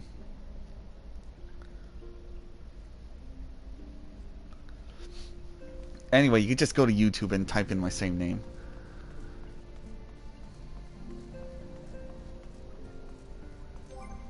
Oh, wow.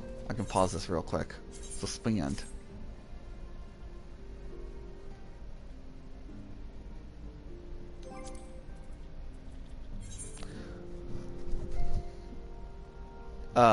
Like I said, doing all the main scenario, as well as the 8-man raid series, the alliance raids, and these when I get to them. Thank you. Yeah, I mean, thank you for bringing it to my attention that issue. I'm gonna have to double check my Twitch page to make sure everything's working again. What was I saying? I'll be doing these every Saturday. I also have a Twitter and a Blue Sky. Oh man, I gotta add a Blue Sky to my Twitch thing now. I forgot. I recently got accepted. Where I'll be announcing, you know, when I'm going live and such, and any other shenanigans. I will not be doing the Chronicles of Light. I will not be doing this. I will be doing the Hildebrand story stuff. Oh. It's always good to ask for advice. I thought about doing these, but I'll probably get around to these. I don't know when I'm able to. Not the crafting and gatherings. But, because the latest expansion, DawnTrail, was announced, so I'm doing a whole read-through of the story again, A Realm Retold, before the release of DawnTrail. Though there will be an update to the game soon that I will be streaming Wednesday, which will include story beats that's currently, so if you don't want spoilers, don't watch my stream on Wednesday. Or if you don't care, do it. I can't stop you.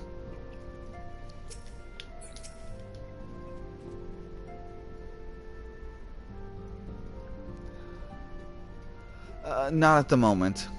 I'll be too distracted. Welcome home, Niren. I trust that your journey was uneventful. You'll be pleased to hear that Tancred has secured the crystals. He sent word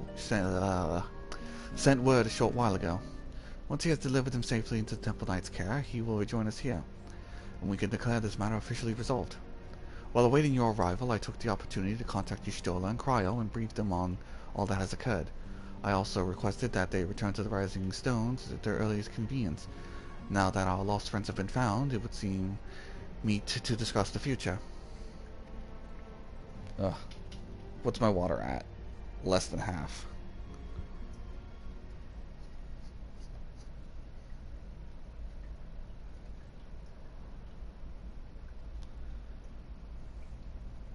Back in the Solar. It's been too long since we were all together like this. Not since after Moonbraider. If you got a link to stuff, you can just whisper it to me on Twitch. Not here in chat, just, you know, whisper. I'll see it. Much has changed since then. We ourselves, most of all.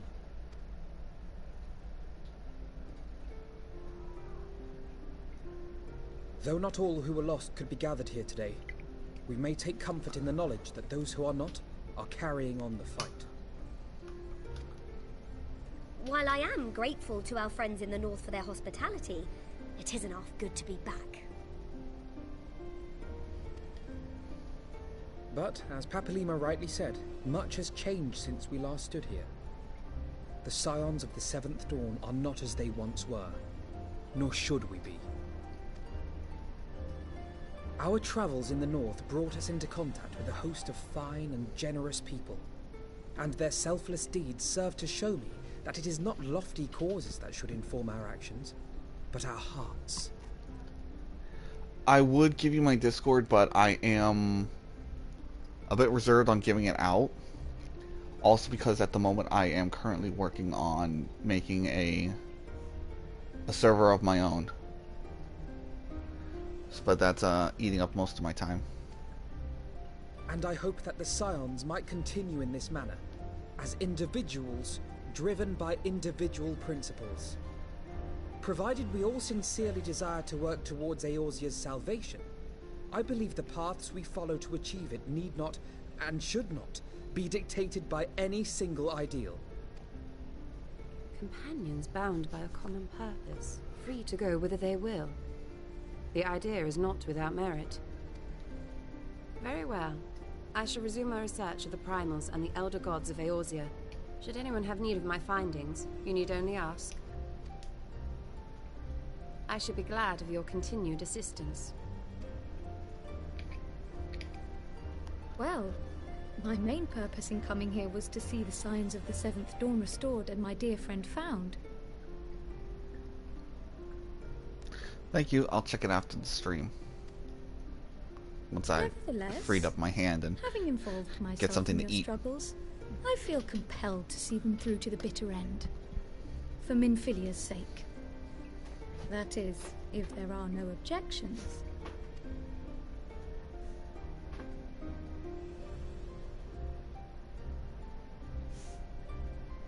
You will always be welcome here, Kryl.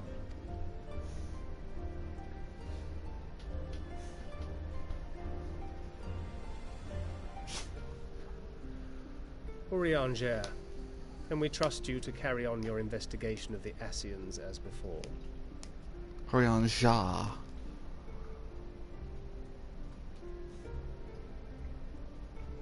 Regardless of mine own desires, I am undeserving of your trust, having so villainously deceived you all. Now, I'll hear no more of that. It would be disrespectful of Minfilia's wishes. She entrusted matters here to us, that we might protect this star and understand the truth which hides at her heart. Mayhap I can handle the former, but I think you far better suited to the latter. No? No, don't worry about it. It's fine. I'm not worried at all.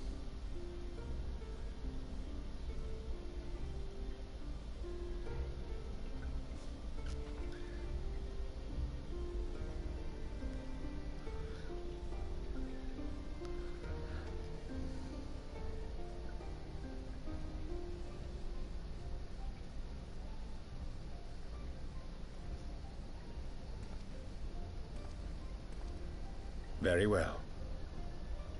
Then out of love for my Lady Minfilia and Moonbreeder both, this shall be my solemn charge. Papalymo and I should probably return to Thanalan to keep an eye on the Resistance. There's still the matter of the Griffin and the Amalja, not to mention the new Imperial Viceroy. That little lot must be worthy of our attention, right?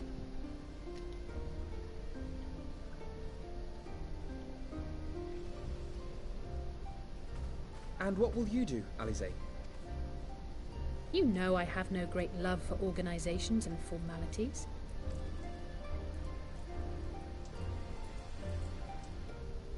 But that being said, This new approach you propose is not wholly objectionable, and we've always got him to keep us from bickering.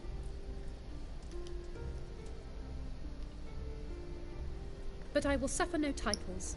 I am not here for House Leveilleur, nor to walk in Grandfather's shadow. Upon that point, we see eye to eye. If it please you, you may think of me as but another comrade in arms.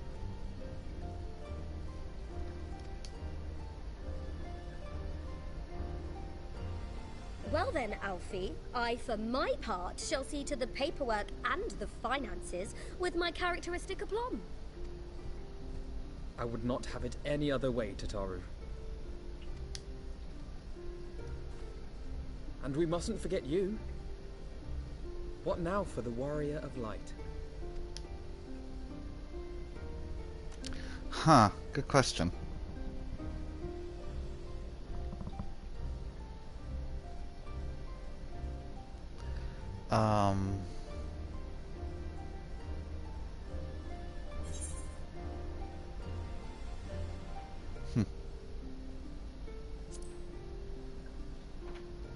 A new adventure. What else? Indeed. The path behind us was fraught with hardship, and the path before us will be no less unforgiving.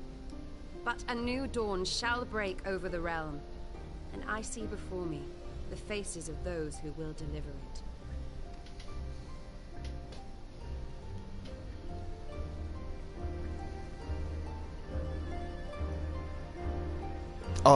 Oh man. Speaking of being voices of characters I like, there is one person I can't wait to give voice to if he has no voiced scenes. And I don't know if he does have any.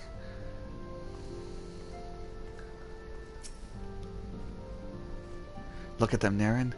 Scions of the Seventh Dawn. Look how far we've come. The people we've met, the moments we've shared, the losses we've suffered, the tragedies we've overcome, all of it has made us who we are today. Where we go from here and what the future holds, only the 12 know. But I know that we will find out together.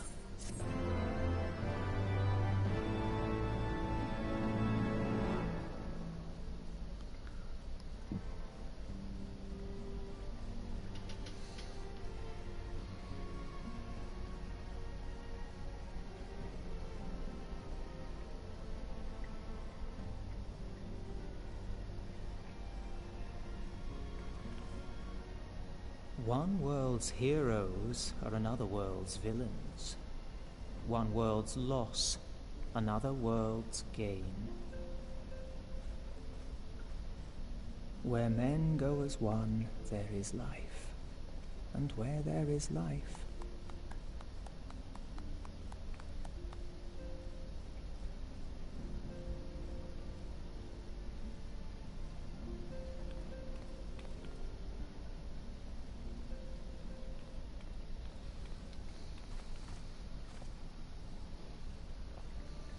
My friends, if I may, I would ask that you entrust Tupsimati to me. Clouds gather upon the horizon, and as Master Louisoix's disciple, I would keep it close at hand.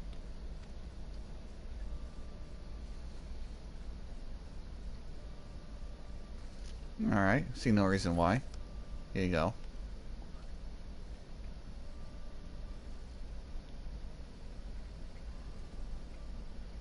Thank you. I shall guard it well.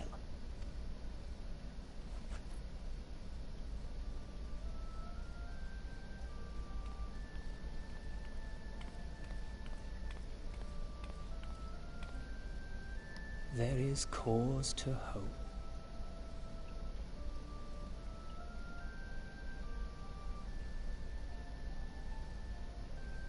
For every ending, every parting, marks a new beginning.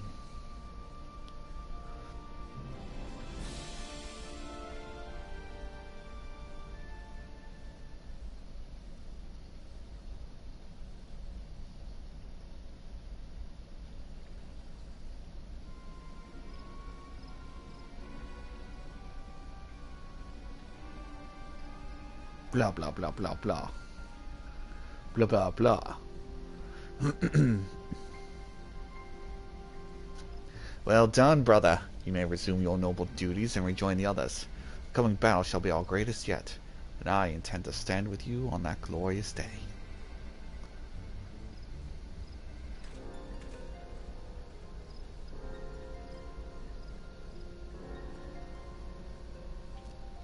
True believers are so readily led.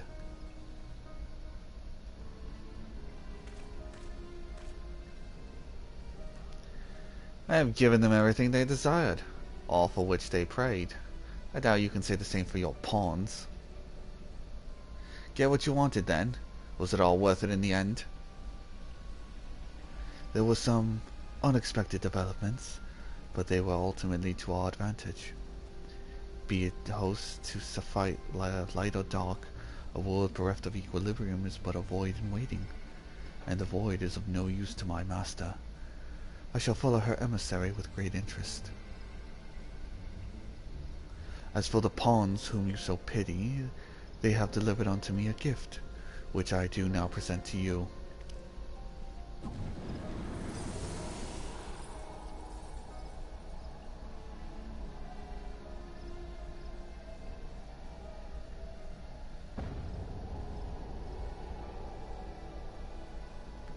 The eyes of Nidhogg. Many were the candidates considered, but by your deeds you have proven yourself the most deserving.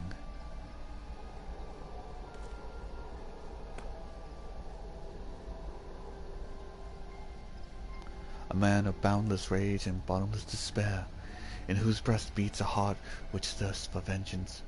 Only you are fit to wield these eyes, for weal or for woe.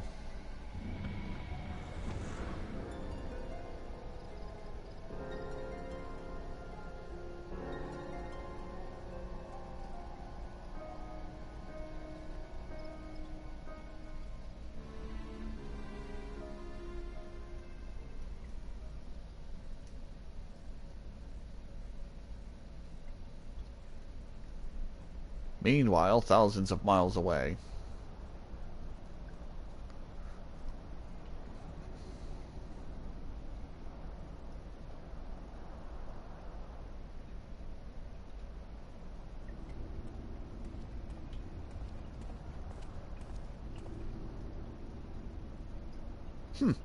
So it was here all along.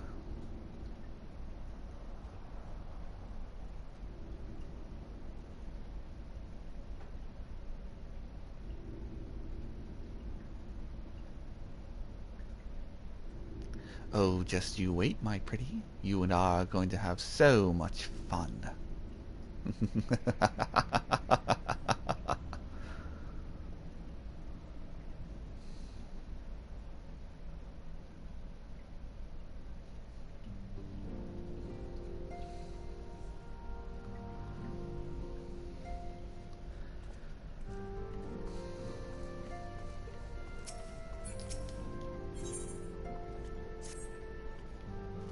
Ah, Niran, just the hero I wanted to see. Would you mind doing me a small favor? I need you to meet with the... I need you to meet me at the Diamond Forge. This won't take long, I promise. Where is the Diamond Forge? Oh, just outside. Duh.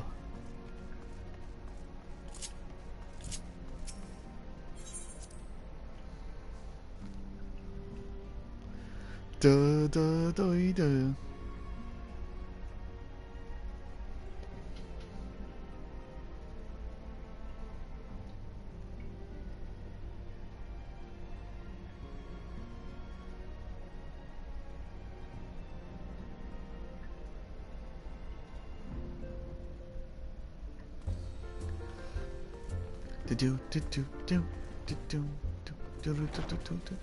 You know, you never told me what kind of games you play, Rose.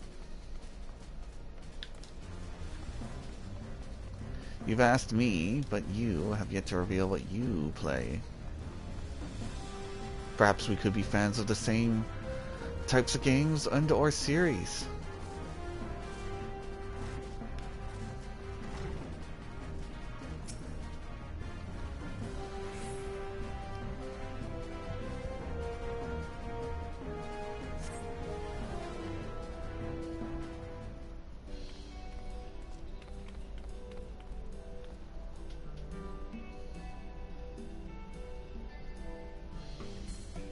I'm sorry to drag you away from your duties, but as I said, this won't take long. I just need you to stand perfectly still for a few moments. Okay. What? Why are you all looking at me like that? Right? Everyone? Ready to go to work? No squirming now. Oh, and you might want to close your eyes. Taru? Ow! Ow! Watch it! Whoa, handsy.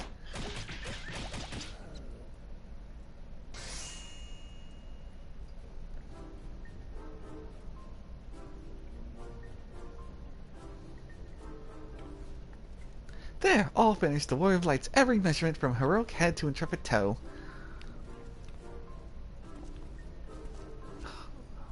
Why is this necessary, Tataru? Well, wouldn't you like to know? All in good time, Naren. All in good time.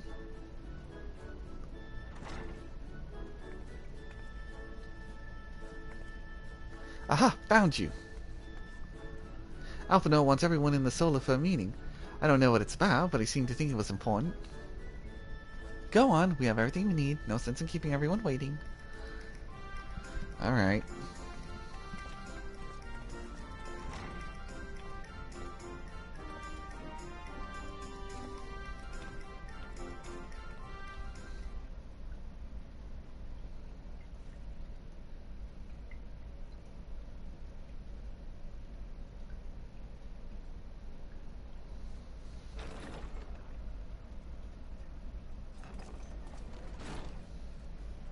We're here. Did we miss anything? We would not presume to begin without you, Yda. Urianger has returned to the Waking Sands, but everyone else is now present. Yes, but for what exactly? We all have duties to attend to, Alphino, so you may dispense with the preamble. Thank you, Alisae. It is the very subject of those duties which compelled me to call this gathering.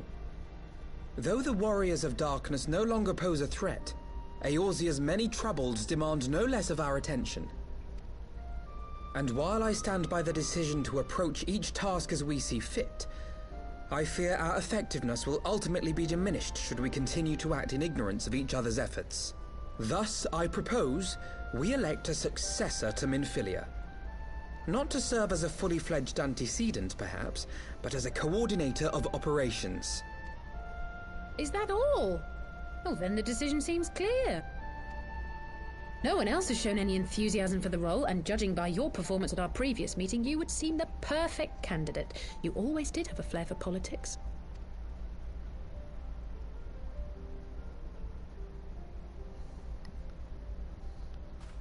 I did not mean to... That was not my intention. As my tenure as commander of the Crystal Braves comprehensively demonstrated, I lack the qualities required for such an office. I would much prefer to remain as I am now, a soldier in the field, so to speak.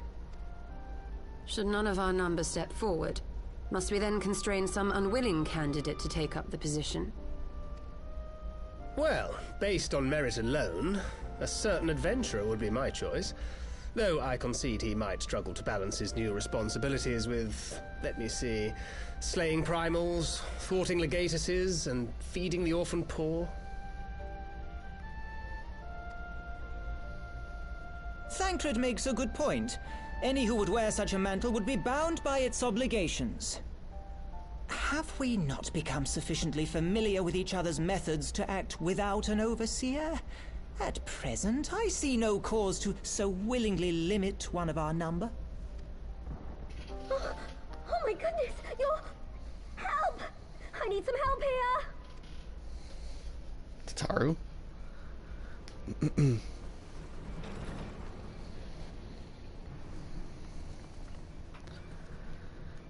Tataru, are you all right? Me? I'm fine. It's this poor girl who just staggered in and collapsed on the floor that I'm worried about. Narco! God, how did... Y'shtola! Please, you have to help her. Kral, a hand if you would. Let us see about closing these wounds.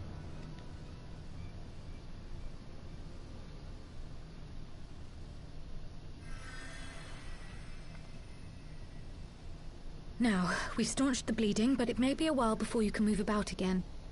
Though having seen your wounds, I'm surprised you are still moving at all. Thank you. My message. It was too important to delay. I took the shortest route I could, though I knew it was more heavily patrolled. As you can see, my efforts at evasion were not entirely successful. Honestly, you're too brave for your own good.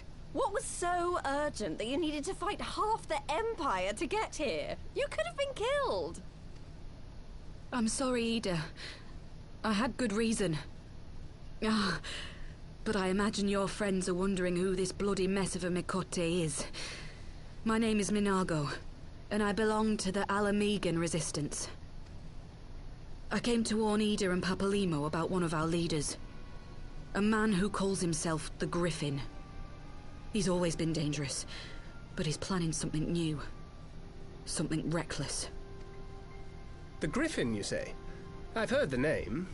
Rumor has it your man is eager to test his claws. Aye, and on no easy target. He means to assault Baelsars' wall from the Alamegan side.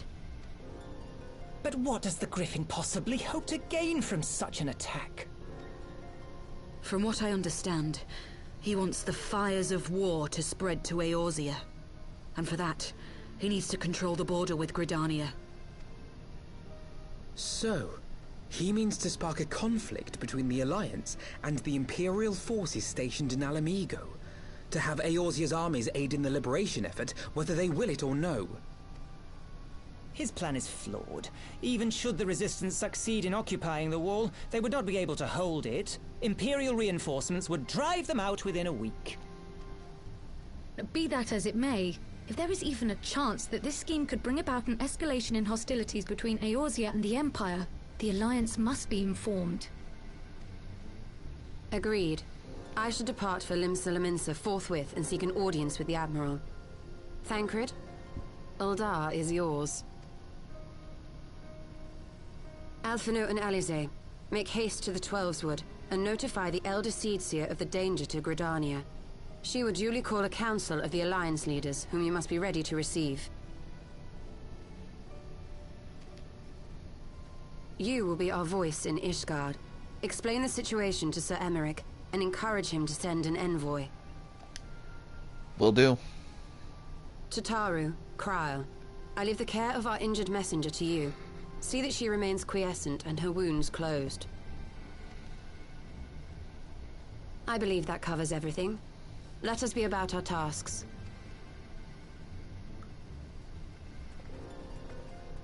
I suspect the ill tidings from Girabania will be held as a turning point. The beginning to a bloody end. The business of war was ever conducted with the coin of self-sacrifice.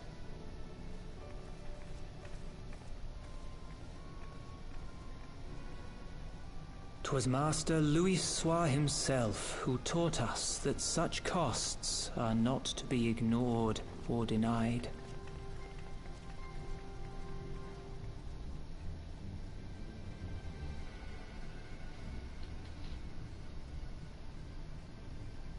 And so, I shall embrace them. When the time comes, I will make my choice, as you will yours.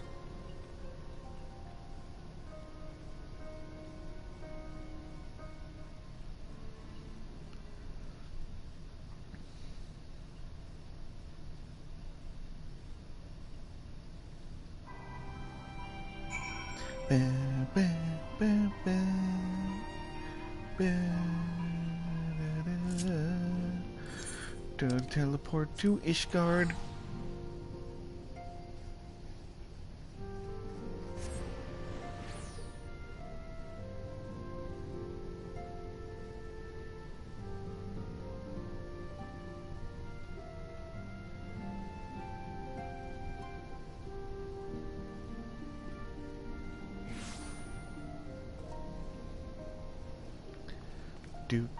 Do. Oh man, there's an S rank. I am breaking canon for a moment. I am not passing up that S rank.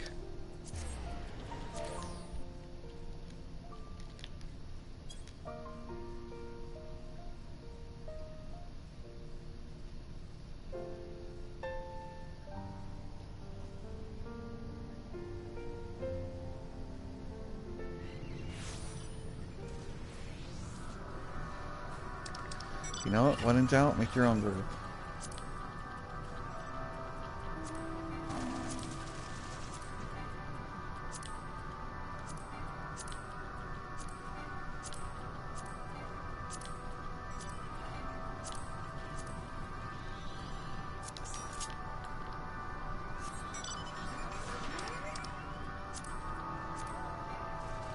Come on.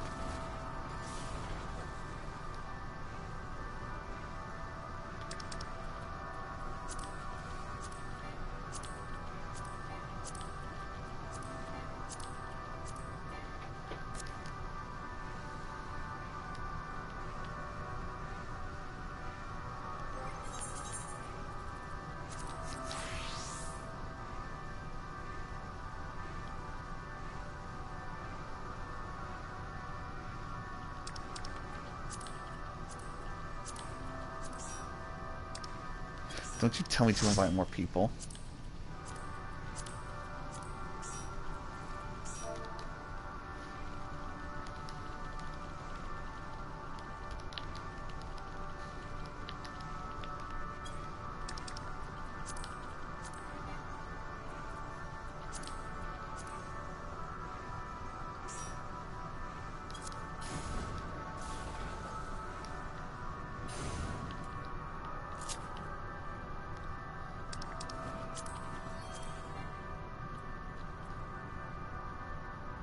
Wait, 1, 2, 3, 4, 5, 6, 7. We got room for one more.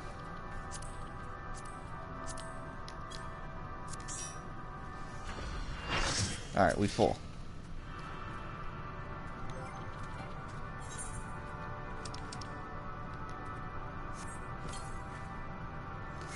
Alright, at least I'm kind of story synced, so the musical cues are still hidden. Oh, who are we moving this way?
Ooh, what's that axe?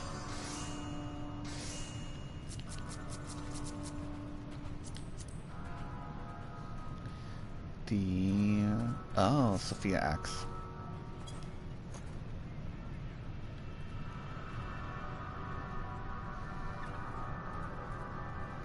Uh-oh. My phone did a thing. Chat. There we go.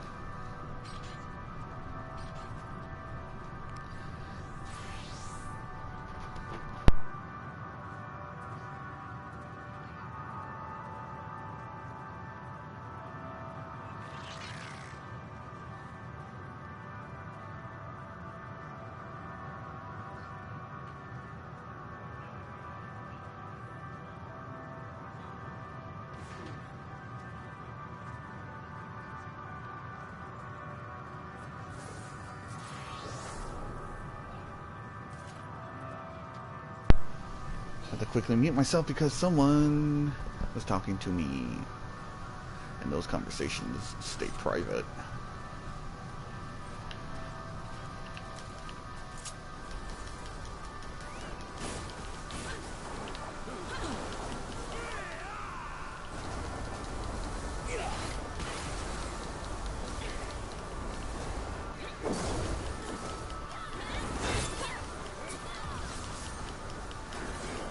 Oh. Uh-oh. Ow. That's fine, it's almost dead.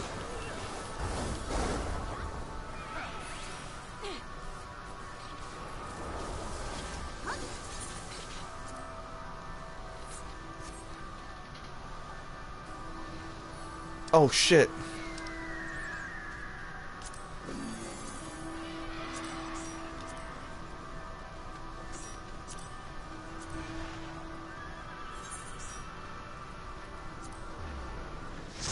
I didn't know about a double S. I didn't know about a double S.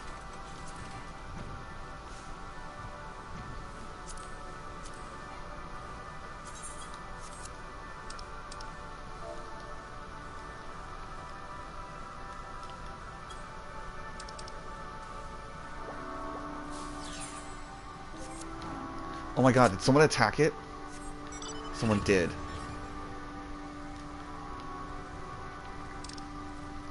Oh, for God's sakes, invite. Invite.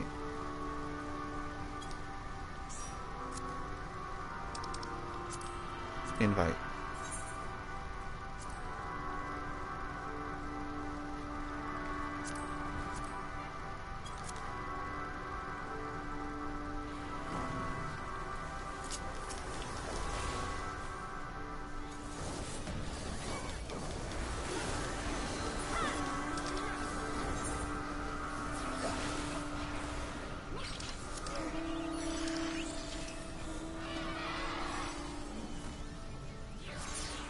Oh.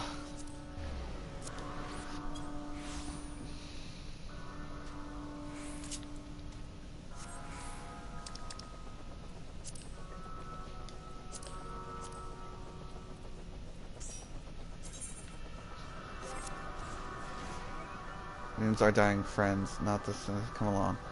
Please wait for the minion to kill after this. Yeah, I remember when someone.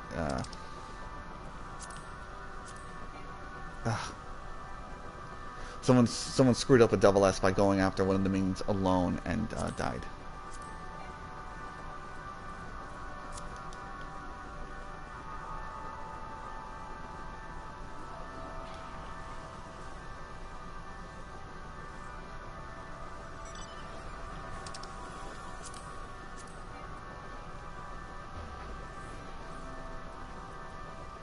Oh, someone pulled. Dude, people are just too fast.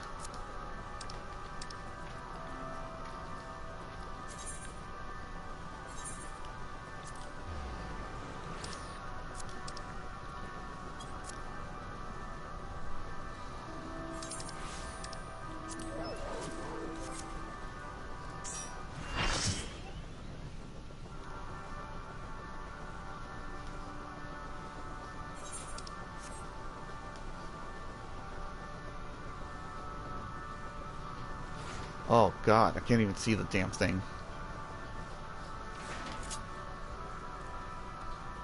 Oh, there it is.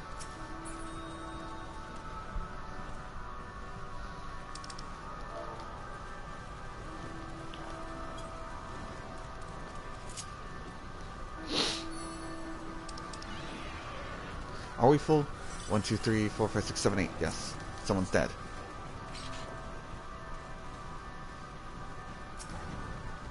Ooh. Are we fighting Kerr? I think we're fighting Kerr now.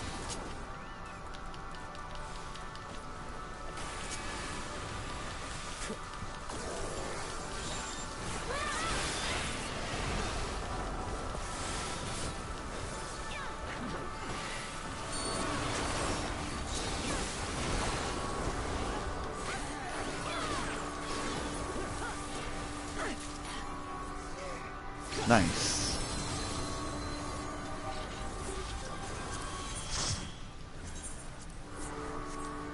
Okay, back to the story.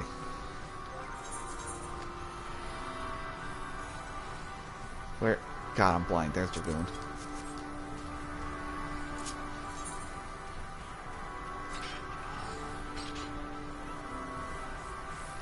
I had seen that dude before, but I never knew that there would be an SS that spawned with it. Because it's just like never happens.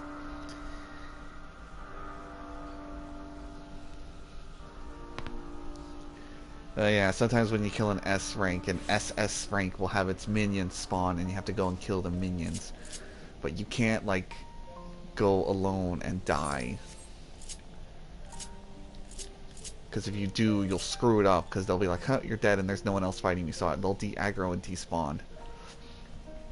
Everyone has to go out in groups to specific locations and strike them down, and then the SS will spawn. How many do I have now?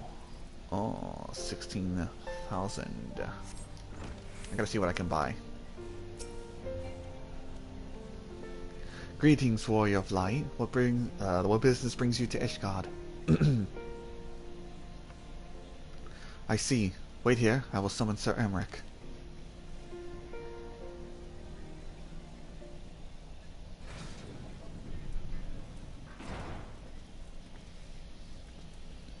It is good to see you, my friend.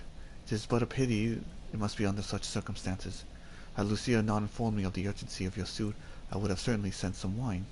Said for some wine. Oh, you fucking charmer, you. Fucking trying to get me drunk, get in my pants. It's working. But to business. I thank you for bringing these developments in Alamigo to our attention. Ishgard will, of course, send an envoy to attend the council in Gridania.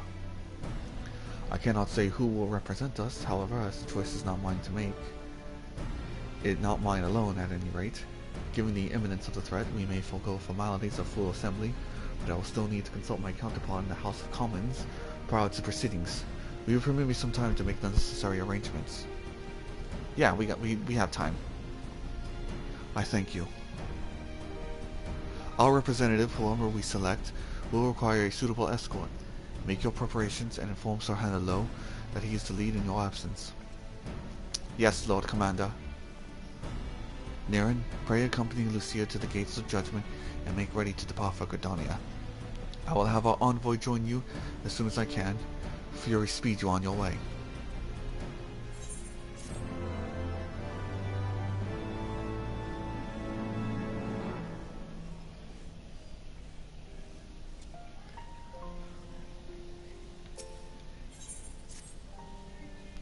If you have no other business in the city, join me at the gates of judgment.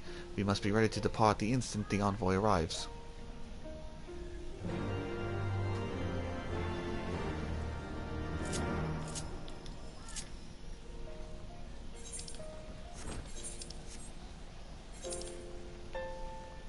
I might as well just run the whole way down.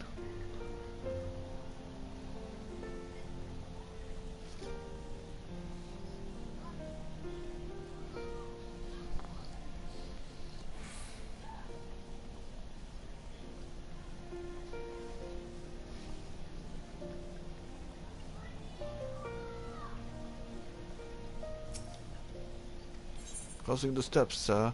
Wait. As a matter of fact, yes I am.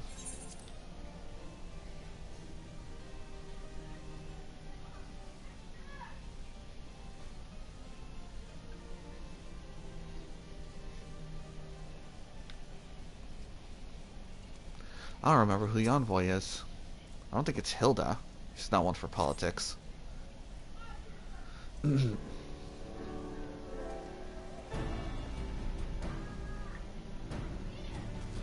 We meet again. As it seems, my counterpart in the House of Commons agreed that I should act as Ishgard's envoy. Not, I concede, that there was ever any real doubt. As Lord Commander of the Temple Knights, it is my duty to sanction any military operation. Be that as it may, I could not in good conscience make the decision alone, now with the ink scarce dry in the Republic's Book of Statutes. I trust you understand, my friend. Alas, I must test your patience still further by making a brief stop at Camp Dragonhead. Given the trouble brewing in the Black Shroud, I would see that the garrison is ready to defend the border.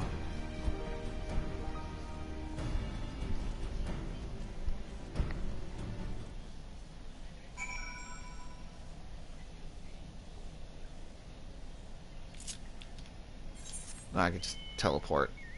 I could just fly.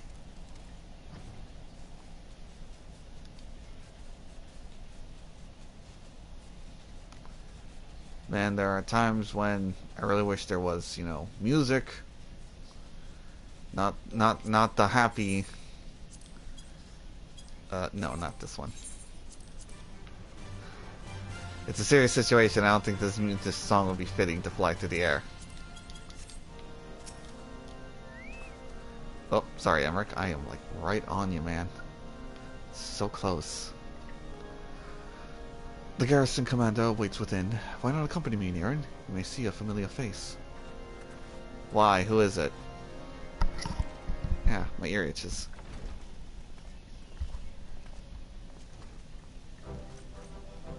Niren, old boy, how wonderful to see you!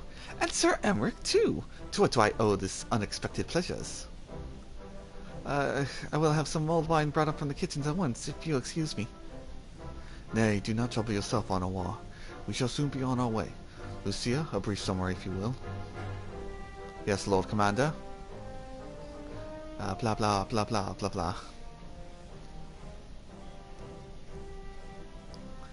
Those villains hardly need an excuse to wage war. Bloodletting comes as naturally as breathing to to an Imperial. Yeah, you're about to say some racist shit in front of two Garleans.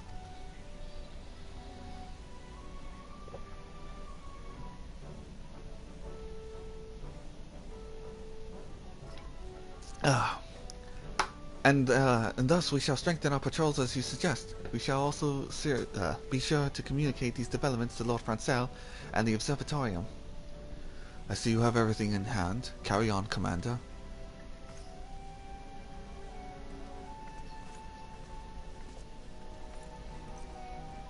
Surprised to see yours truly at the helm? Yes. You and me both, old boy. I doubt I'll ever feel worthy to sit where he sat.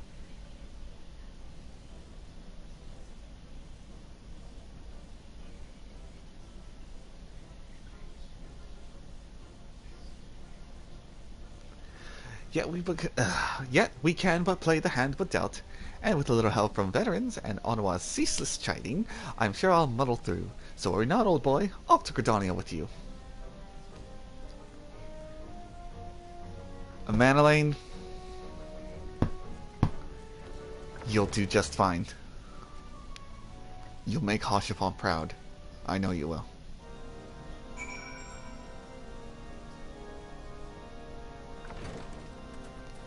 Alright. Next up, Gridania.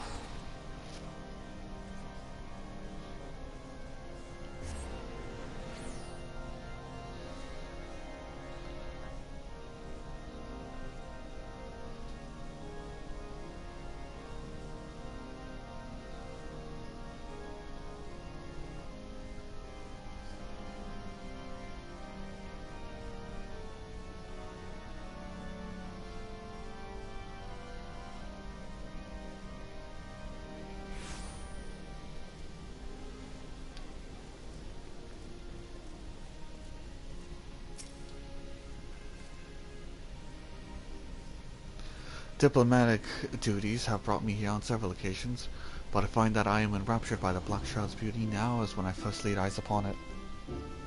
I fear this time, however, events shall afford us not the luxury of enjoying the splendor of the forest.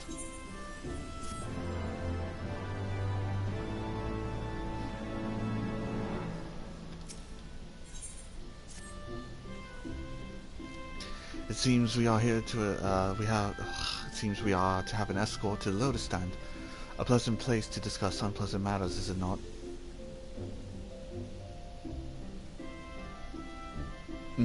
Yes, of course. Just like that when we last arrived. Let's announce ourselves, shall we?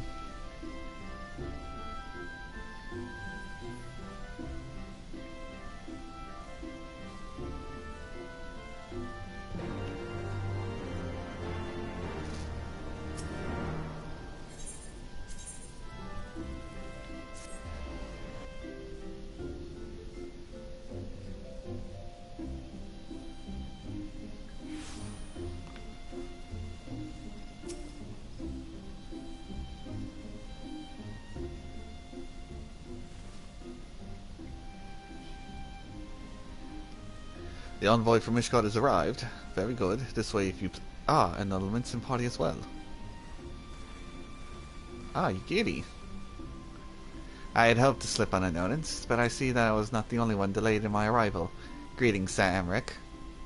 Retold, always a pleasure. And Aaron, I trust you are well. 'Tis a day for reunions, it seems. I believe you are well acquainted with my escort. Master Niren, I was glad to hear from Ryle that the missing Scions have now been found. It's good to see you too, Yugiri.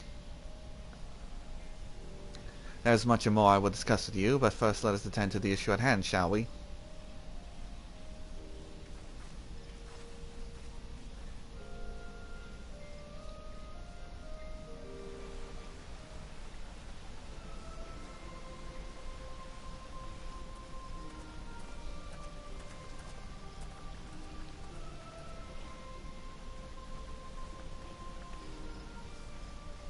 I bid you welcome, my friends.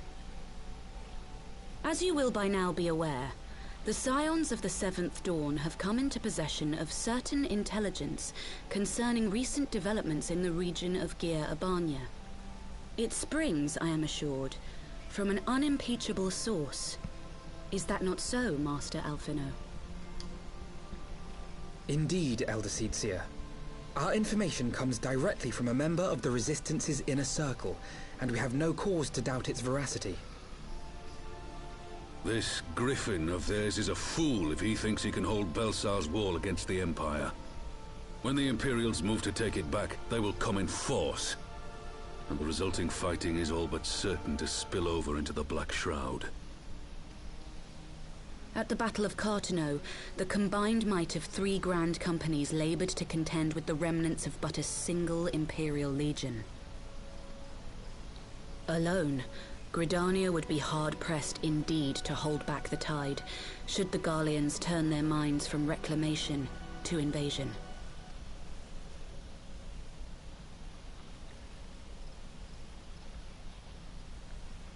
May I once more convey my nation's deepest regrets for our inaction in the days prior to the calamity. 'Tis a stain upon our ledger that I would fain remove.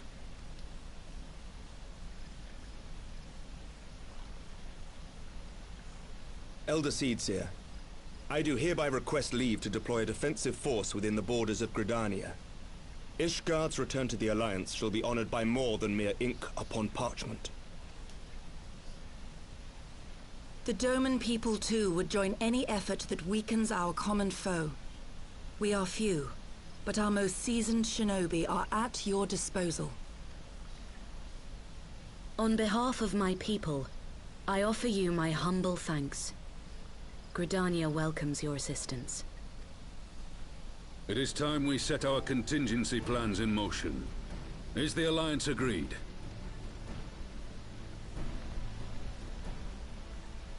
Then let us make ready for war. Victory favors the swift. There is much to be done.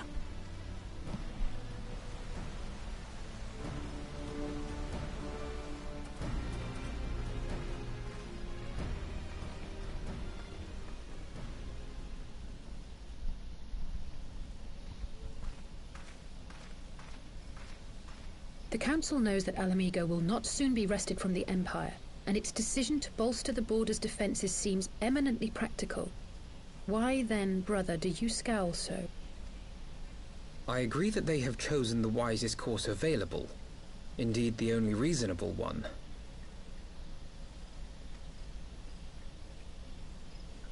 Yet something feels awry. In making ready for war, is the Alliance not granting the Griffin the very thing he desired? Any attempt to hold the wall is doomed to failure, aye. But I wonder if we have misjudged the prize for which he plays.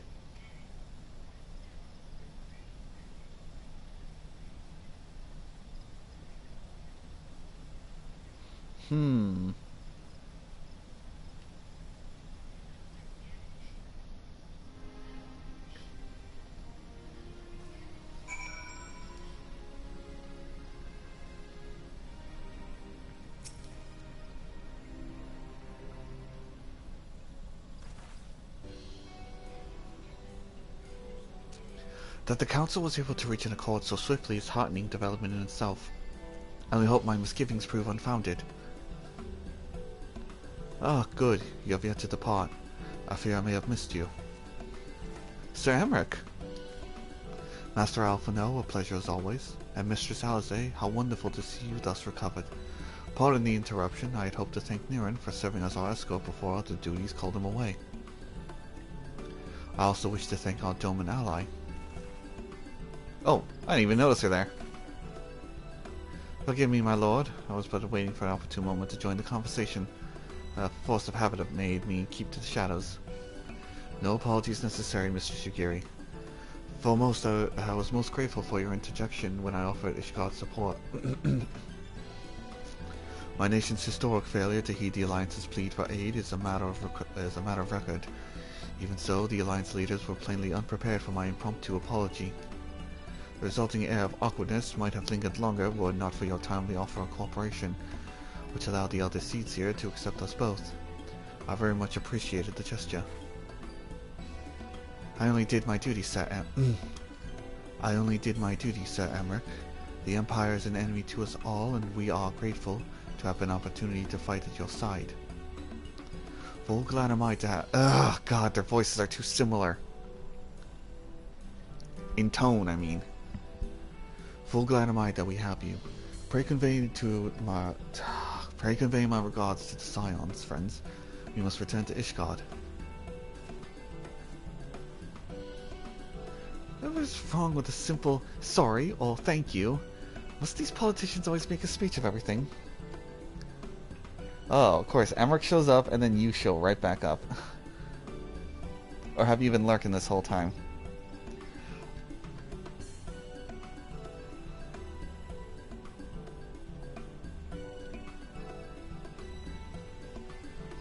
Sorry, I was answering a message. I thought a Baldessian Arsenal run was going to pop up. It did not. It's just a poll. That is how we adults speak, dear sister. Mayhap the ones who like the sound of their own voice. In any case, our business here is concluded. We should be on our way as well. No, I just came back. As soon sorry. Yeah, as soon as Emmerich shows up, you come right back. How about your Gaydar? Will you accompany us to Revan Stoli, Gady? Actually, I think I shall first pay a brief visit to the Shroud. I'm curious to see how Papalymo and Emo fared in their talks with the Sylphs. Not to mention what has been going on at Baelsars Wall. I will join you at the Rising Stones anon.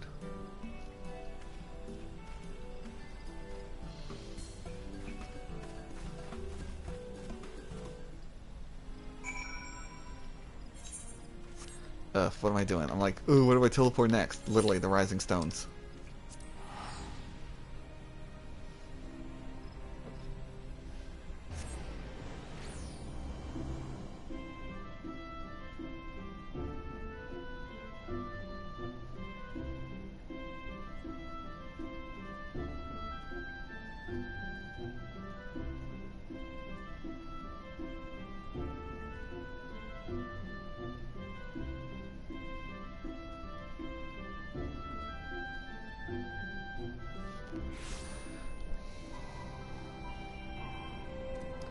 Was the main boy? Oh, you mean the one with the red hair, or the one with the white hair?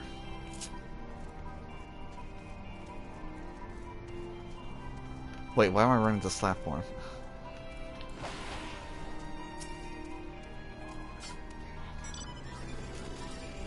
Give me 1 sec.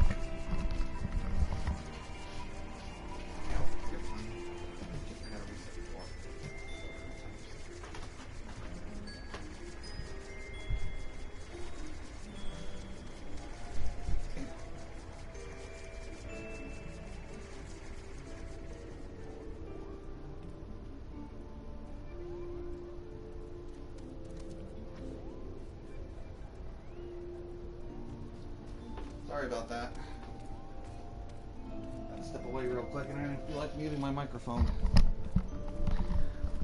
Oh, so Hoshifant. Unless you mean the one with the lance. Welcome back, Niran. Don't know about you, but I am heartily glad that all the talking is over. I understand that these council meetings are important, but do you find it not tiresome to weigh heavy You have to weigh every word before you speak it. Then I'll ever feel at home in the realm of politics. Lance. Ah, yes, we'll get to him. Actually, we're starting to get to him soon once we start working through Stormblood. That said, people have been known to change, and if my brother is willing to run his own errands, anything is possible.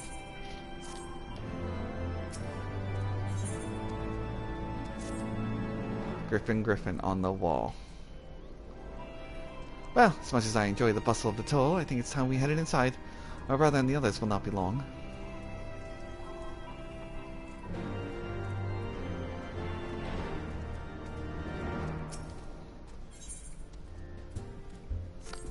Ooh. Ooh. Ooh, what top is that? The Dairymaku. But it is tanking gear.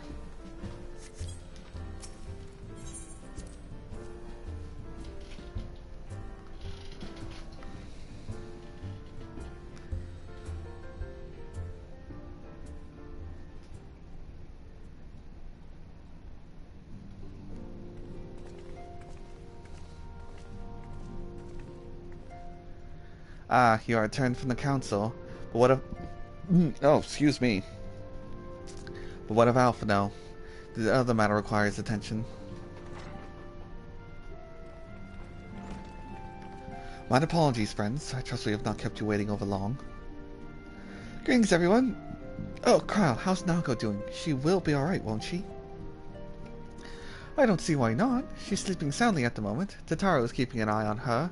So we'll know soon enough if there's a change to her condition. Her wounds are healing well. With sufficient rest, I am certain she will make a full recovery. Thank goodness for that. Now, mayhap you would share with us the Council's decision. Each of the nations, Ishgard included, has committed to providing military support to Gridania. The Eorzea Alliance will soon have a significant force in the Black Shroud, ready to respond to any Imperial act of aggression. You know, I almost wish the Council would stop messing around and give the Griffin what he wants. I wouldn't like to be the Imperial cup between the Resistance and the Alliance. You know, you cannot seriously... One does not lightly go to war with the Garlean Empire. Quite. To open hostilities without due consideration would be to invite disaster. Only there was some way to reach the Griffin. Some means to convince him to abandon this reckless course. It may not be entirely unfeasible. There is a network of tunnels beneath Baelsars' wall. Secret passages dug by the Resistance provide a way out of Alamigo, which may equally serve as a way in.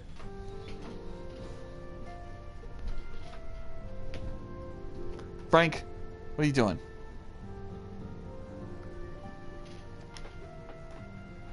Precisely. If all are in agreement, I would be the one to undertake the necessary negotiations. I'm familiar with the route, and the Resistance is familiar with me.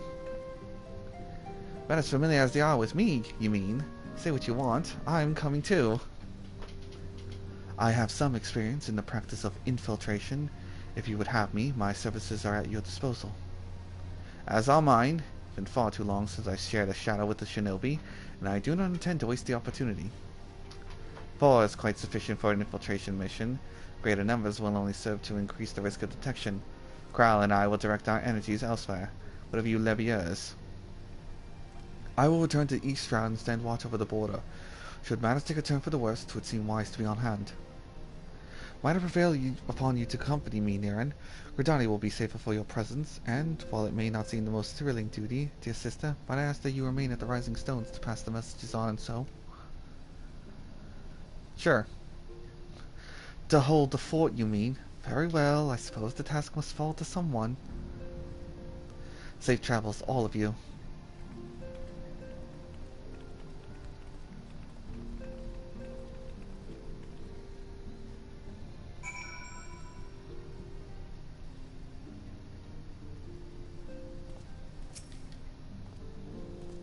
If you have any unfinished business in the Toll, pray attend to it now. I would depart for the Hawthorne Hut without delay.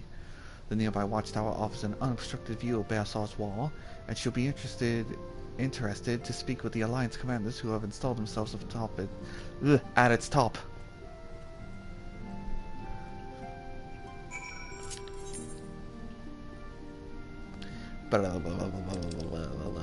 Eastern.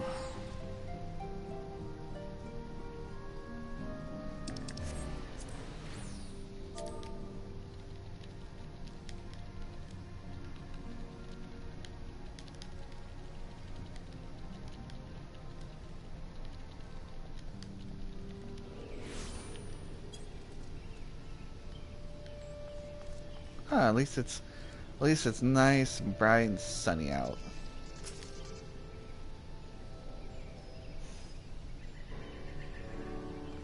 Ah, Niran, there you are. Come. Alisae's spire awaits. The Alliance officers on the platform should be able to apprise us of any developments at the wall. Fancy meeting the two of you here. We were about to set forth. Indeed.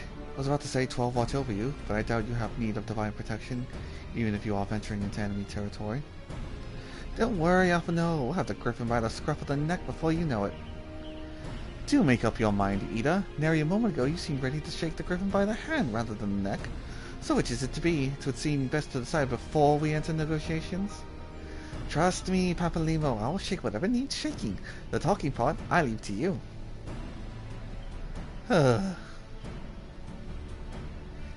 I think I feel a headache coming on. Let us be on our way, shall we?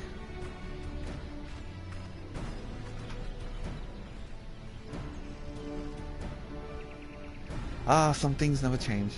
Well then, shall we make for the spire? Our Alliance friends will doubtless have news for us.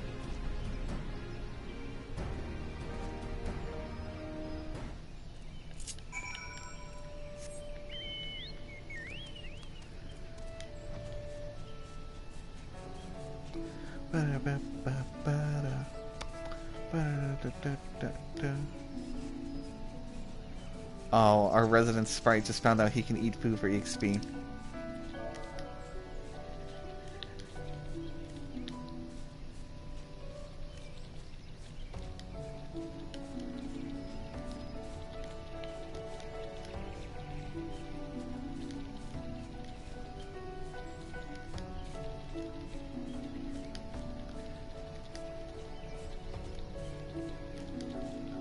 Eat the same food twice, and your buff goes up an hour. Nobody told him that, right? Good.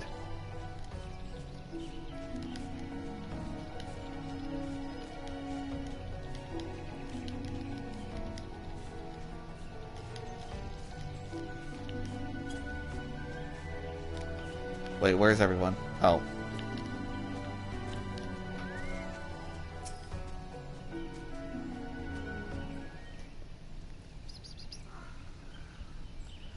Welcome, Warrior of Light. I assume you're here to speak with the commanding officers. You'll find them on the observation platform. Pray proceed. Need a little plug-in keyboard. I have a keyboard I can plug in. I just don't want to use it, because then you'll hear clickety click click click click click whenever I'm typing something. And I'm so used to controller already. I'd have to learn to mix both.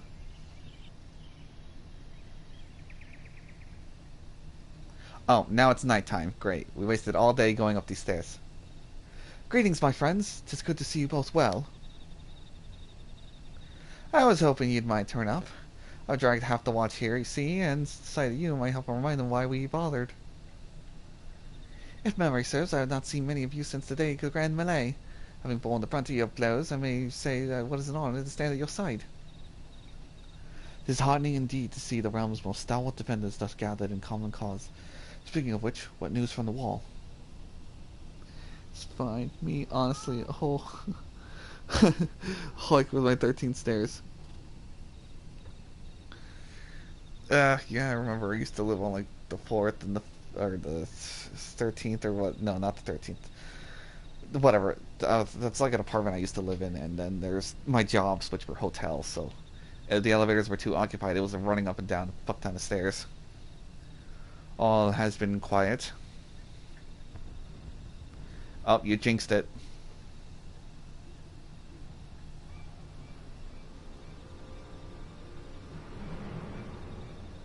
Report? What? 7 hells. Fighting has broken out on the top of the wall. A full-scale assault. That would be the Griffin's men then. So, the Griffin has made his move. Someone has. And what's that supposed to mean? Attackers there. They're wearing Grand Company colors. Impossible, we gave no such order. Of course, the wall was never the Griffin's target. It was the bait. We've been goaded into deploying our armies nearby, thus lending way to his deception. If those uniforms were convincing enough to deceive my scouts, the Empire would surely think that we watched the offensive. This could mean war. Even so, this may yet be no more than a diversion. With the armies of the Alliance occupying the Empire's attention, it would be comparatively easy for the Griffin's supporters to slip into Alamigo. He could then incite a rebellion amongst the populace, which the Imperial reserves would be hard-pressed to contain. Eorzea, meanwhile, would be plunged into chaos. Nerin, we must make for the wall at once. What, just the two of you? Our companions embarked on a mission to sway the Griffin from his course, and are likely halfway to his command post by now. They will emerge in the midst of a raging battle, and I do not mean to abandon them to their fate. It will be dangerous, aye, but the confusion may work to our advantage. If we are careful to avoid the skirmishing, it may be possible to reach the Griffin, and if we can do that...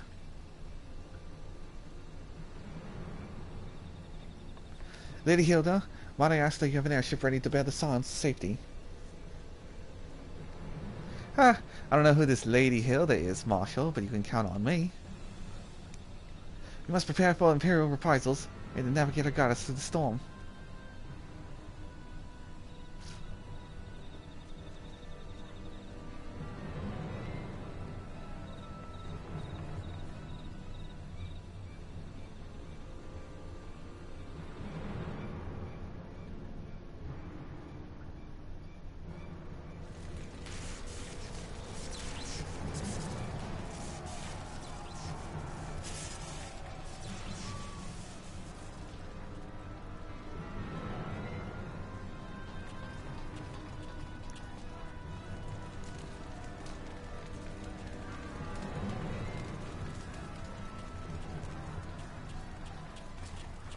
Forward, comrades! The time has come to drive the Empire from Alamigo, and force action upon those who have turned their backs to our suffering for so long. Let this victory be the first step in the liberation of our homeland. Alamigo will be free, no matter the cost.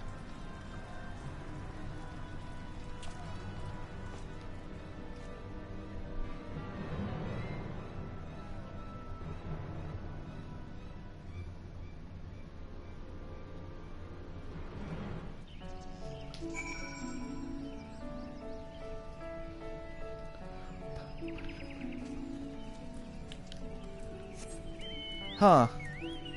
I don't know why where everything got so dark and Baelsar's wall is on fire. Looks fine to me.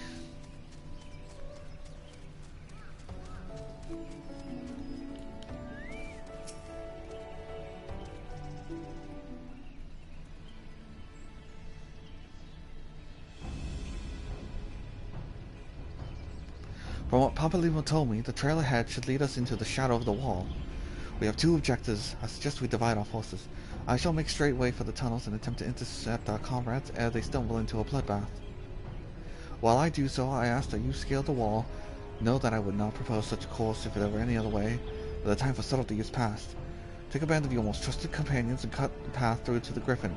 Make them see reason, by any means necessary. I will. And once we are free of the tunnels, we will make for your position with all due haste. And if everything proceeds according to plan, Hilda will then swoop in and spear us away to safety. Only pray that we have enough time.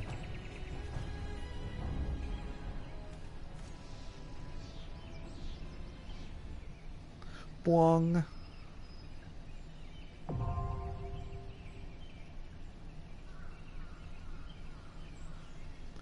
I wonder, who do I get if I do duty support? Oh, just adventurers. It's just Scion members.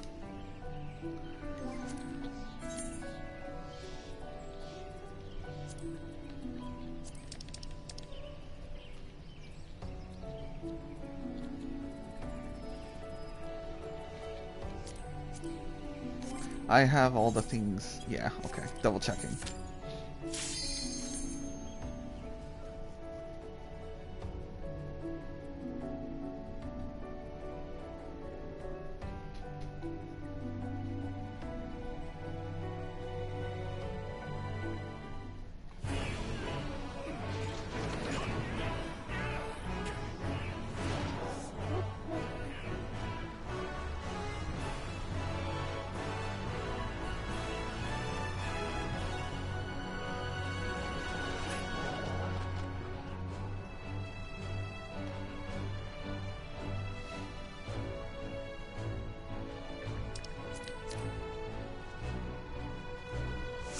Let me out.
Dun, dun, dun, dun, dun.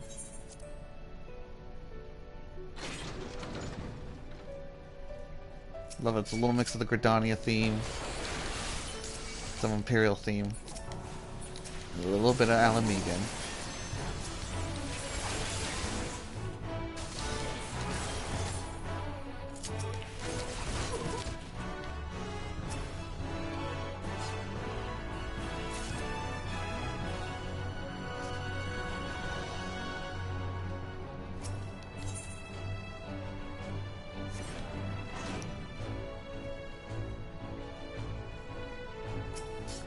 The Magitech Predator.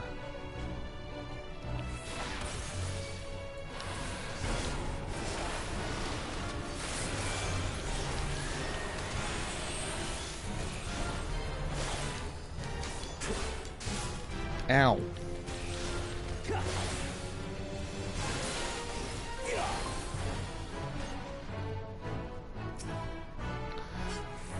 What gear drops from here again? The Filibuster. But it's... yeah. I want actual gear, not accessories.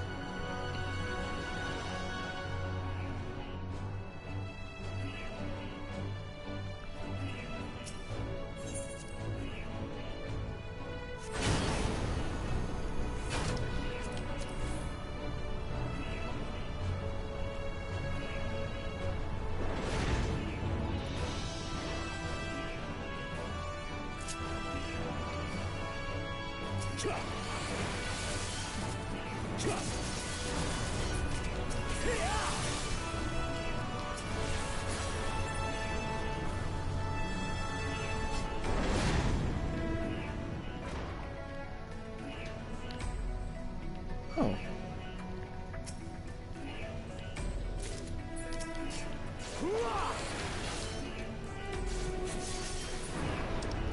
Boots of Scouting. I'm gonna need more gear to get a full picture. Uh-oh.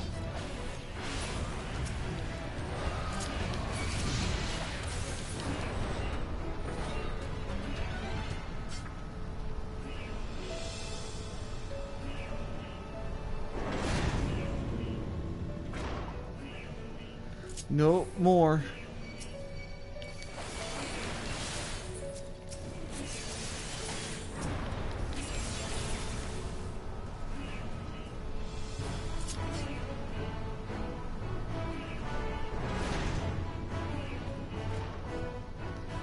Oh God, please free me.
I need a chest piece to get a feel for the armor.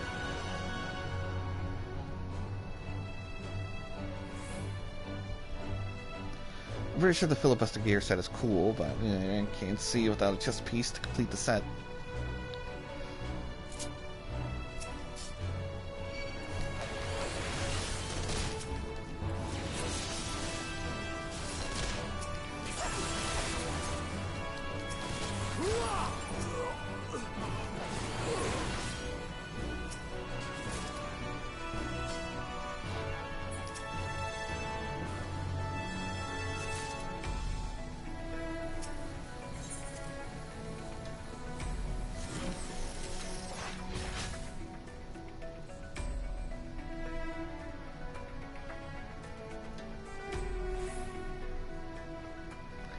Getting close to the top.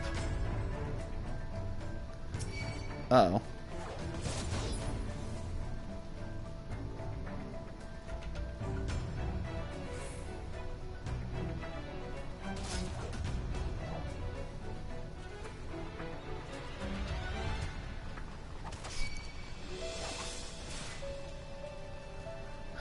Never thought I'd see the day. Eorzeans and Garleans fighting side by side.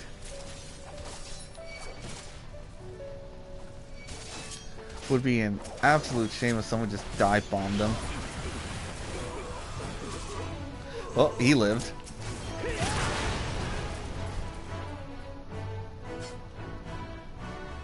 Alright, Griffin. Your plan's ending here and now.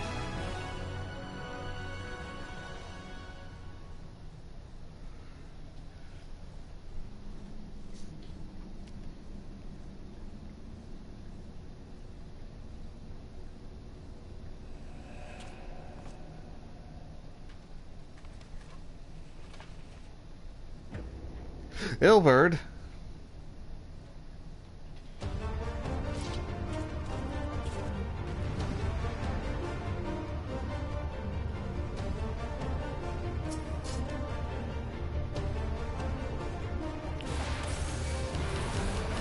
I'll give you a glorious end, warrior of light.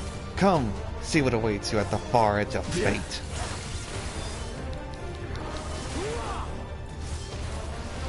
Yeah.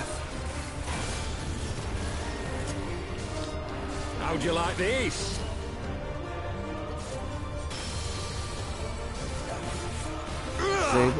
Say the line. This fight's not ending till you say the line. Sloppy. There we go. I'll tear you limb from limb. Sloppy.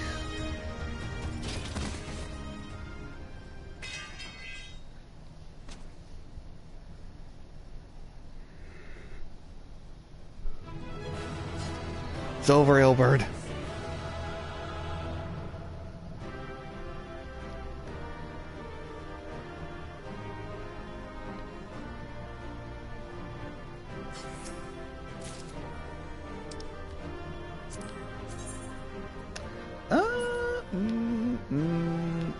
Not bad.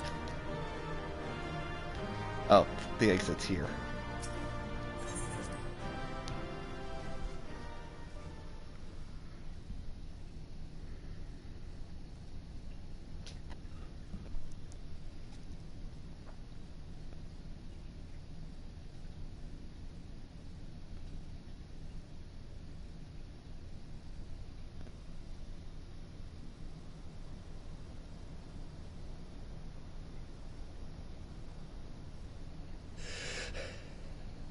You've beaten me, aye.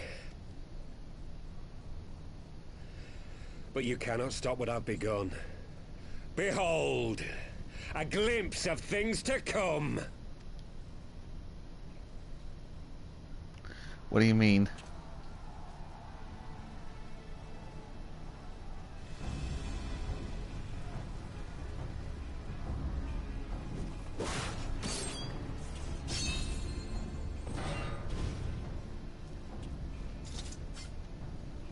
We did it! We showed the bastards! Aye! Victory is ours!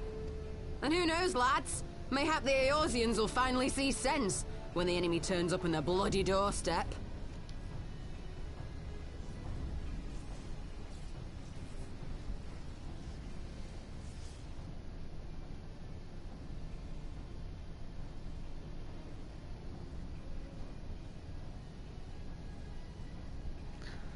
This is for Alamigo, for Eorzea. Laurentius, no. They die that others may live.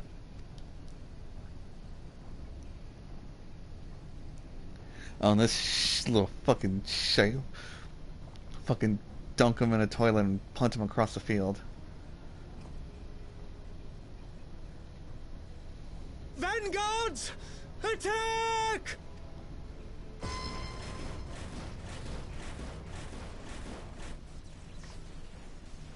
Seven hells! Do you hear that?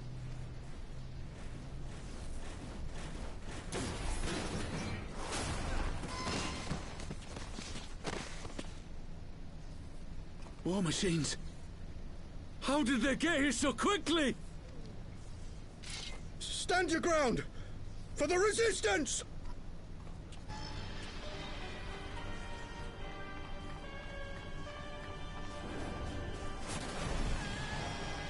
Oh shit.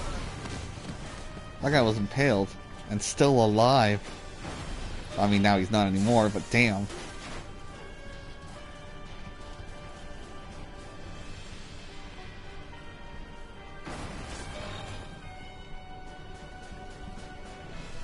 There's nowhere to run.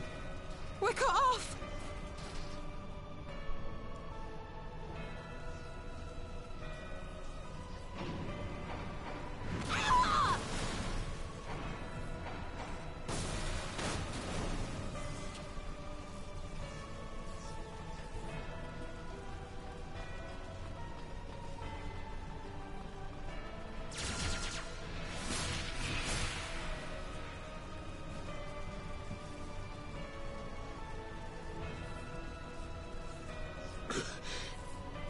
Gods help us.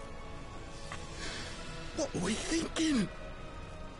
The Empire's too big. Too powerful.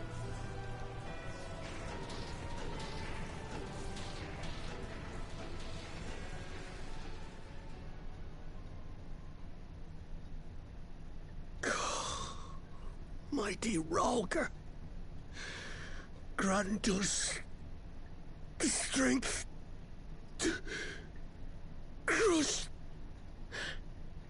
our...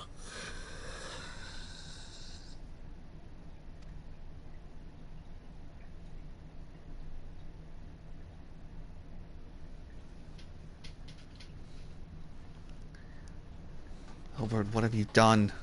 There you are. We got a problem. As you can see, our infiltrators did not elude me for long. Lady Ugiri is sending for an airship even as we speak. What do we do? This is a massacre! How wonderful to see you, Commander. Ilberd, I should have known. This has to end. It has to end now. Do you not see your countrymen dying? Have your ideals rendered you blind even to that? Order the retreat, and we will help your soldiers to safety. Retreat? With the moment of my triumph so close at hand? You truly are a sheltered child, Leveilleur.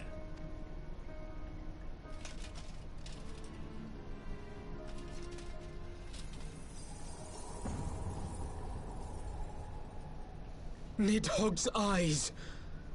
No abyss is too deep for you, I see. But trust me when I say that such power was not meant for mortal hands.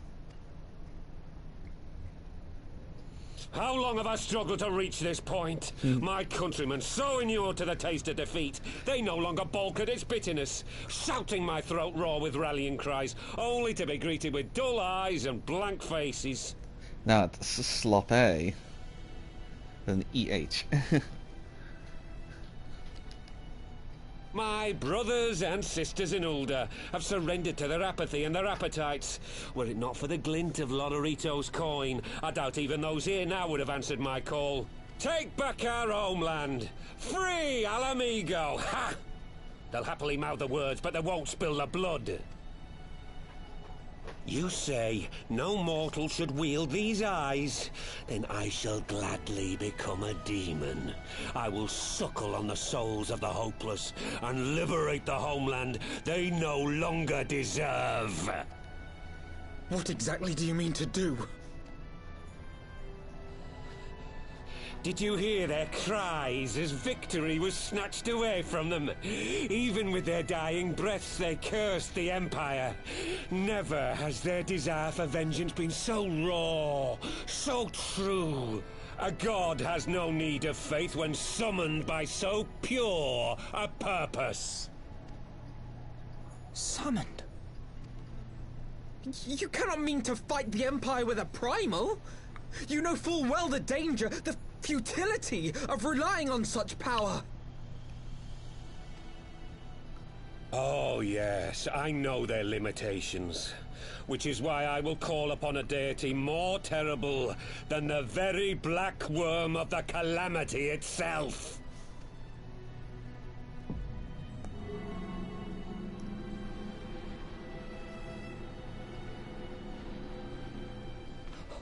What?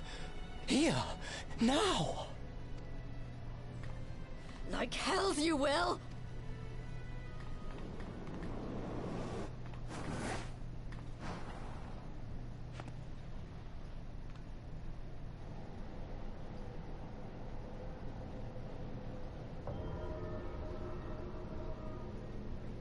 An ending to mark a new beginning. My pain, my longing, you shall have it all!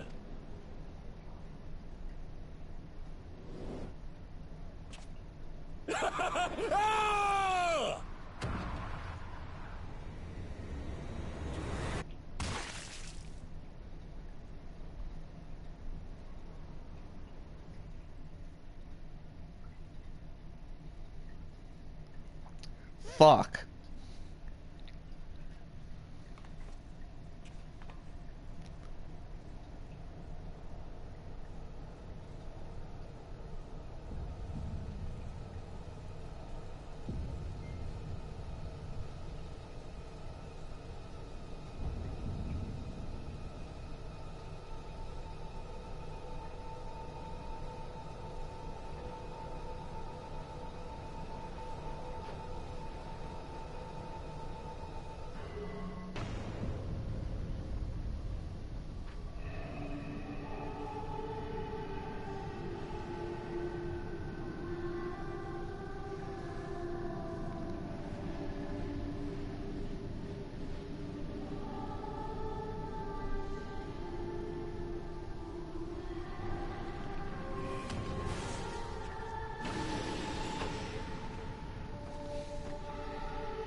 This light, is it...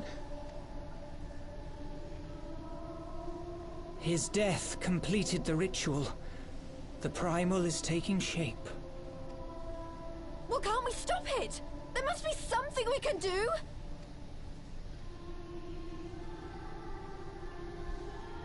There is one thing. What? Hey! Where do you think you're going? Master Louisoix briefly contained Bahamut by means of a potent spell of sealing. I will now attempt to do the same. But that's impossible! We would need hours to collect the necessary ether, if not days! Ah, Alphino, though I concede it may not always be apparent, I was ever your grandsire's finest pupil. Tiptimati, of course! The staff still holds enormous power, broken or not. Don't you dare, Papalymo! I know how that spell works.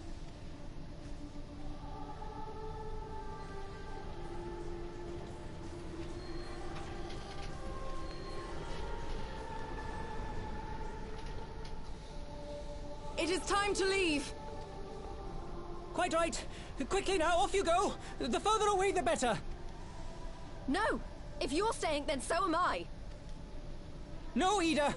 There is a path only you can walk, and it must not end here. Not like this.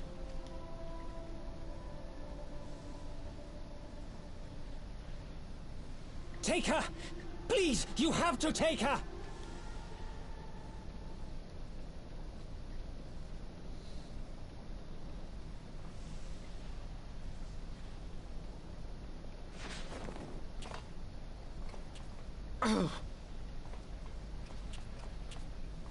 What? No! Damn it, Thancred! Put me down! Thancred! This is one battle you cannot fight. Away with you! Go!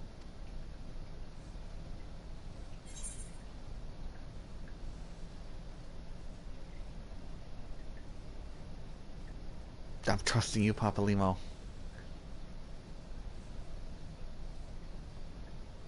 Alright.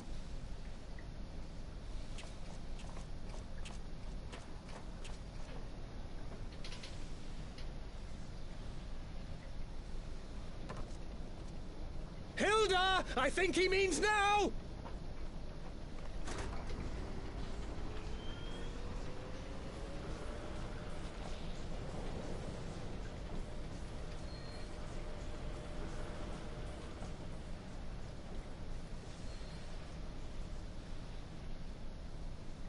I bid thee farewell again, my dear Yda.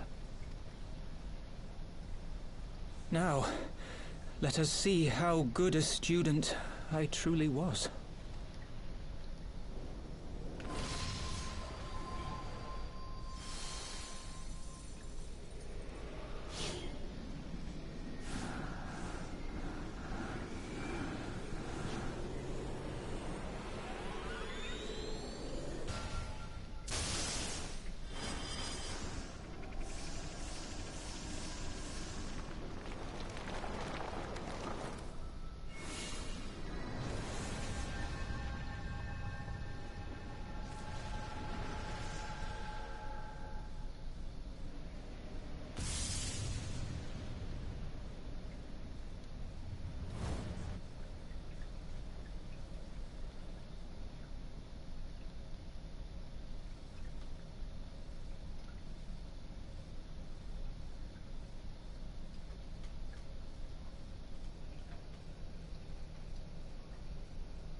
I don't think Yda deserves the hate that you feel for because of this moment. Because it wasn't her decision to make. I'll tell you what moment makes me hate Yda at a later point in time. Oh yeah, I remember when this just sat up there for months. People were freaking out, yelling, "Oh god, it's 1.0 again! Oh god, Dalamoon!"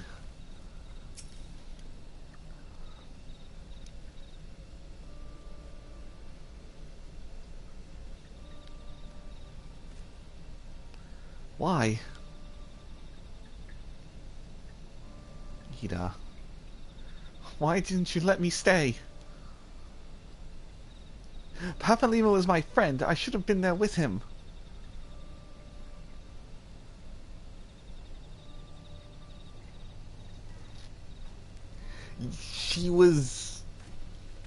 She's poorly written past this point. You could see it in his eyes, Yda. He knew what he was doing, what had to be done. Master Louisaw wore the same look right before the end. You think I didn't know that? I know, all right. I know. There's nothing more you could have done. It would caught us all off guard. Even Niran was powerless to stop him. If you must blame someone, then blame me. Just promise that you'll never forget what Papalymo strove to protect, or the lessons he tried to teach you.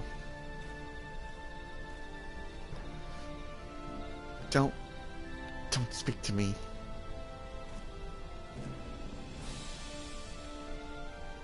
Leave Yda with me. Go on. Go back to the Rising Stones. The others need to know what happened here.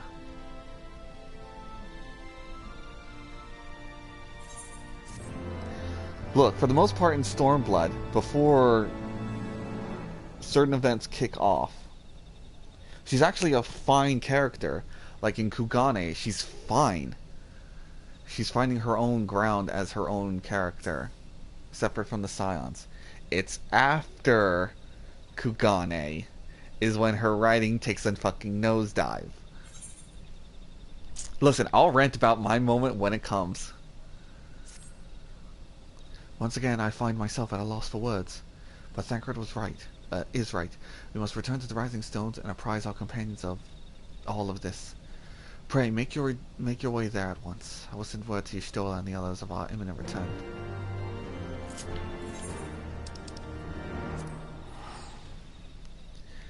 And the moment I'm talking about, you'll know what moment it is when I say you can't reason with someone who's tempered. And it's that moment which I'm pretty sure you'll think about in the palace throne room. That moment. That's where I draw the line at her being a poorly written character. That's where it is. That's my needle point for... Oh, Span, someone's got Titania.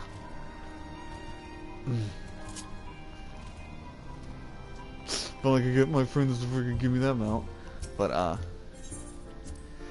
that's where I'm like, they had no idea what they were going to do with her. And that someone apparently must have forgotten their research of her history.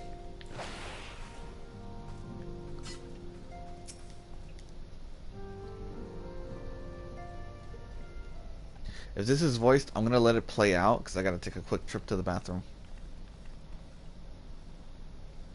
It's not. It would seem you bring ill tidings, brother. Aye, behind the Griffin's mask we found the grinning face of an old adversary, Ilberd. I know not how, but he had in possession the eyes of Nidhogg, whose dread power he used to initiate a summoning ritual, even as we looked on.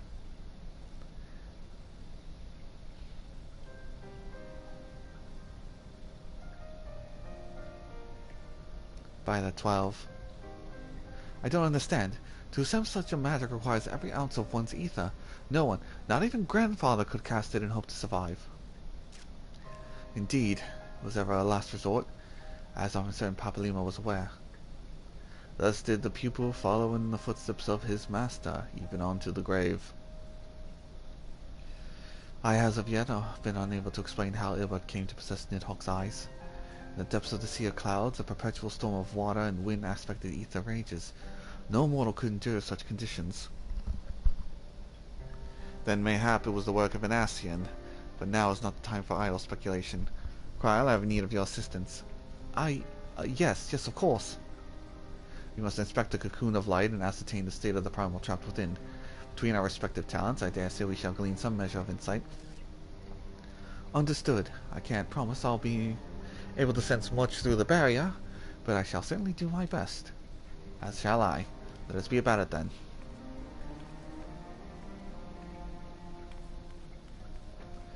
What, without so much as a by your leave?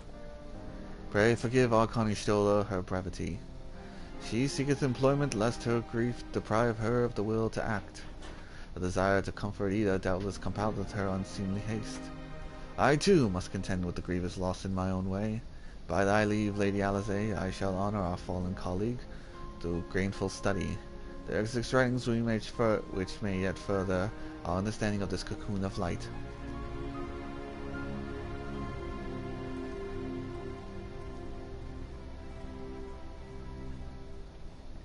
Mayhap I was too quick to judge. Surrendering to sadness and regret would be a poor tribute to Papalymo's sacrifice.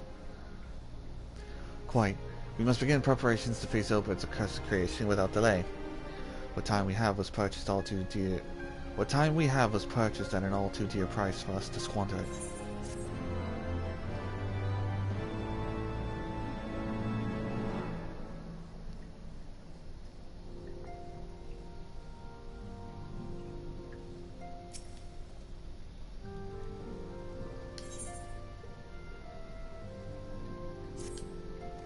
Ah, Niran, I wish I had more to tell you, but the situation in East Shroud remains largely unchanged. Meaning we still have our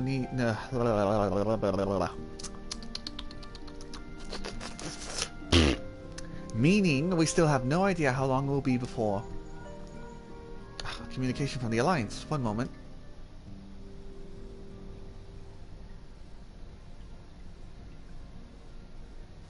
Yes, of course.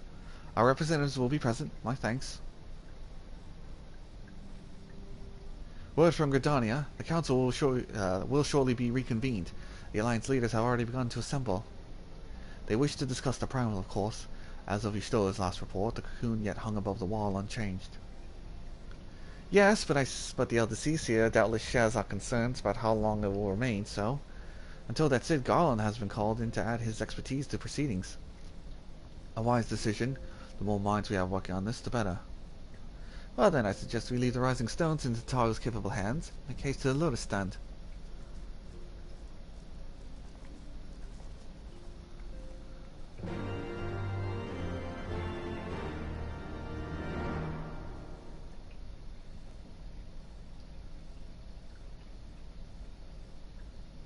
Game. Am I in Mordono or am I in Gridania? Ah, the best character of Stormblood. He makes his way at last.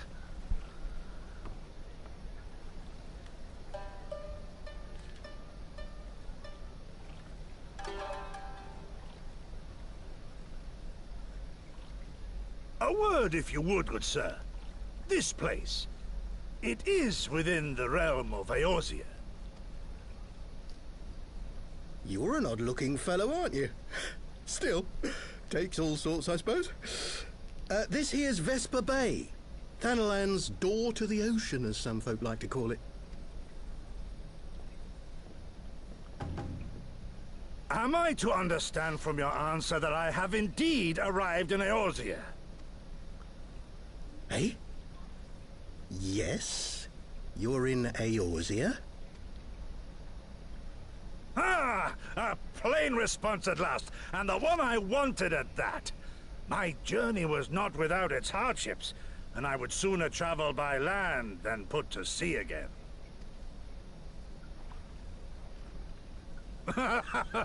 You do not believe that so small a bark could bear me across the ocean? Such timid little sailors. I had but to set my course, and set my jaw till I made port.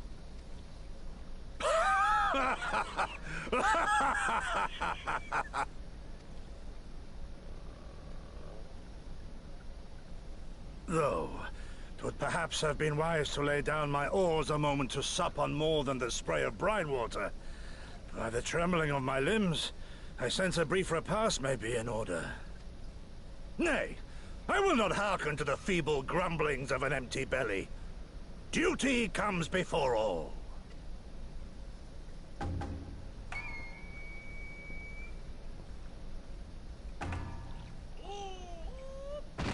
Oh, God, man, are you all right?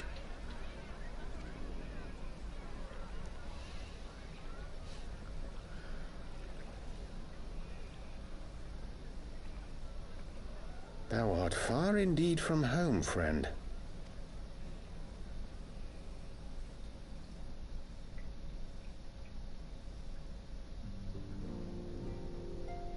Alright, I'll be right back.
I return.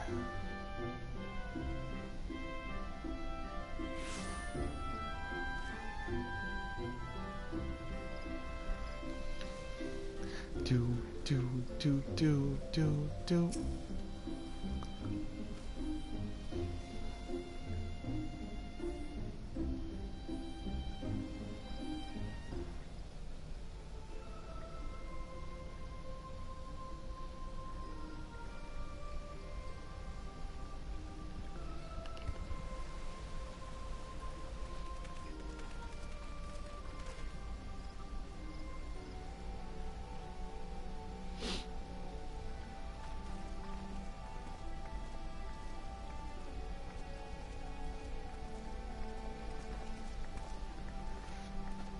Hello, everyone. Dear friends, pray accept my heartfelt thanks for your efforts in defense of Gridania's borders. I would fain dwell longer on my gratitude for the support of the Alliance, but the situation at Baelsars Wall demands that we forego such pleasantries.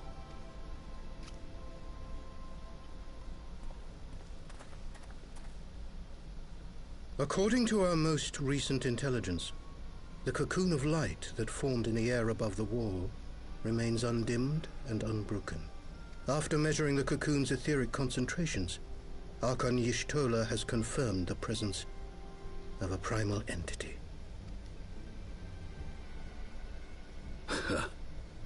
So we must assume that Ilbert's thrice damned god is indeed trapped within. And what news of the Imperials? They're not like to ignore such a spectacle. Sir, a Garlean airship was observed making an approach, but the vessel was destroyed when it drew near. The Empire appears to have made no subsequent attempts to reach the object.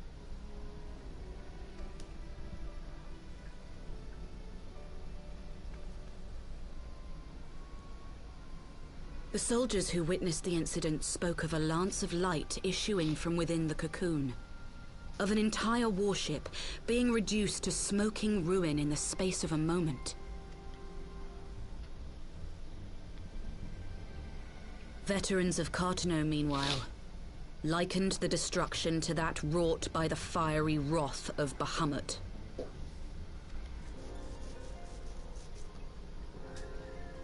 We could face another calamity.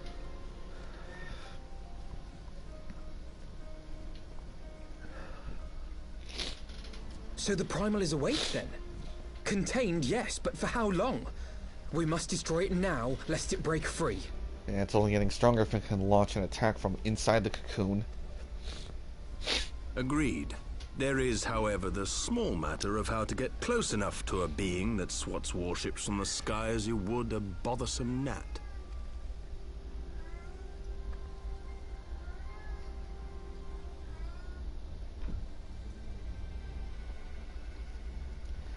What do we do?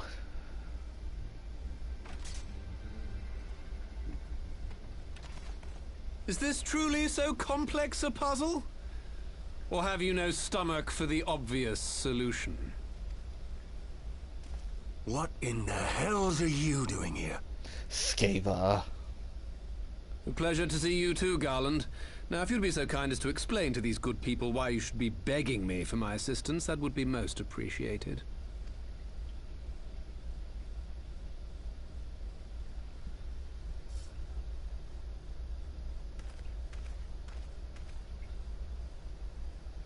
Who is this man?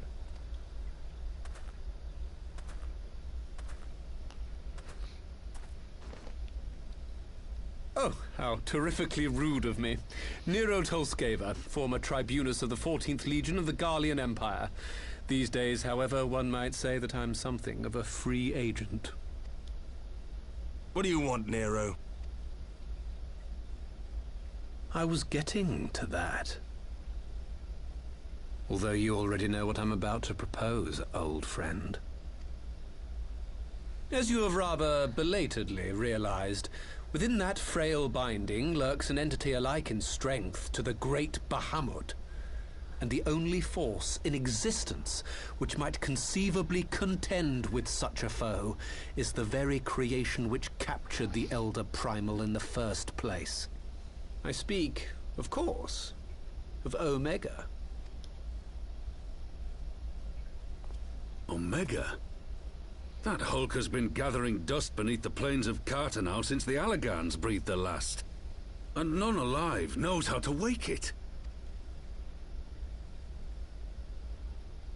I'm sorry. Do you understand who it is with whom you have the privilege of speaking? I'm Retold, Master Engineer, the mechanical genius who restored the Ultima weapon to full operational capacity. Yeah, and hello, I'm the one that broke it. And as luck would have it, I'm graciously offering you the use of my considerable expertise. And what, you just expect us to accept? You're a fool if you think your deeds at the Crystal Tower are enough to win my trust, Nero. Oh, I wonder, what does the dialogue change if you don't do the Crystal Tower? Because I know the Crystal Tower is, like, mandatory now, for reasons. Trust? You wound me, Garland. All those years, studying side by side at the Academy, sharing both trial and triumph, we were countrymen once, you and I. But sentiment aside, have you a better solution? Or do you mean to send in your vaunted hero there, as you always do, and pray the world is not engulfed in flame?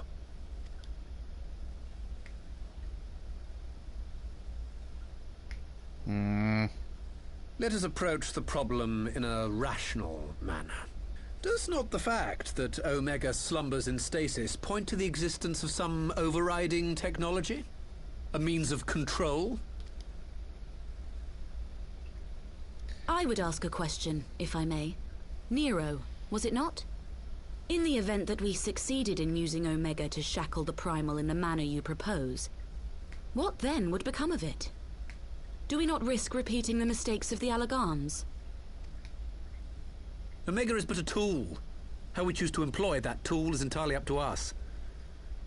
Of course, if you would rather leave it buried beneath Cartanau while you continue your petty squabbles above, then I suppose that is also your choice. Spare us, Nero. The Seedseer's concern is a valid one. He who controls Omega wields the power of the gods, the very power which led the Alagans to destroy themselves. And does it not fall to we engineers to prevent such misuse? What was your company's proud slogan? Freedom through technology? A creed you follow, is it? What say you? Do we take this villain at his word? Nah.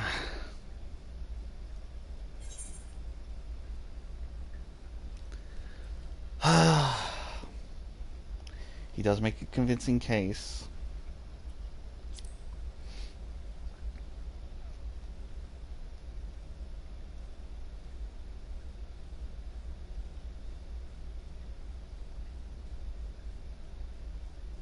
He makes me grind my teeth, is what he does. But I suppose we don't have much of a choice.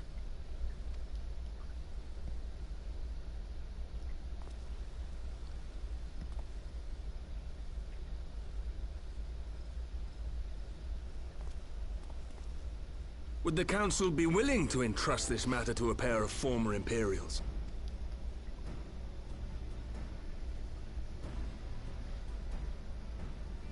Yes. The task of restoring the Alagan relic will be yours. But the responsibility for its reawakening must remain with the Council. Do we condone this course of action? Aye. 'Twould seem we do. Let the record show that we invest this contingent with the authority to enter Cartanau and take command of Omega. Sid, I appoint you leader of the expedition, Mr. Garland, and supervise the other one.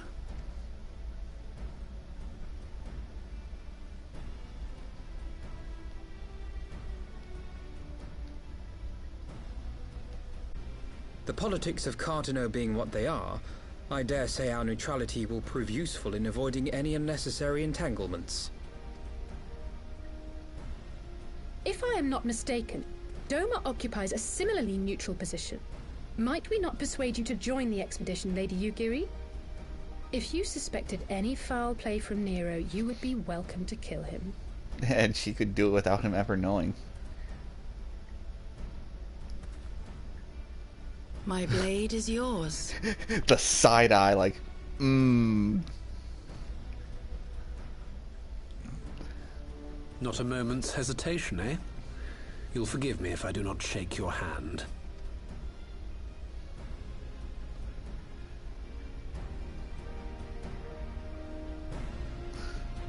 It's like, oh my fucking god, why?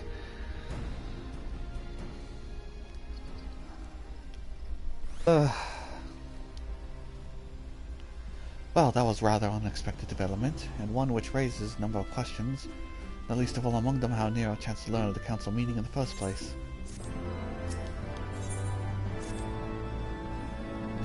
Suddenly the others are assembling at the airship landing. Alisae is already on her way, and it would not do to lag too far behind. Let's be off.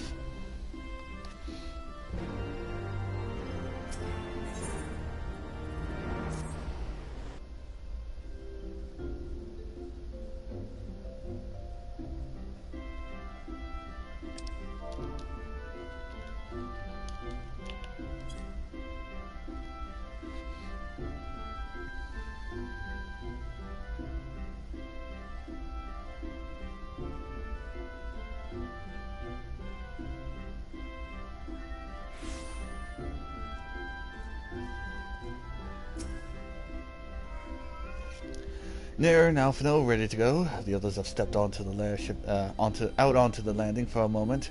Lest you wonder, Nero insisted that he be allowed to inspect the Excelsior before boarding. And you let him? Despite his very timely offer of assistance, the thought of the man poking about on the workings of the ship without proper supervision does not fill me with confidence. Calm yourself, Alphino. Your sister was adamant that he would never leave her sight. She and Yugiri are. Ah, well, here they are now.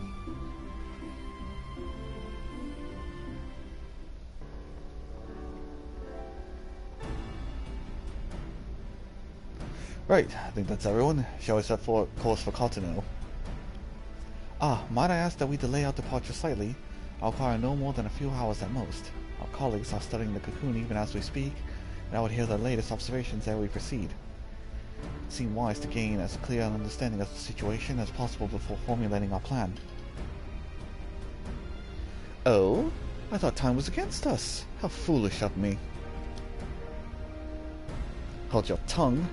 Well, when we want your opinion, we'll ask for it. Forgive me, my lady. I shall keep my counsel until such a time as you have finished procrastinating. All right. While Alphino speaks with his colleagues, I shall fly the Excelsior over to Mordona, and we can reconvene at the Rising Stones. My apologies for the trouble. I shall view you still and the others forthwith and join you as soon as I am able.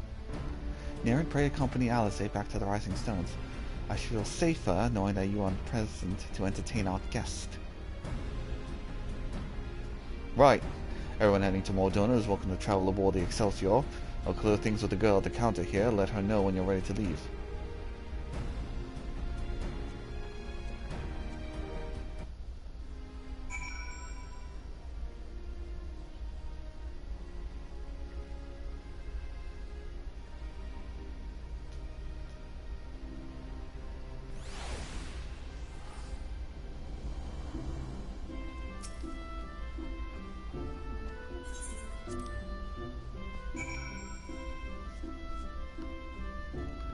At the rate I'm going, I should be done in about another 2 hours, maybe?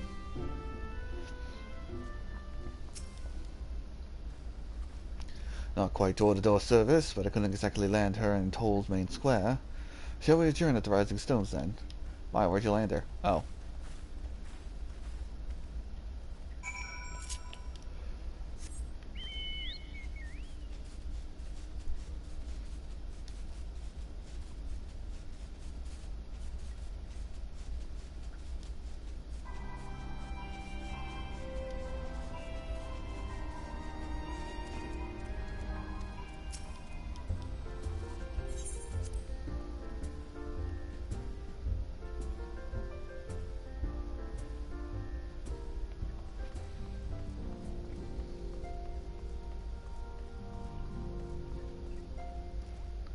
Hello, Sceva. Lucifarius.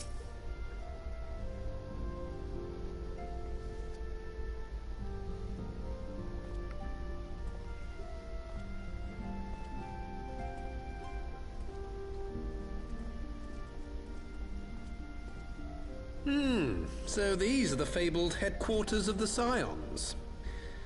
I confess I would have expected an order of self-proclaimed warrior scholars to surround themselves with the fruits of man's enlightenment.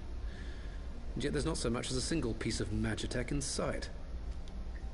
It never ceases to amaze me how primitive you Eorzeans truly are. Oh, I'll have you know that the Rising Stones is home to the very latest in magitech innovation. Wedge calls it the Mark 14 Thermocoil Boil Master, and it's the finest kettle I've ever had the pleasure to own. Fucking got him.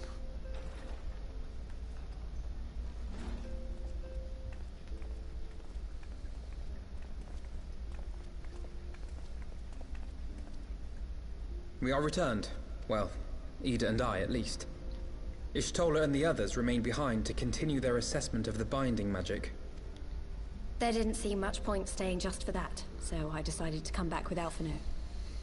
Papalymo bought us this time. We shouldn't waste it. Yeah, I want a fancy tea kettle like that.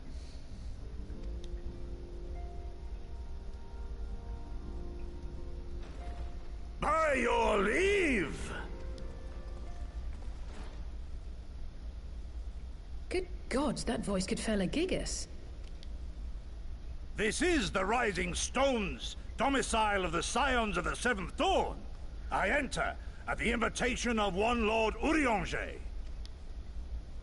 I spy you there, Shadow Walker. You always were a hard one to find.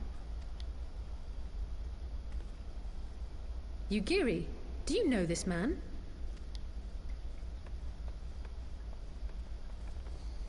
Big man coming through. Gosetsu, why are you come to Eorzea? In search of you, Yugiri. For days and nights did I row across the angry sea. I made port in good spirits, only for my own flesh to betray me over the trifling matter of an empty belly. Collapsed in the street like an unfed stray I was, until Lord Urianger came to my aid. Over a most welcome meal, we spoke of the plight of Doma, and I learned of our displaced countrymen's work to resettle this blighted land. 'Twas blind fortune that I was able to locate you so swiftly. But now we must make ready to depart. Our master languishes in dire peril, and Doma calls her daughter home.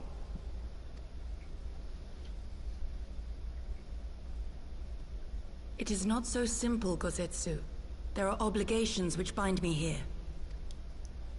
You refuse? Did you mislay your oath during your flight from our homeland? The laws of hospitality must be honored, but surely the vow to defend your master demands the greater obeisance. It was our master who bid me guide our people to safe haven by any means necessary. And it was the Scions you see before you who provided us succor and sanctuary when all others refused. Dire peril or no, were I to return without first repaying such hospitality, our master would cut me down at the threshold. Mayhap that is so. There is more. A crisis threatens all within this realm, Eorzean and Doman alike, and I go to play my part in its resolution. I will not bring shame upon our liege by abandoning my people or my duty. How very noble of you. Now, in the name of honor, kinship, and, yes, practicality, might I suggest we get this expedition underway? Or would you rather debate the finer points of duty and leave Omega to the Empire? The Empire? Yugiri, you draw steel against the curse of Garlean? Then why did you not say so? My blade is oath-bound to fall upon the ranks of the Imperials wheresoever they march. Lead on, Shadow Walker, and may the enemy tremble at our coming.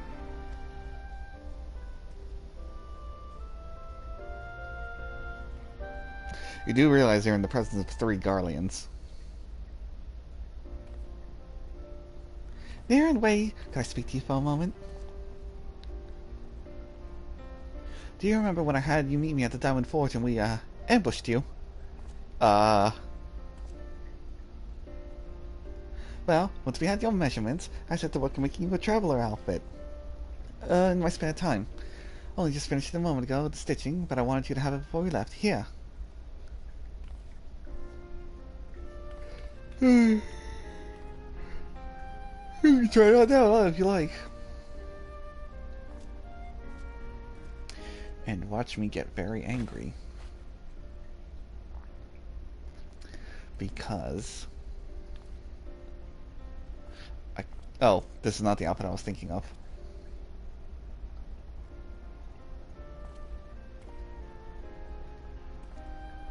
Assuming we measured correctly, the fit should be just right.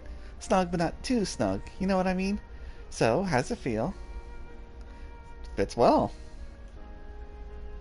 Yo, you're just saying that, aren't you? Oh, I can't tell you how much this means to me. To have crafted something worthy of the Warrior of Light is, well, it just makes all the practice worthwhile. Also, so the blood pearl charm to, you know, bring you home. It may always protect you.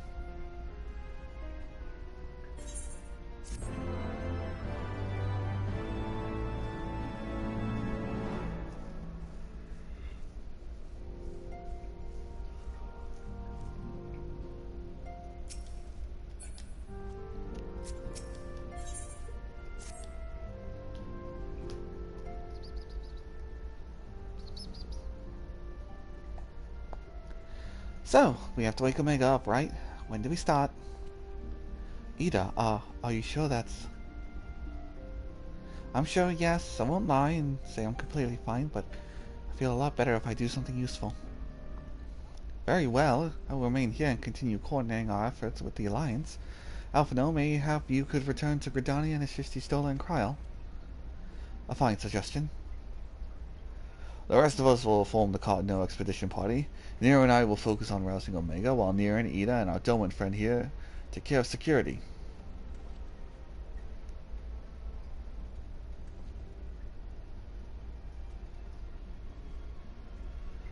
The Excelsior is by the lake just outside of town. We'll leave as soon as everyone's ready.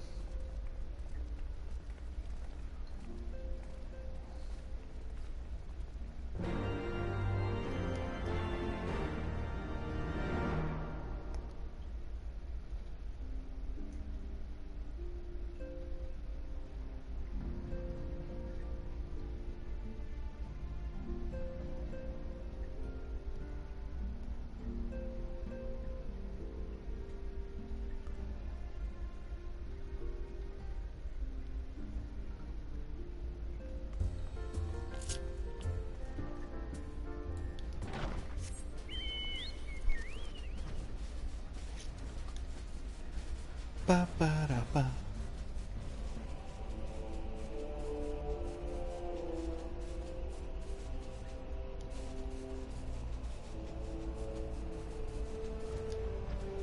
Oh, look at... Oh, I was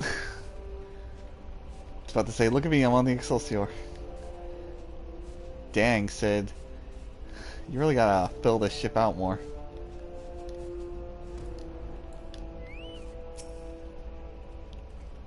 We haven't far to go. With any luck, we'll be in Cottonelle before Gotsetsu graces the deck with his dinner.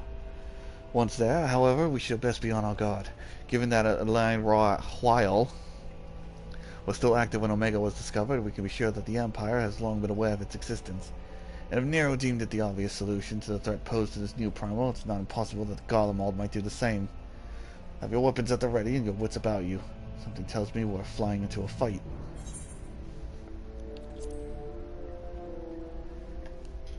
Ugh.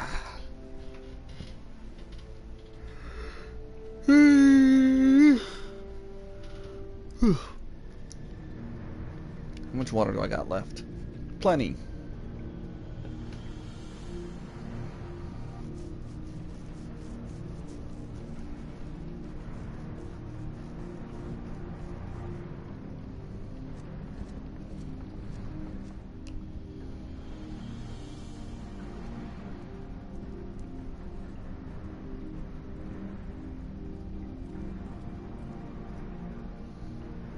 Now, where was that? Ah!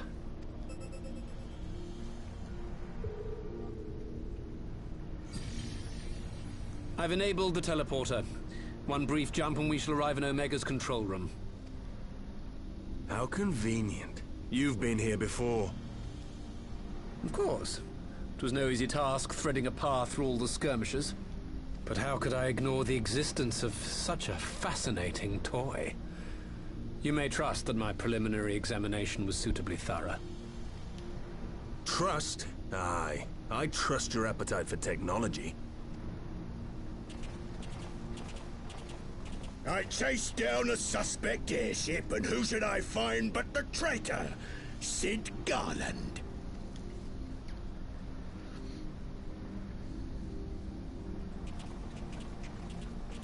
Searching for something, engineer?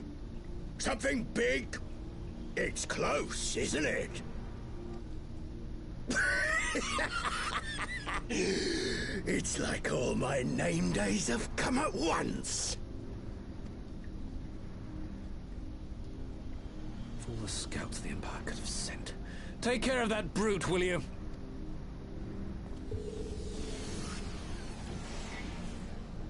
God damn it. Can't let Nero tinker around in there by himself.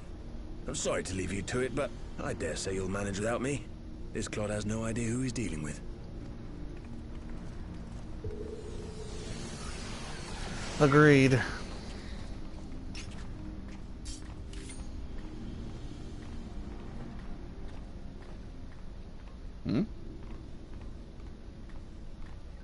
I am Gosetsu, Samurai of Doma. You will rue your choice of opponent this day.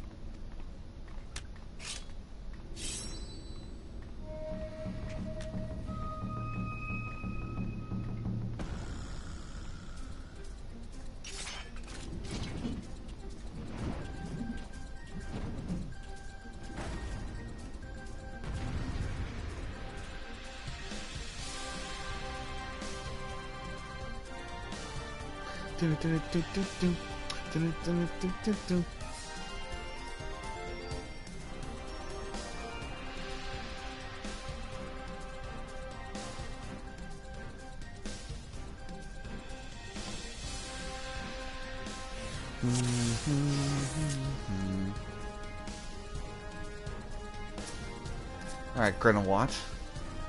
Prepare for the ass beating of a lifetime. I'll stomp these limbs into dust myself. This is my plan, understand? Stay out of it. No retreat. No surrender. I have you.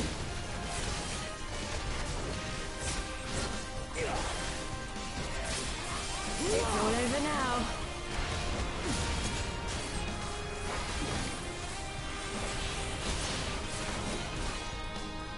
I may have misjudged the enemy. They should be staining my soles by the soles of my boots now. What are you fools coughing at? Don't just stand there. Your captain's in danger. This one'll sting.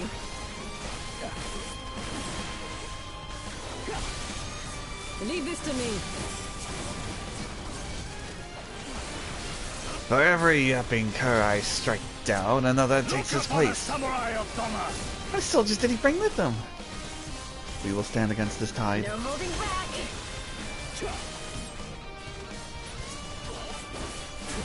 Your defense is lacking. Oh, friendly fire.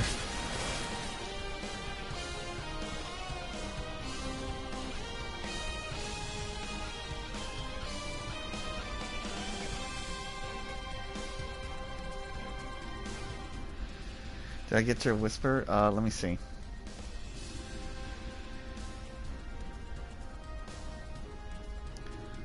No, I don't see the whisper on Twitch.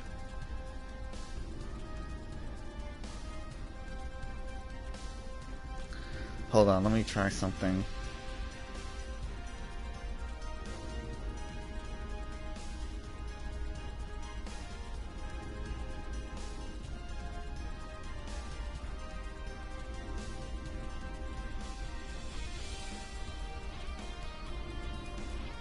There. Should have sent a whisper to you. Oh, right, what was his voice again? Surrender! We have you outnumbered.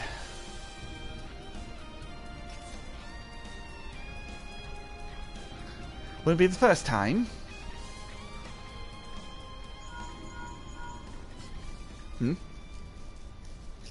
Are you still playing with those soldiers? I suppose I can lend you one of my toys, but only if you promise to give it back. Why? What do you mean?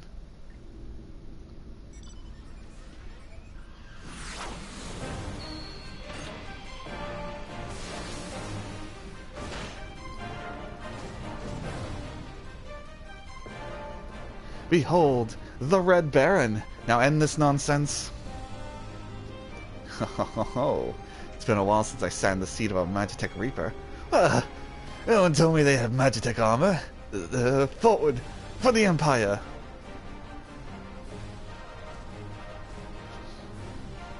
The honorless cur thinks to abandon his men. I shall see to it that he shares their fate. Pay attention to the rest of his minions.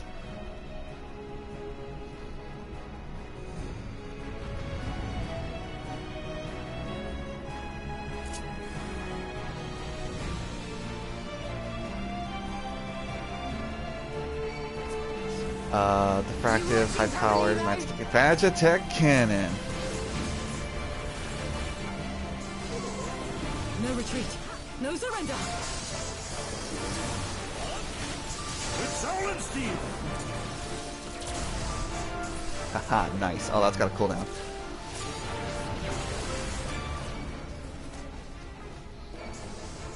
This one'll sting.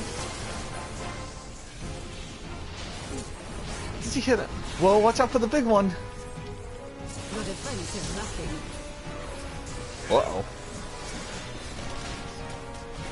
Look upon a samurai of summer.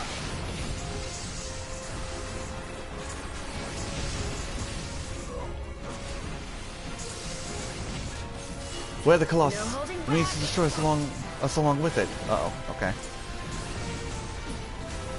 Ah! You felled the Titan! But that still only counts as one. I will handle these soldiers. Pray dispose of the giants.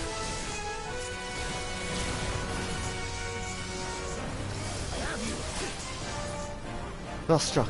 My thanks, Naren. It's all over now.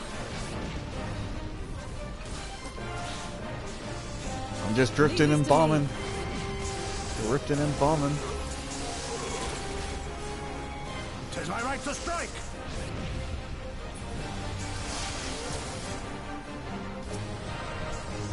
You watching, Papalymo? Jeez, how many of them are there? The Colossi are scrap, and the captain hits us as often as he hits the enemy. Enough, time for a tactical retreat. You can't just run off. Starting a battle is punishable by death. I order you to stand your ground. Come back here now. Please.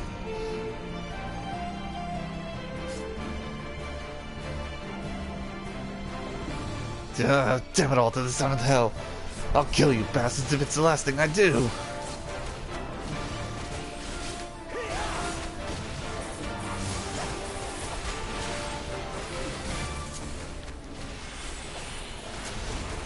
No retreat. No surrender. With soul and steel. Whoa.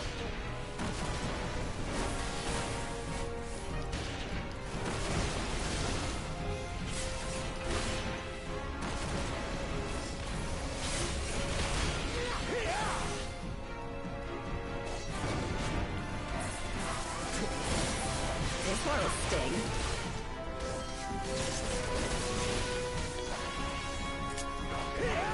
Your defense is lacking. Look upon a samurai of summer. Come on, dude, give up.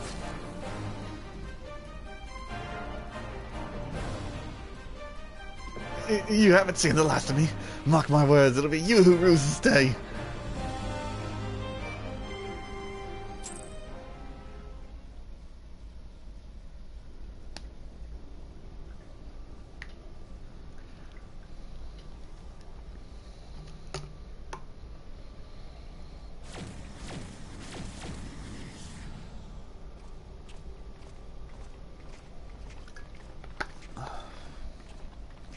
All who would interfere have been dispatched. Oh, goes tinkering with Omega.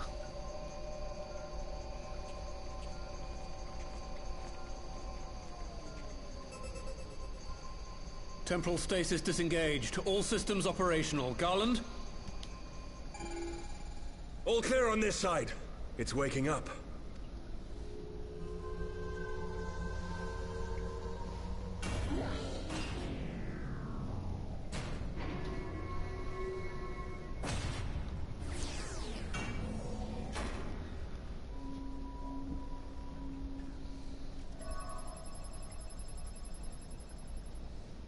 Remarkable. Omega sensors immediately detected the presence of the cocoon, even at this distance. They must have been set to scan for sources of energy exceeding certain magnitudes. I still don't see any means to control the machine directly. It seems to have been designed to act wholly autonomously. Once we release Omega, we can be fairly certain it will attempt to capture the Primal at Baelsars Wall. Assuming its mission is successful, our only option at that point will be to re-engage its stasis system and put it back to sleep. And should the machine happen to misbehave, we'll simply initiate an emergency shutdown. I confess we don't yet have a complete grasp of its capabilities, but I'm certain the details will not elude us for long. That doesn't sound, you know, thrilling to hear. Well, I understood less than half of that. So, my question to you is, are we doing the right thing?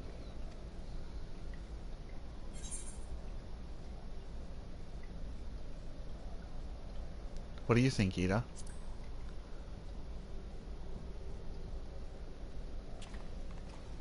What do I think? Yeah.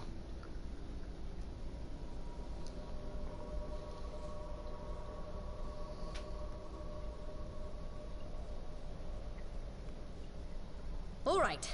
Step aside, Sid. Is this the thing I need to press? Yes, that's the one. I'm going to mute myself because this is one of my favorite cutscenes in the game. Starting now. You gave too much for us to waste this chance, Papalymo. So this is for you. And me.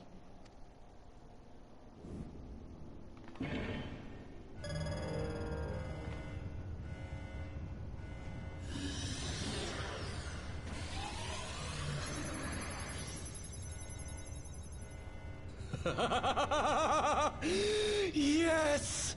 Fly free, my pretty! Show us what you can do.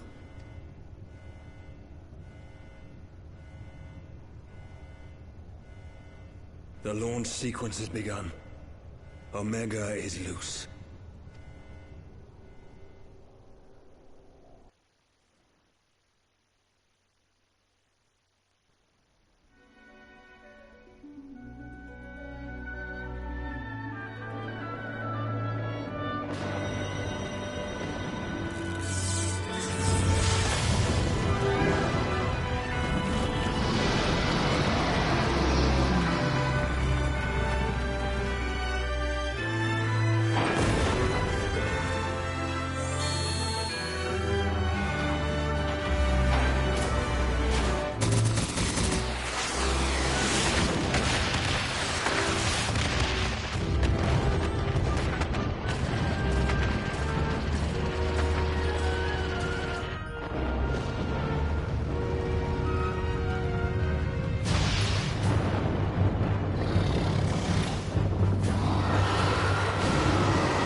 so cool.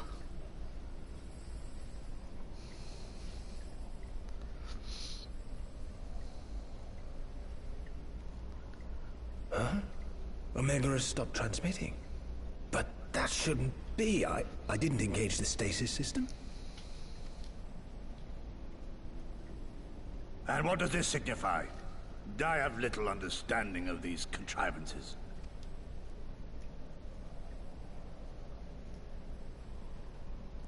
The launch went exactly to plan, but all signals emanating from Omega have ceased.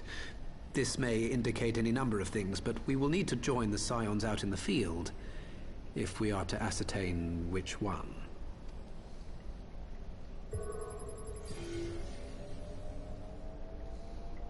Right. I've ordered a malfunctioning beast to go to sleep. That should prevent any unfortunate mishaps. I suggest we make our way back to Gridania.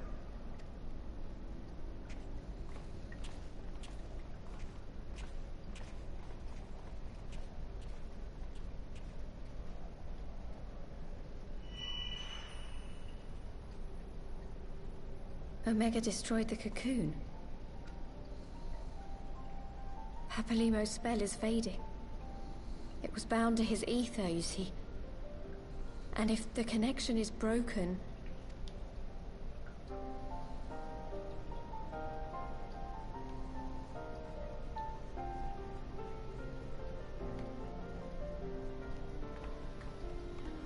Yda.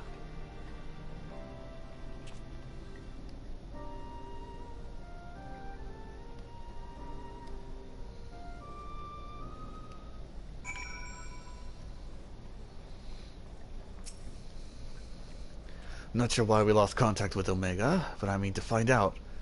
Let's be on our way. Can I hang around here just a little bit longer?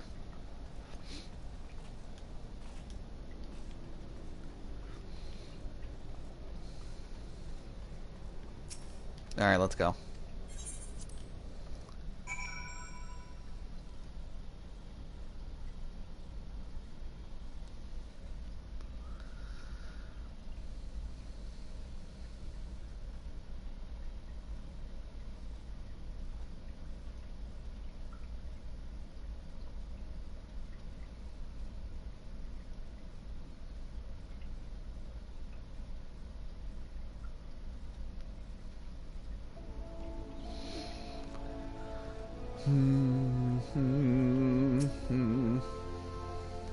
One moment everything was functioning perfectly, and the next it wasn't. Makes no sense. We need to see what happened for ourselves, and soon.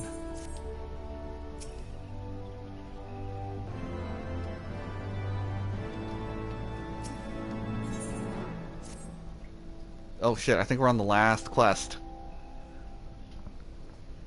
I think this might be it, folks. And next Saturday, we start Stormblood. Words can ill express how glad I am to see you all unharmed. When Omega came hurtling towards the cocoon, everything dissolved into chaos.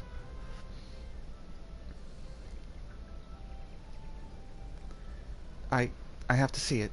I have to see it with my own eyes. Yda, wait, we must first... The elder Alisae is expecting us. Worry not, Alphino. Gosetsu and I will watch over her. You may safely attend your meeting. My thanks, Yugiri.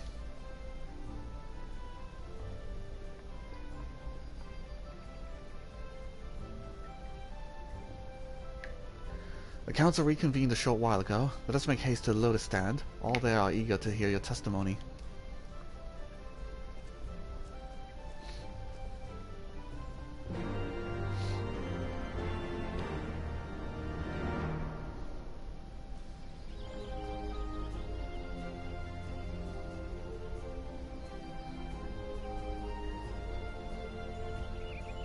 Ugh. Ugh. An auction.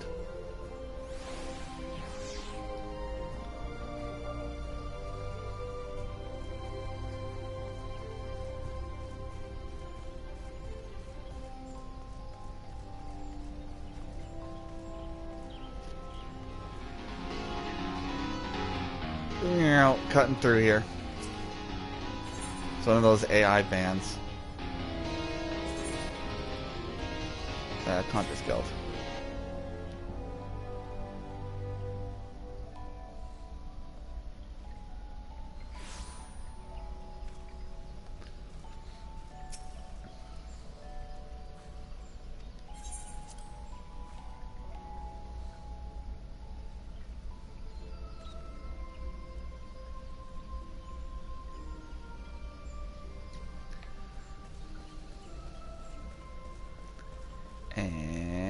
backflip.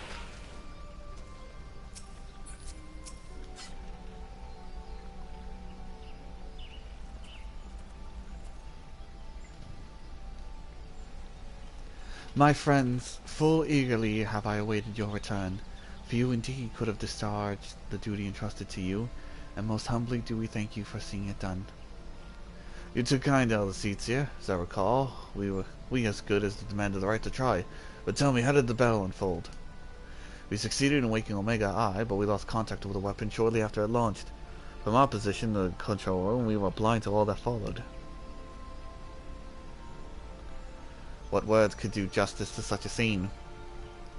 Not of my choosing, that much is certain, but I can give you the facts. The cocoon hatched even as Omega arrived, and from its mist rose a great dragon. The pair duly set about each other in the skies over Giovannia. The Primal's might defied belief. It seemed the very heavens would be rent asunder by the force of its blows, and it wielded such magics as I have never seen, and hope to never see again. The battle raged on with no end in sight until both combatants were engulfed in a blinding flash of light. When the radiance faded, I saw a pair fall motionless from the sky, coming to rest somewhere on Alamegan soil. I will not speak of the rest, but to my eye it seemed that each had landed a fatal blow upon each other. While most among us could think of only Bahamut when looking upon the Primal's form, the Domans were heard to whisper the name Shinryu. It would appear that the being resembles a creature of Far Eastern legend, and would have found it convenient to refer to it as such. This Shinryu's fate, and indeed that of Omega, is yet unknown. We alas, no eyes on Giovannian side of the border. Which is why we have sent our main force under the command of Marshal Tarupin to capture the wall. With the Imperials in disarray, we have the perfect opportunity to secure Gridania's border, and assess the aftermath of the impact. I myself will join the Marshal and his men when the council is adjourned. Well, that explains a few things. I'll wager that flash of light coincided with our loss of contact. Lest you wonder, we quickly re-engaged the Omega stasis system, so even if it has fallen into the Empire's hands, it will be of no use to them, save perhaps as a statue. Correct? Without me to guide their efforts, it would take them decades to decipher Omega's core functions, if they managed it at all. Such assurances do much to calm our fears, yet the relic's fate is but one of several concerns. Indeed, I humbly submit that the time has come for us to make contact with the Resistance representatives in Giovannia. Though Ilbert has forced our hand, it would seem only logical to seek an alliance given the inevitability of Imperialist retaliation. And by working in concert, it's not impossible that Alamigo might finally be wrested from Garlean's grasp. Indeed.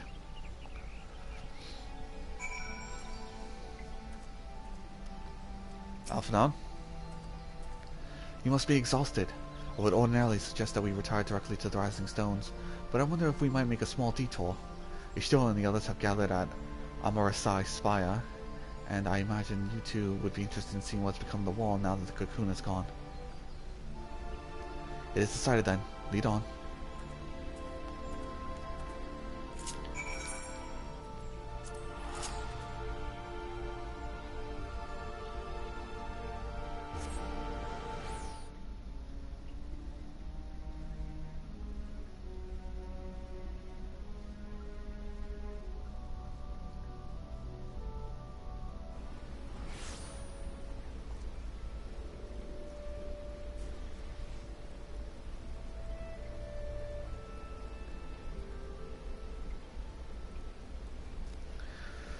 Rosie, if you're still here, I did send you a whisper directly from my chat.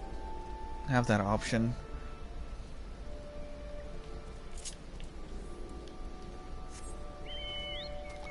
Oh man, it's raining.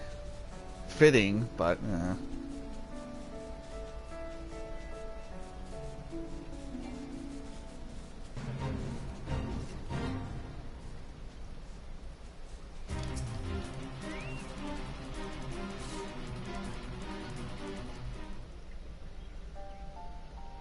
Oh, really? The weather changed, but it was fitting. My friends, I cannot well express how glad I am to see you both unharmed.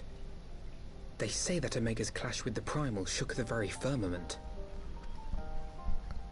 You need not have worried. The battle took place far above the ground. We were able to observe in relative safety, though I'm given to understand that there were casualties on the far side of the wall. It was like watching a nightmare unfold before our very eyes. Ilberd's Primal manifested in the form of a colossal dragon, a being of pure violence.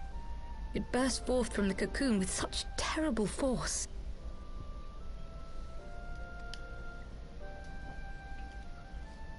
That such a horror should spring from the eyes of Nidhogg comes as no surprise. Nor do I wonder at its form. Ilberd all but announced it in the moments prior to his death.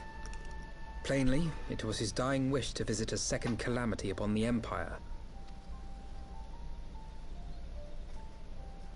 And I am quite certain the abomination would have obliged had it not found itself outmatched by Omega. Gods! I am no stranger to the works of Alag, but even I was unprepared for the machine's furiosity. It beggared belief.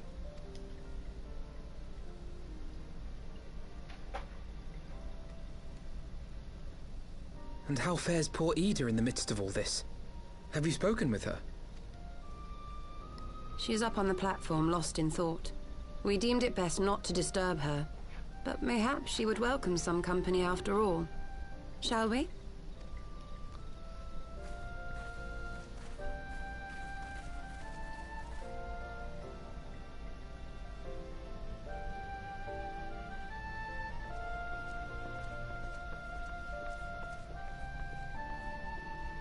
Hey, Yda. How you feeling? The light's gone. It was all we had left of him. Yda.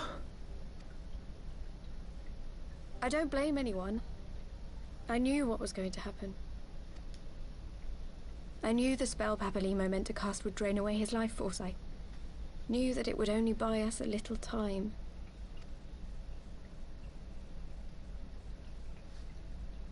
Just because you know doesn't make it hurt any less.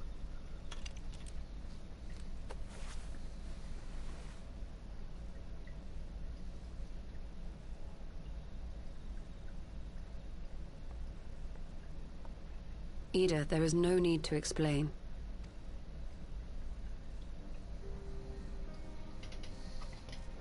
But there is.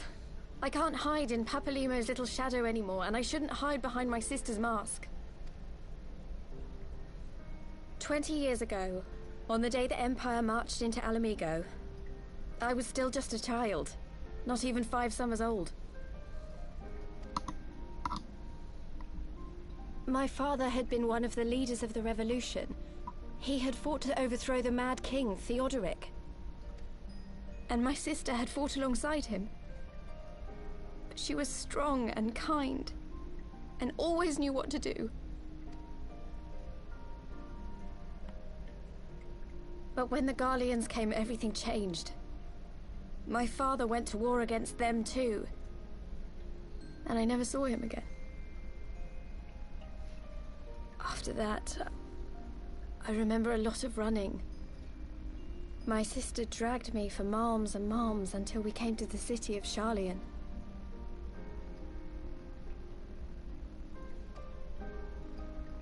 That was where she met Master Louis Soir.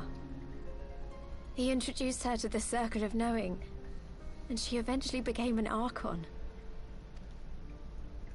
She was your inspiration. Is that not why you took up her mask and her name? Or did you simply mean to continue what she had started? Y'shtola, your staff is clipping through your ear.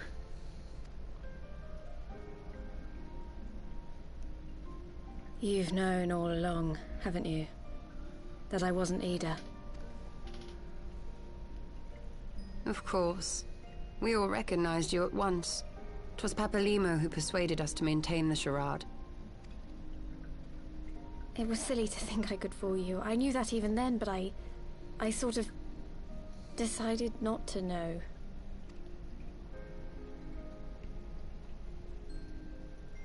Yda died 6 years ago, on a mission to smuggle refugees out of Alamigo. They say she was overwhelmed by Imperial soldiers when she stayed behind to save a little girl. She was so strong. There must have been a lot of them.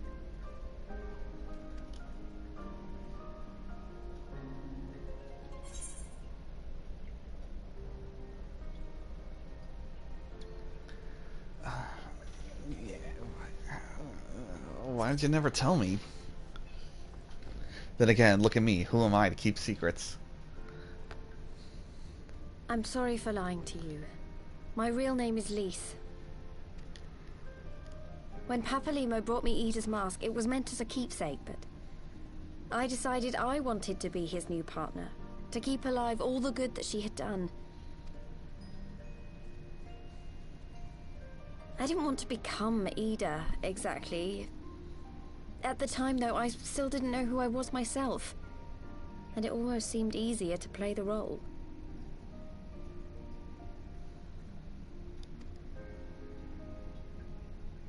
Papalymo agreed to help, of course, but it was never what he wanted for me. He wanted me to walk my own path, and those were his final words to me.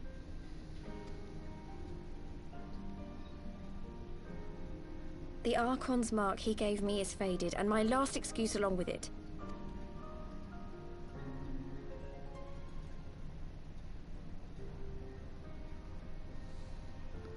So this is it.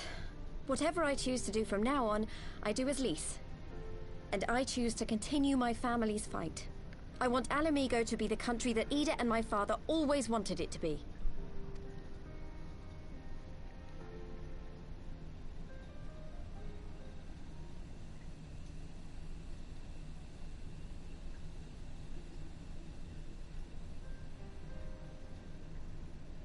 War is upon us once more. Do you regret standing against the Empire? Would you have chosen a different road, knowing what you know now? To claim that I never doubted the decision would be a lie. But I made my choice, and I have defended it with blade in hand ever since.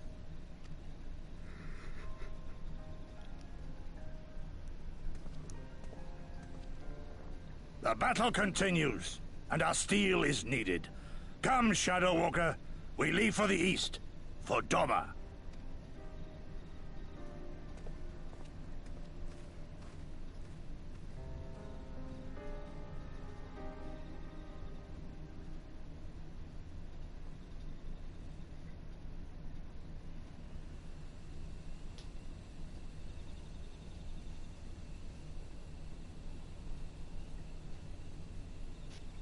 It was brave of Lise to remove her mask after so long. Though she had scarce begun to come to terms with Papalymo's loss, that one act made her plain her determination to move forward. And should she ever falter, we shall be there to support her on this road she has resolved to walk.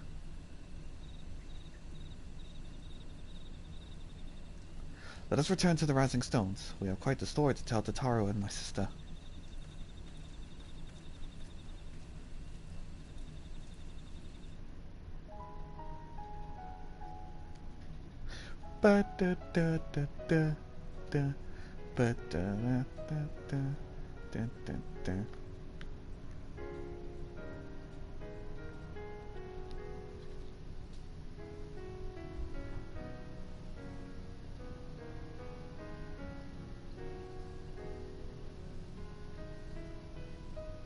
Oh, I didn't know I could do that.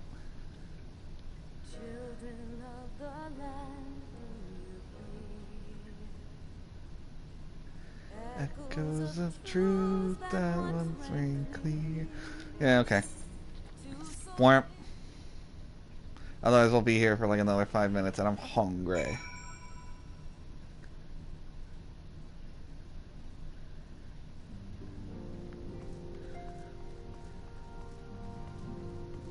I'm pretty sure there's no cutscene after that. You may have mentioned, but Alphinaud has surprised me of all that came to pass in Gridania. Your only task now is to rest. This is the calm before the storm. Blood. Lise has chosen her path as her friends. We must do what we can to support that choice. We are fated to join the conflict in any case. Once the Alliance has taken the wall and opened the way to Gridania, We have little choice but to fight. Which is to not say the cause is unworthy. After all, ignoring the plight of those whom one might conceivably save is not wisdom, but indolence, correct? I, for one, look forward to joining hands with the Alamegans and striking a blow against the tyranny of the Empire. As I rather suspect, do you. Yeah. My people need a wake-up call. Oh, there's another S rank.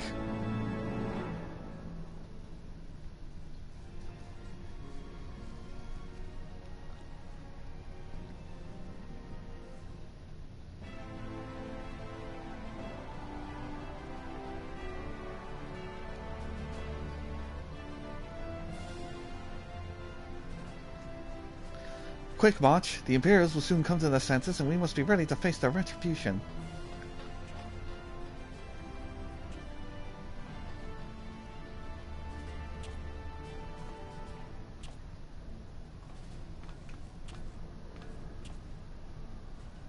It is almost time, Father. Almost time. Stand firm, Pippin. I learned to brace myself against the charge of the bully Alamigo. No foe was to dislodge me.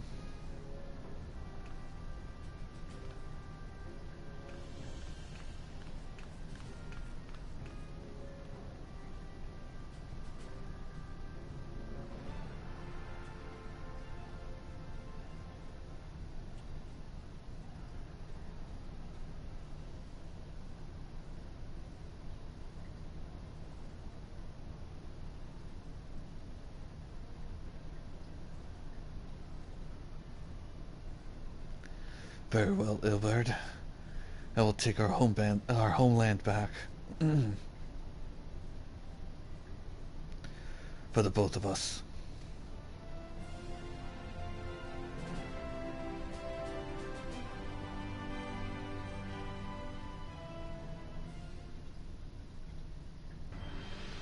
Meanwhile, thousands of miles away.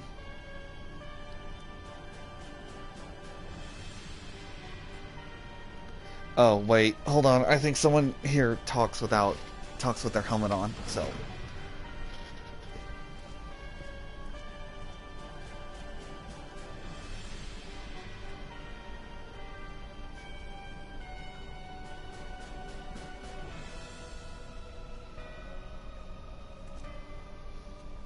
My Lord Viceroy, our scouts have confirmed the preliminary reports. Baelsars Wall has fallen to the Eorzean Alliance. The hunt for Omega and the unknown Icon continues, though both yet elude us. My lord, their battle caused considerable damage across the region. Should we perchance divert some of our forces from the search to undertake necessary reconstruction work?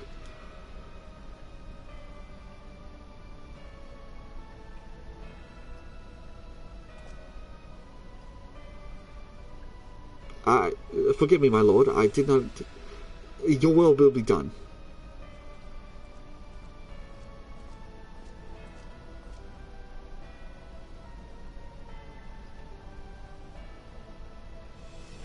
Unknown.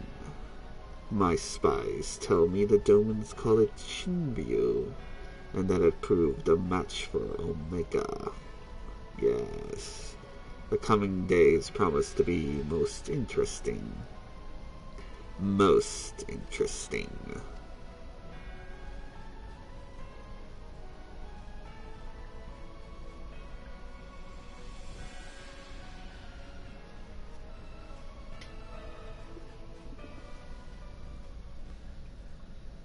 At the far edge of fate, the road begins anew. The heroes look to eastern skies and behold their crimson hue. A dawn of liberation, a gathering storm of blood.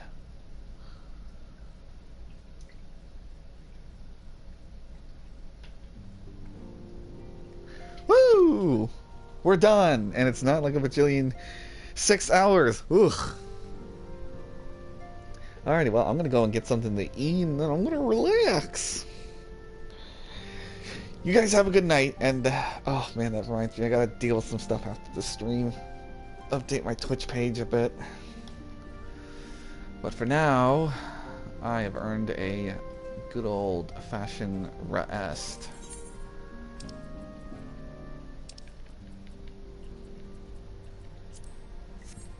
Ugh. Alrighty. Take care, everyone. Have a good night or a good day.